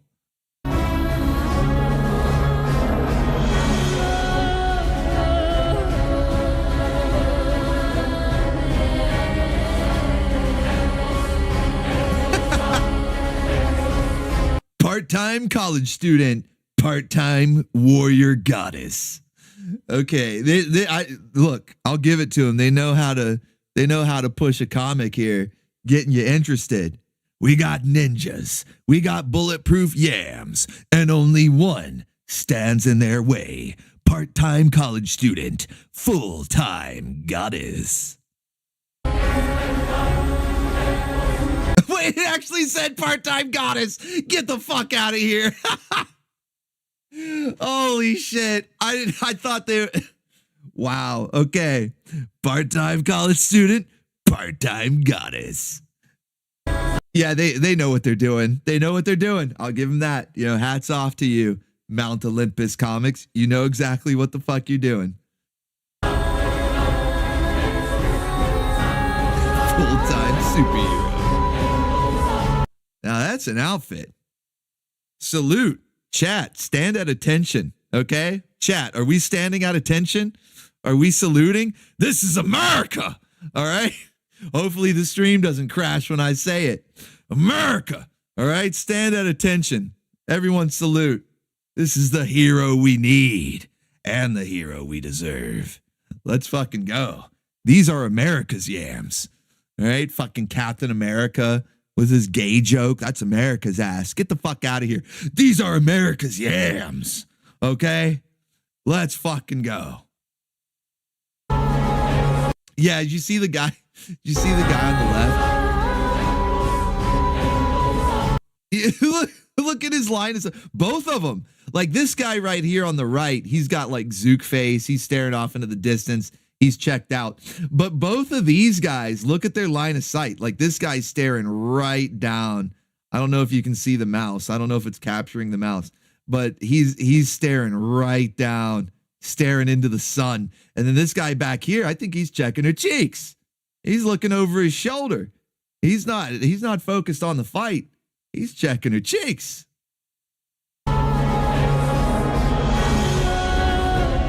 Patriotica. That's actually kind of a cool name. It's kind of cheesy, but it works. It you know, because I mean, you got like Captain America, Common America.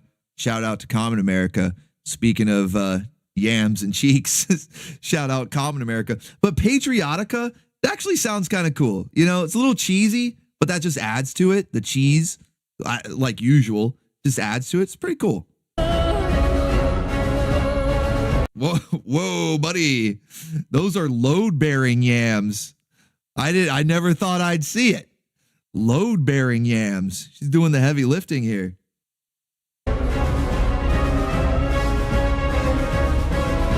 No, go back to the bikini variant. We need more variant covers.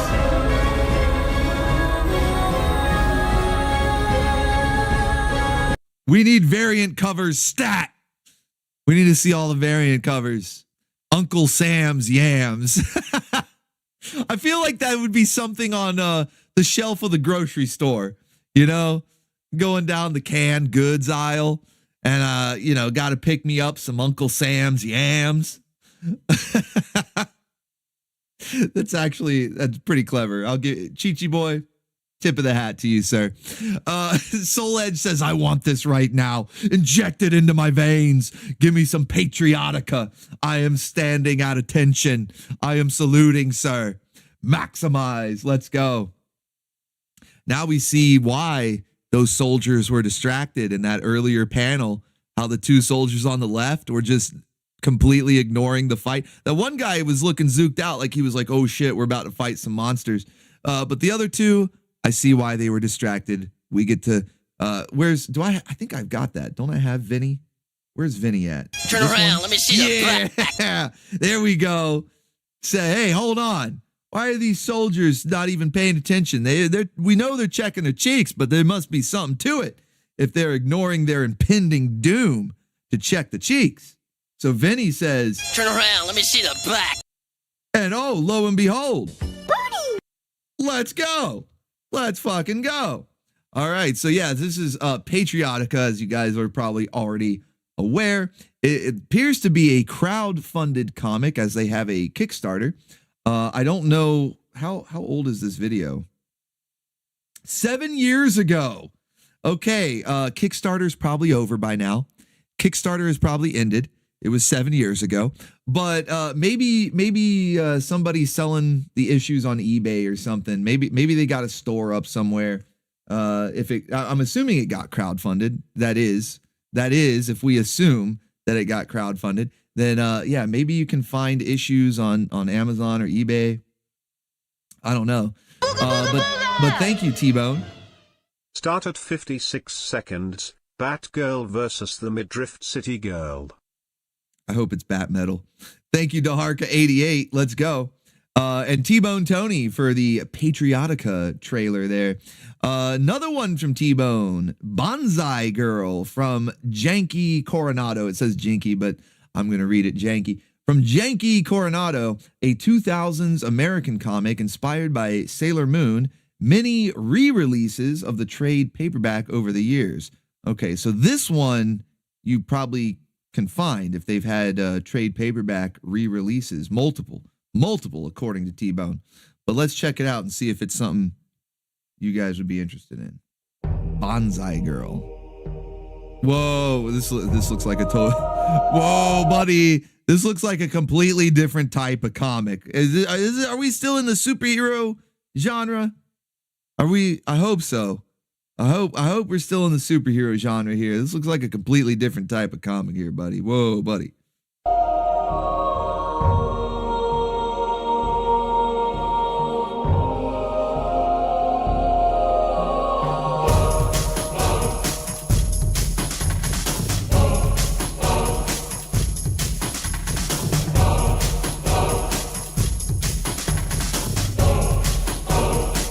She's got a fucking Rubik's Cube. Evildoers beware. This waifu can solve a Rubik's Cube. Can you?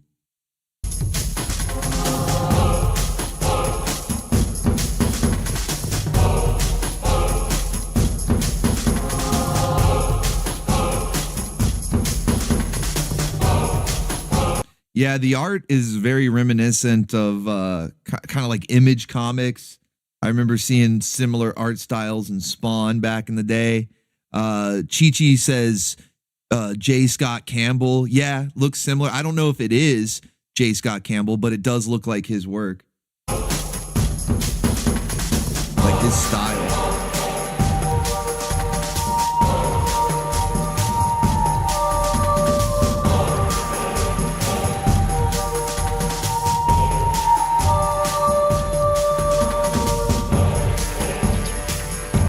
No, he stabbed him in the beard.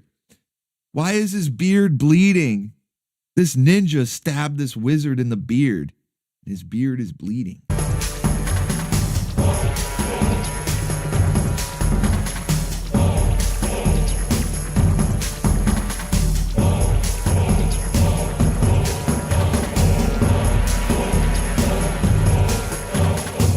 Okay, it's starting to look more like a superhero comic.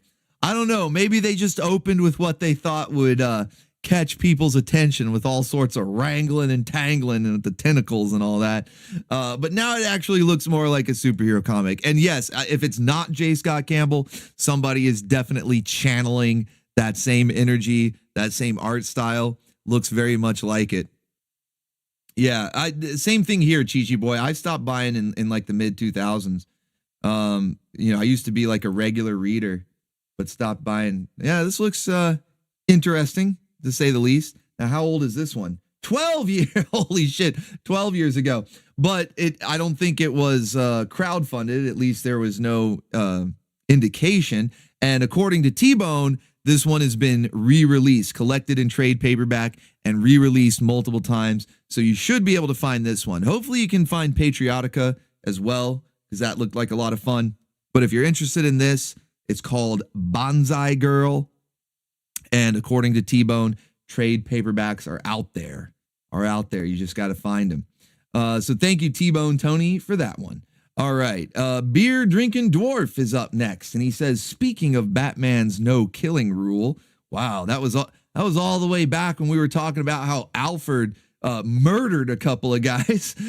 So let's see what you got here for us. In an alternate universe where Bruce Wayne watches his parents die again, but instead of just crying until he gets rescued, he notices that Joe Chill dropped his gun on the ground to grab his mom's pearls and quickly grabs it to take revenge, killing him. Many years go by and Bruce still trains in several martial arts to fight crime as Batman, but eventually realizes that but he's got a collection of guns. Holy shit. Look at that image, man. That goes hard. Bruce Wayne just chilling, guns all over the floor. fucking based Batman. Let's fucking go. That this still wasn't enough and decides to add guns as his main tool against crime. A Batman without a moral... Holy shit! This looks badass. Okay, this might be my new favorite version of Batman. He's literally covered in guns. The Bat Punisher. Yeah, he is. He's the Bat Punisher. It's like, what if Frank Castle became Batman instead of Bruce Wayne? He's literally covered in guns. This looks awesome. Code is then born in Gotham, and after Bruce invites several members of the city's corrupt elite to a dinner and burns them all alive for funding criminal organizations. Oh shit, that's awesome. Fucking brutal. Fatality. Commissioner Gordon starts a manhunt to catch the vigilante and killer Batman, organizing a plan with several of his officers and eventually lighting a bat signal in the sky to lure Batman to them. And when Batman does show up, Gordon orders his men to activate the device and reveals the signal was actually a giant magnet, finally capturing Batman. But that's when Bruce... That is some Joker shit right there. That's like 60s Batman. Aha! It was actually a giant magnet. And it just like doesn't pull any of the guns. Anybody, I mean, they're wearing like Kevlar and metal helmets and all this stuff. They got guns. Doesn't pull any of that. Just Batman. It's a bat magnet.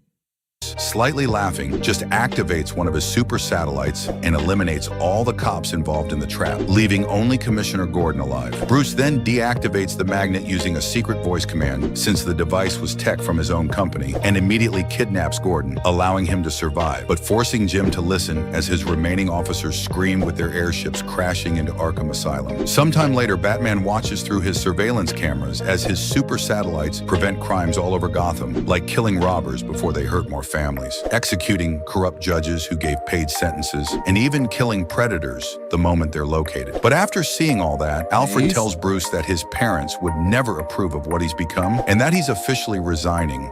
That's okay. You shut up, Alfred, okay? Because we approve. This is the most based Batman, okay? We approve. So you shut up, Alfred. You fucking murdered people. We saw it earlier.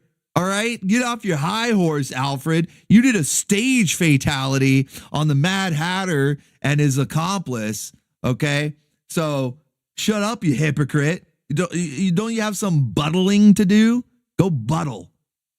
Even knowing that Bruce had implanted a device in his head. And while Batman considers activating the device to erase Alfred for good, in the end he hesitates because, despite everything, Bruce still loved him like family. However, that choice had a cost, because that allowed Gordon to finally figure out that Bruce Wayne was Batman, now quickly teaming up with Two-Face, the new mayor of Gotham, to finally take him down. And when Gordon leads an operation to Wayne Manor demanding Bruce show himself and surrender, Bruce opens the door insisting they have the wrong man, but Gordon says Alfred gave the police all the proof they needed to uncover his secret identity. And even though Batman draws his weapon to escape, he couldn't fire in time as Gordon quickly defeats him in a hand-to-hand combat, now proving that Batman... Bullshit. Like Jim Gordon is gonna... Because they said earlier that he still trains in all the martial arts. Like, even though he's using guns, he was still basically the same Batman, just with guns. So there's no fucking way that Jim Gordon's going to win in a hand-to-hand fight. That's a bullshit ending. Everything else, though, sounds pretty awesome. Everything else is pretty awesome, but that ending is garbage. But yeah, definitely the most based Batman, the hero we need, the hero we deserve. Frank Castle is Batman. Sign me up. Thank you, beer drinking dwarf. Is it the, what's the name? Oh, no, it's not. I thought maybe it would be in the super chat description. What's the name of that run? I'm assuming it's like an Elseworld story. You know, it's like an alternate timeline, obviously. But what's the name of it? I'd like to check it out. Let's see. T-Bone is up next. He's got another one for us. He says, before I go, Tokyo Mew Mew waifus fight against kangaroo waifu in the ring. Just reading that has me zooking out. I have no idea what this is going to be other than something crazy, as T-Bone normally has for us. So let's see what it is. Start at 40 seconds. Let me cue it up. What in the fuck? What is this? What is that? What the fuck is that? Okay, is this the kangaroo? Is she supposed to be a kangaroo? I thought Tank Girl was weird. You guys remember like the kangaroo people in Tank Girl? Japan was like, hold my sake. Okay? Yeah, Tank Girl, you got like weird kangaroo people in your movie? Hold my sake. The fuck is this? And she's doing the what the fuck?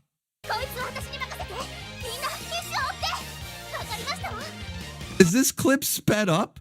Am I on normal speed? Yeah, it's playback speed normal. Why does it feel like it's on fast forward? What the hell is going? What is anything? What is reality?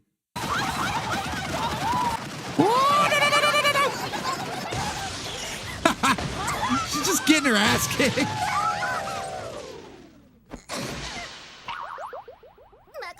KO. What in the hell, man? Some wild shit. T-Bone always finds the wild stuff, though. He always does. Never lets us down. Finds the craziest shit. Thank you, T-Bone. All right, let's see. Where did we leave off? That was right there. So next up is from Tony Nugget. Says, skip to 9:30. That movie Guardians is free on Tubi. Thank you for reminding me, because I am going to try to procure a copy of that. But let's see what he's got for us here. The superhero party.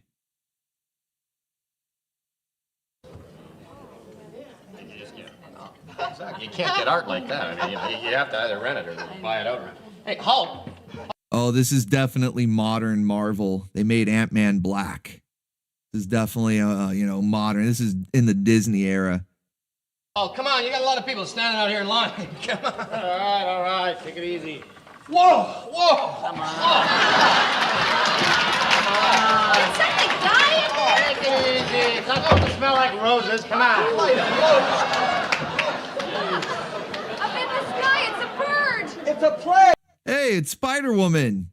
Again.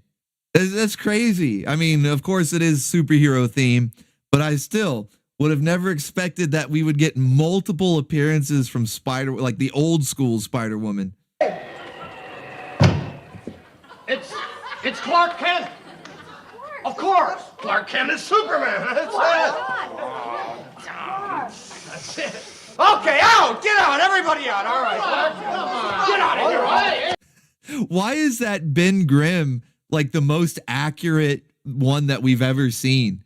Why is this the best looking live action Ben Grimm? What the fuck? Look at him. He's got the blue shorts on and everything. Along, Ninja Flip. Get out of here. Buddy, pal. Everybody out of here. Oh, man. Yeah, much like Disney, there was a time when Saturday Night Live didn't completely suck. So thank you, Tony Nugget, for that one. Good stuff. Even though, ironically, they kind of had Disney casting in that, but it was still a funny clip. Let's see. Oh, shit, T-Bone is back. He said one more before he goes, but he got another one. He says, I just noticed this one when searching for Jungle Waifu comics from X53 Studios. I like how T-Bone just gets to a point where he's like, all right, I sent in my clips now to search for waifus. And then he's like, oh, wait, this might be another clip. Oh, man, T-Bone is hilarious. All right, let's see what we got here. Tayana, the Jungle Girl. Caribbean jungle where dinosaurs still walk. Survival's law is savage. Kill or be devoured. Meet Tayana, sultry. It's Hannah. It's Hannah Dundee. All they did was take Hannah Dundee from Cadillacs and Dinosaurs and put her in a jungle bikini. They say, hey, let's get a cheetah print or leopard print jungle bikini. We'll get Hannah Dundee. She already knows her way around dinosaurs and all that. Just slap her in here. Tayana nothing. That's Hannah Dundee. You can't fool me. Savage, unbreakable. savage as it zooms down. What the fuck? The jungle owns her sweat-slicked body. Whoa, buddy. What is fucking narrator? What is that? He's the jungle owns her sweat-soaked body. What the fuck is the narrator on? Holy shit, man. Calm down, buddy. Body and her soul. Forging her sweat-soaked soul. her into its deadliest vixen, its protector, and her queen in waiting. Raptors rip flesh. Whoa, buddy. There's no jungle Kini there. She misplaced it in this one.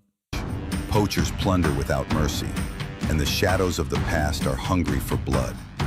In this jungle, every secret costs your life. Framing? Or your soul. That's framing? From the twisted minds behind her. Oh, she's wrangled and tangled. Arachna comes a standalone beast of prehistoric peril, a feral throwback to Sheena and Rula, loaded with dinosaurs, danger, and unapologetic escapism that bites back hard.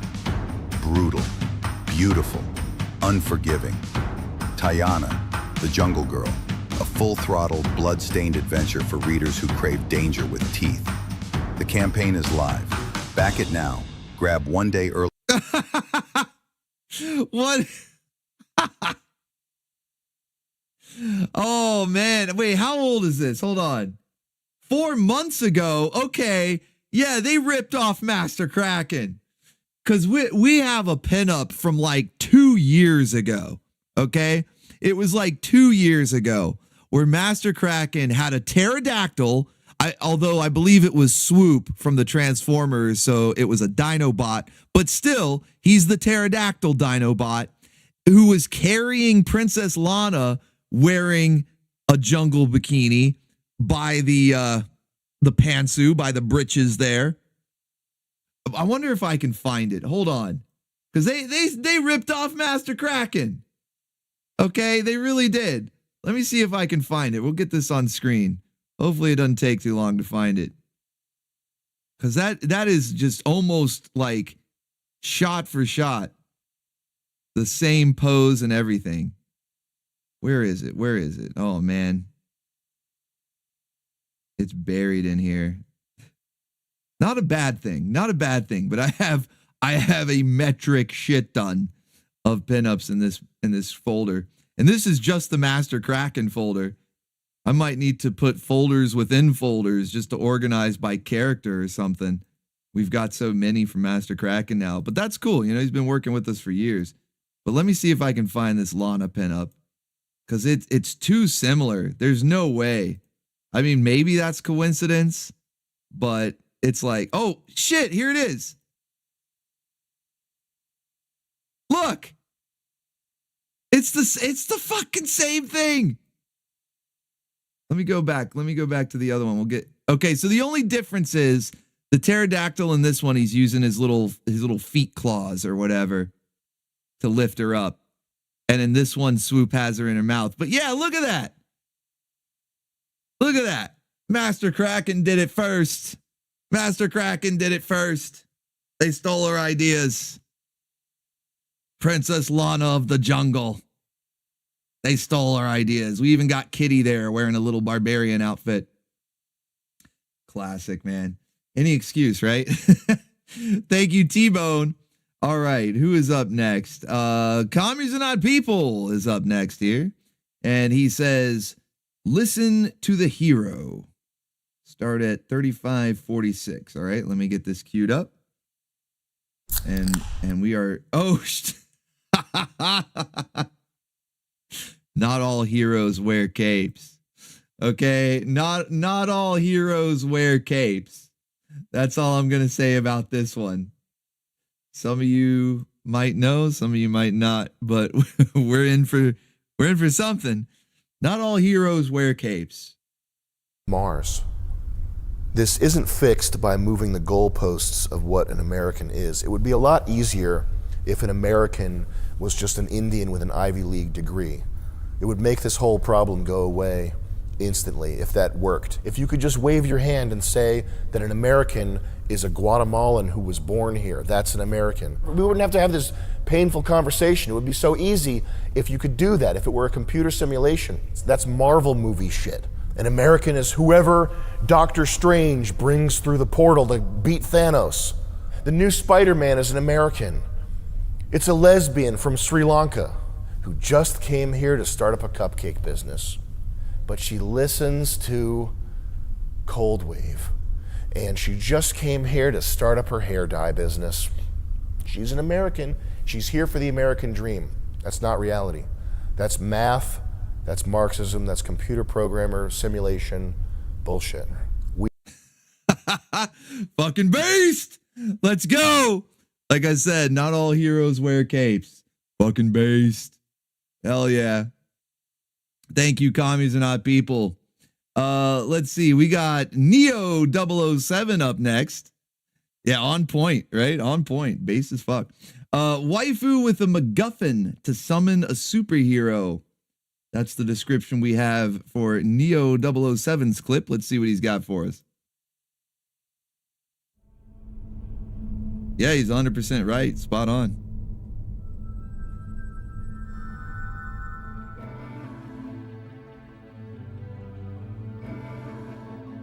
Wait, I missed the best part? I thought that was the end of it. We all know what an American is. And all these paragraph-long definitions and high-minded ideas, it's just propaganda. We know what an American is. And if you're not here to help the American people, then your usefulness to us is over with. The right wing. There you go. There you go. I knew I was like close to the end of the clip. I did cut it off just a little too soon. But yes, exactly. We all know what an American is. So we'll just leave it there.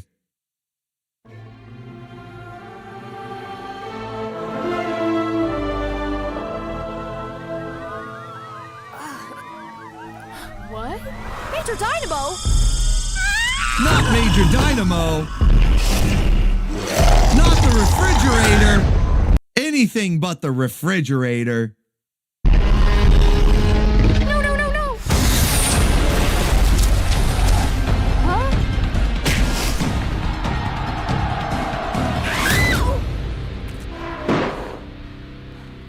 All right, Cat, that should about do it. I might need to be caught up on all that's happened since you last summoned What? me. No, You're not Cat. Wait, who are you? No, don't take that off.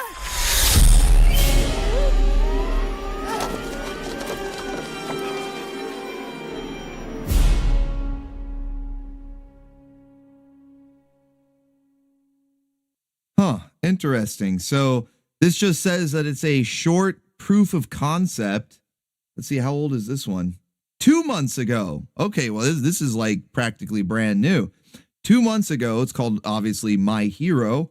A short proof of concept. I'm guessing, hero lives inside the ring. Waifu has to put it on, summon the hero, but it's not who he was expecting, or at least not the last owner of the ring. And he fights giant refrigerators. Okay. You know what? Not the worst thing I've ever seen. Might check out more. Let's see if he fights any other kitchen appliances. But thank you, Neo 007. All right, let's see. Token Robot is up next, and he says, "I'm done now." Simply, I'm done now. All right, let's see our I guess, what is our final showing from Token Robot? And we only have a couple more clips. We're actually almost to the end, guys.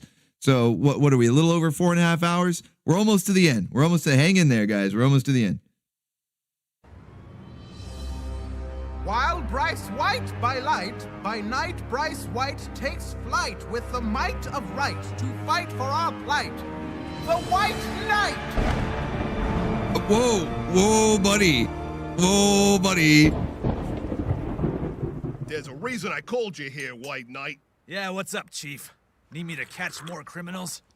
No, see, that's the thing. The jail cells are full. I've been meaning to talk to you about your unusually high number of arrests. What can I tell you, Chief? These streets are swarming with degenerate scum. Whoa! All right, look.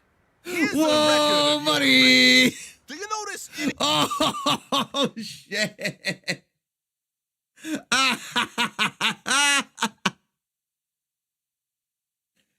Oh, shit. Holy shit. It's gotten too real. It's too real. Oy vey, shut it down. Anything similar with these? Well, they're all criminals. I can tell just by looking. How can you tell someone's a criminal just by looking at them?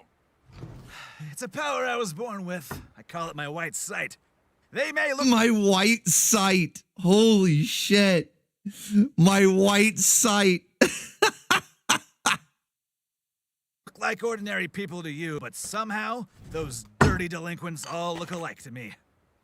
Especially those ones. Those are the Harlem Globetrotters.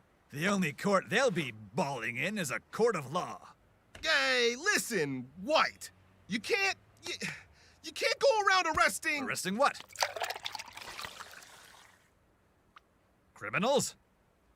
This! You're making us look bad. I am? How? You can't... Can't what?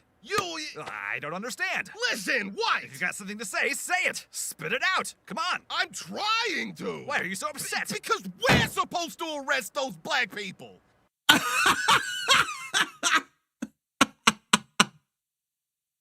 Holy shit. Oh, this is fucking nuts. This is fucking nuts, man. It's hilarious. Yeah, he poured out all the coffee and replaced it with cream. Oh man, the billboard, the whatever that is, not billboard. I'm blanking on it, man. But yeah, the board in the back that looks like if you actually look up like all the shooters and stuff, it kind of looks similar. It's art imitating life again. But hey, that's just a joke. Just a joke, guys. You're not leaving any for the rest of us. That's racist. White fly! Holy shit! White fly! Holy fuck. It's amazing. Who sent that one? A token robot. Token robot. What? Wow. Holy shit, man. Yeah, white flight. Well, I can't help but think of Dragonflies, where they say flight is might. But you know where I'm going. You know where I'm going with this. Ooh, holy shit. Okay. You guys are cracking me up tonight, man. Wow. All right. We got another one from Miss Taco Cat. One more for Jesus, she says. So play from 626. Okay, let me get that queued up here. Where's my fiance? Oh my gosh. Oh, and now we go in like a complete opposite direction here.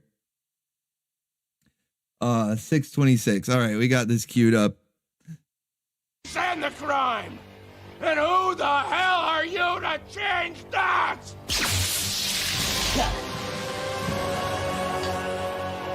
I'm Orgasmo. Huh? Oh no, no, no. Oh my gosh.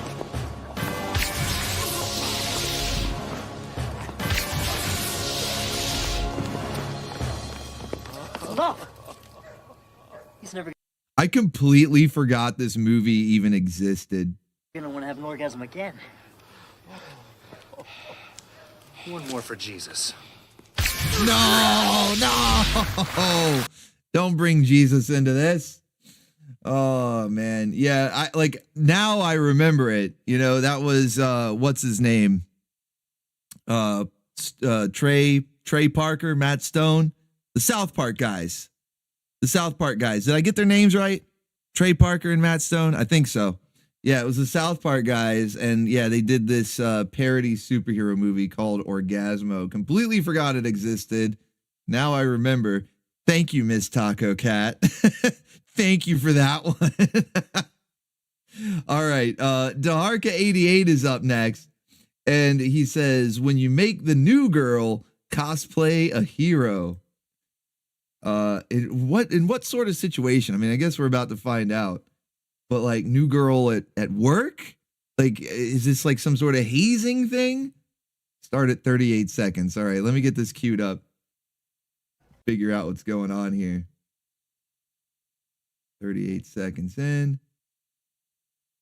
There we go. All right, and make sure it's on screen this time too. There we go. Look, we lay the right bait, he'll come to us. That's why I need you and the new girl. Oh wait, is this Saints Row? This is from Saints Row. Saints Row the Third. Oh shit. My name's Viola. Your name's the Bloody Canoness. You can't be serious. Works for me. Actually, I think I like it. I feel ridiculous. Oh, is that I was like, are we going to get to see? No, it looks. What about this cutscene? Do we actually? No, she never actually wears it. Oh, what a jip. Whoa. What the fuck? Whoa, buddy. Whoa, buddy. All right. Oh, man. Saints Row used to be crazy.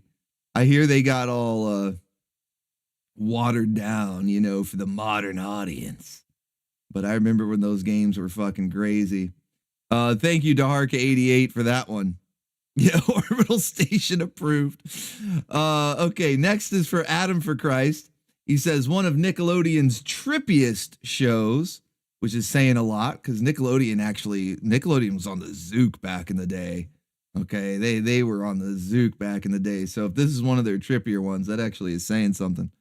He was just an ordinary kid until that fateful day when he accidentally swung over the bar and learned he had incredible powers beyond those of any superhero. Where are my parents? He had become Inside Out Boy. He couldn't fly or even leap tall buildings, but what he could do, gross out adults, made him a hero to kids the world over. Excuse me. Inside Out Boy, what you want in a hero. Guts. From the network that's got what you want, Nickelodeon. Guts. Do you have it? Guts. I remember Inside Out Boy. Now, I don't think he got his own standalone show. This was either like little shorts that were played during the commercial breaks, or this was part of Kablam. Does anybody remember? Like, I remember seeing like quite a few of these Inside Out Boy segments, but it wasn't like a full like 30-minute show. They were either like little like 1 minute things played during the commercials, or it was part of Kablam. If you remember that show Kablam, that had a whole bunch of mini segments in one. It was like a variety show, but for animation, and there'd be like traditional animation, claymation, stop motion, weird paper cutout things with whatever the fuck Anaconda was. But yeah. Oh, and they also had the Action League Now with the action. It was kind of stop motion, but sometimes they just wiggled the action figures around. You know, they were like holding it off screen. But I want to say Inside Out Boy was part of that, but maybe not. Maybe it was just during the commercial breaks. It was during Kablam. Okay, so Twin Headed Gamer says it was during Kablam. Memory Unlocked. Yeah, Memory Unlocked. Yeah, this was when Nickelodeon was fun. Yeah, man. That's why I said Nickelodeon, they were on the Zook back in the day. So when Adam for Christ said this is one of the trippiest ones, I'm like, holy shit, that's saying something. And yeah, definitely lived up to that. Inside Out Boy. There you go. All right, we've got another one from Daharka88. It says an old ad for X-Men toys. You gotta love that. This is just classic nostalgia right here. We've been going a little crazy with these last few clips. Going a little cuckoo. But this is some good stuff right here. Oh shit, I remember this one. Oh no. This isn't like the figures I was thinking. I was thinking this was going to be the old Toy Biz figures. This is something else. But I think you guys are going to like it, okay? I think this is for the bacon ears, all right? Really cool. We each got a free X-Men toy when Billy's mom... Pogs! They're coming back in a big way. Buzz Hardy's Fun Meal Packs, and she knew all about the X-Men. We either got X-Men mini Marvel comics, or tattoos, or the Beast in a sled, or trading cards, or cool hero caps. So why did Billy's mom know so much about X-Men? Maybe your mom is a mutant. Maybe. Whoa, buddy.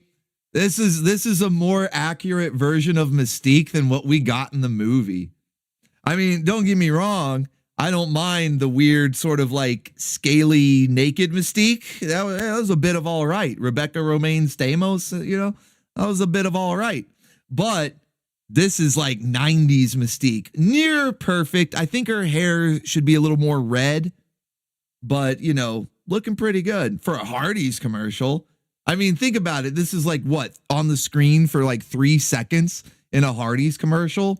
They got the glowing yellow eyes. They got the little skull on her head there. Not bad. Not bad. Mom's a mutant. Whoa, dude, your mom's Mystique. She's pretty hot. Takes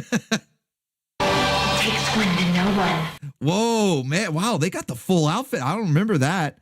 Like, I remember the headshot, but they got like the full outfit here. The skull belt, the dress. They went all out. Dude, it's a fucking Hardee's commercial. They went all out. Not bad. Oh, Mom. Collect them up. Mom, you're embarrassing me in front of my friends. Can you stop shape-shifting in front of my friends? Mom. Man, you're embarrassing me. It's kind of relatable. Not that my mom was a shapeshifter, but just having those moments where you're like, come on, Mom. Not in front of the guys. You know, but at least she didn't do this though. Like imagine your mom comes walking in like this, like, Mom, not in front of the guys. That is seriously though. That's a really cool Mystique costume. They did pretty good. They did pretty good. Oh man, classic stuff right there. Thank you, Daharka88. Not what I was expecting, but a very pleasant surprise. Soul Edge is up next, and this is the one that had me nervous. He goes, I'm sorry, but I just had to. I just had to. Like he even repeats himself in the message. So I'm like, uh-oh, what are we gonna get? Let's see what you got, Soul Edge.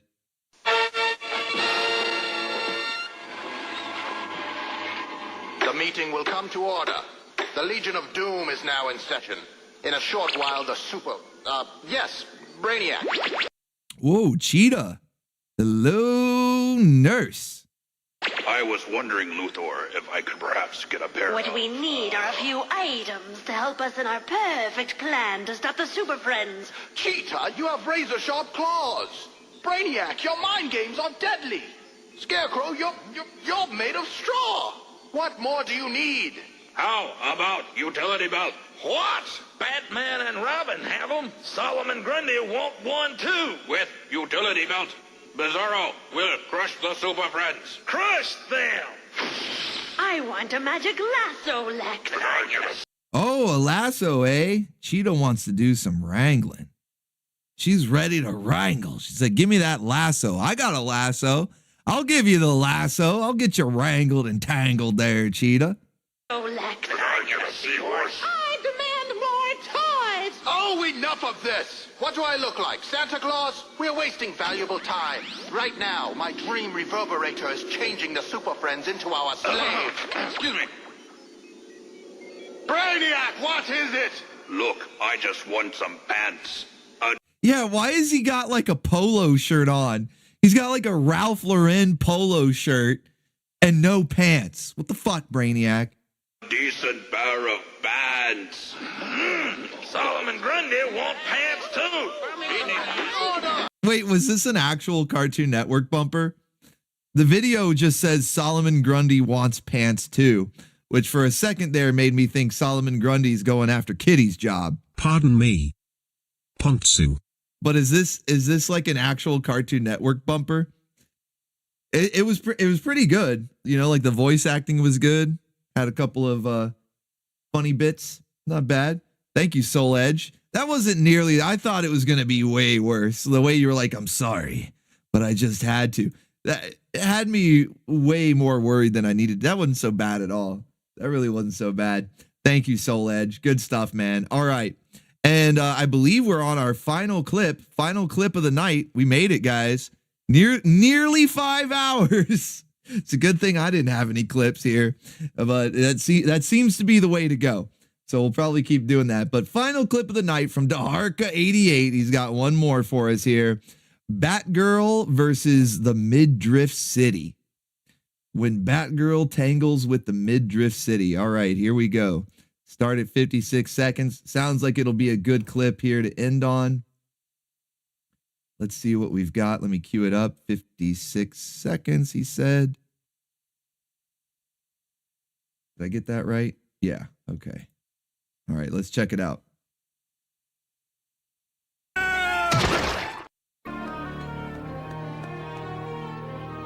Whoa, some tiny mini shorts.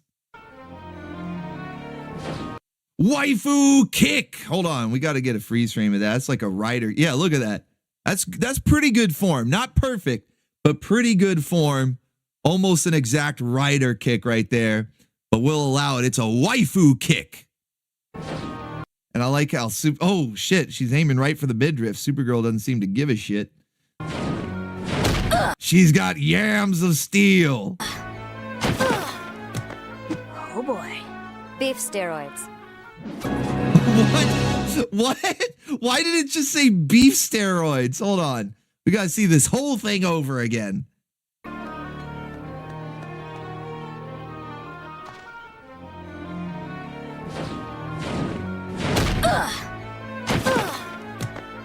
Oh boy. Beef steroids. I'll be taking that snazzy belt of yourn. I don't know what, like the audio's out of sync. I don't know what's going on. They're just talking about beef steroids after a waifu kick. I don't know. But you know what? We'll allow it. We'll allow it. She's got yams of steel. Took that kick like a champ. Look at that. There you go. That is the perfect screenshot to end the stream on. That basically encapsulates the whole superhero theme tonight. Waifu kick failing on Midriff City here due to her yams of steel from taking beef steroids. So that I don't know. I can't think of a better way. Can't think of a better way to cap off the night. Perfect representation of our superhero theme tonight. Midriff City country girl in her tiny mini shorts and shirt on beef steroids, using her yams of steel to deflect the waifu kick. There you go. Thank you, Daharka88, for that one, man. Excellent clip to finish off on. Well, that's the show tonight, guys. I don't know about you, but I had a blast. I was laughing my ass off, especially a couple of those that we got towards the end there. Got a little spicy, but they were fucking hilarious. Got a little bass too. Also hilarious. But really good times, man. Everybody sent in great clips. Thank you to each and every one of you that sent in clips tonight. We had some real killers in there, just absolute bangers. Some funny stuff, some things that maybe you guys had forgotten about or hadn't heard of. I definitely saw some people in chat saying memory unlocked, that they got some memories unlocked tonight, maybe some things they had forgotten about. Tons of stuff added to the watch party playlist. We got so many things now to go through and watch. Some things, it's kind of funny, some things were already on the watch party playlist, and we'll be checking them out very soon. So stay tuned to the OBTV Discord as well as YouTube. Some of these might actually be playable on YouTube, but if you don't see them show up there, then stay tuned to the OBTV Discord, and they will be popping up in there very soon. So hopefully you guys enjoyed the night, man. Like I said, I had a blast. Excuse me. Wow, I'm almost losing my voice. I've been laughing so much. I got to go get some water. Okay, so we're going to wrap up the show there. Thank you guys again, each and every one of you, every single person for watching. Your time is valuable. I appreciate you spending it here with the Baconeers, the Bim Bams, and the Flum Bums. otherwise known as the best community on YouTube. We'll be back here on Friday night, 9 p.m. Eastern Standard Time with sterner stuff, kicking off the weekend the best way I know how, hanging out with the Bim Bams and the Flum Bums. We're going to have a few laughs as we A-log the cartoons, go over the latest memes that I've cooked up for these decades-old cartoons, and of course, we'll have everybody's favorite segment of the week, the Waifu Roundup. So hopefully I'll see you back there, or back here, rather, for that. And then in the OBTV Discord, tomorrow night, we're going to check out the Maxx, okay? I was going to start Archer, but it's kind of weird starting on a Thursday because it's like the end of the week. I don't know. I like starting a new show on Tuesday, so we have 2 days that week to get into it. So instead, since it was featured tonight, we're going to check out the Maxx. We should be able to go through all the episodes. They're pretty short, and we'll do that tomorrow night at 8 p.m. Eastern Standard Time. And then who knows? We might even be watching some stuff tonight. It's not too terribly late, a little bit. Depends on what time zone you're in. But we'll probably watch some stuff tonight. We'll got the Maxx tomorrow night and then back here for sterner stuff on Friday. Until then, I want you guys to stay awesome because each and every one of you guys have been awesome tonight. Thank you again to all the donos, everybody being here. Be sure to like up the stream if you enjoyed the madness tonight. Stay awesome. Stay based. God bless you all. And remember, until all is one. Yes, until all is one. Thank you for visiting me. It's been real. Tomorrow.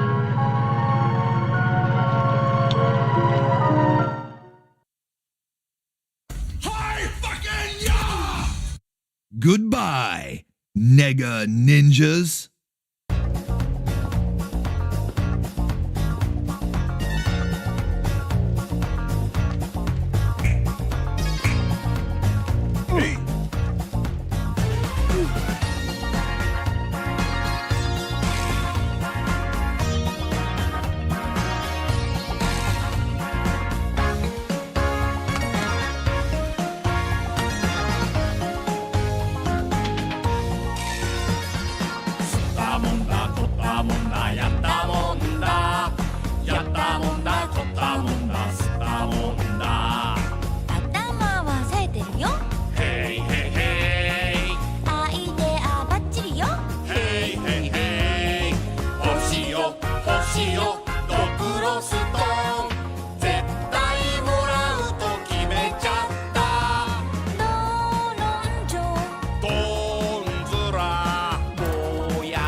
Te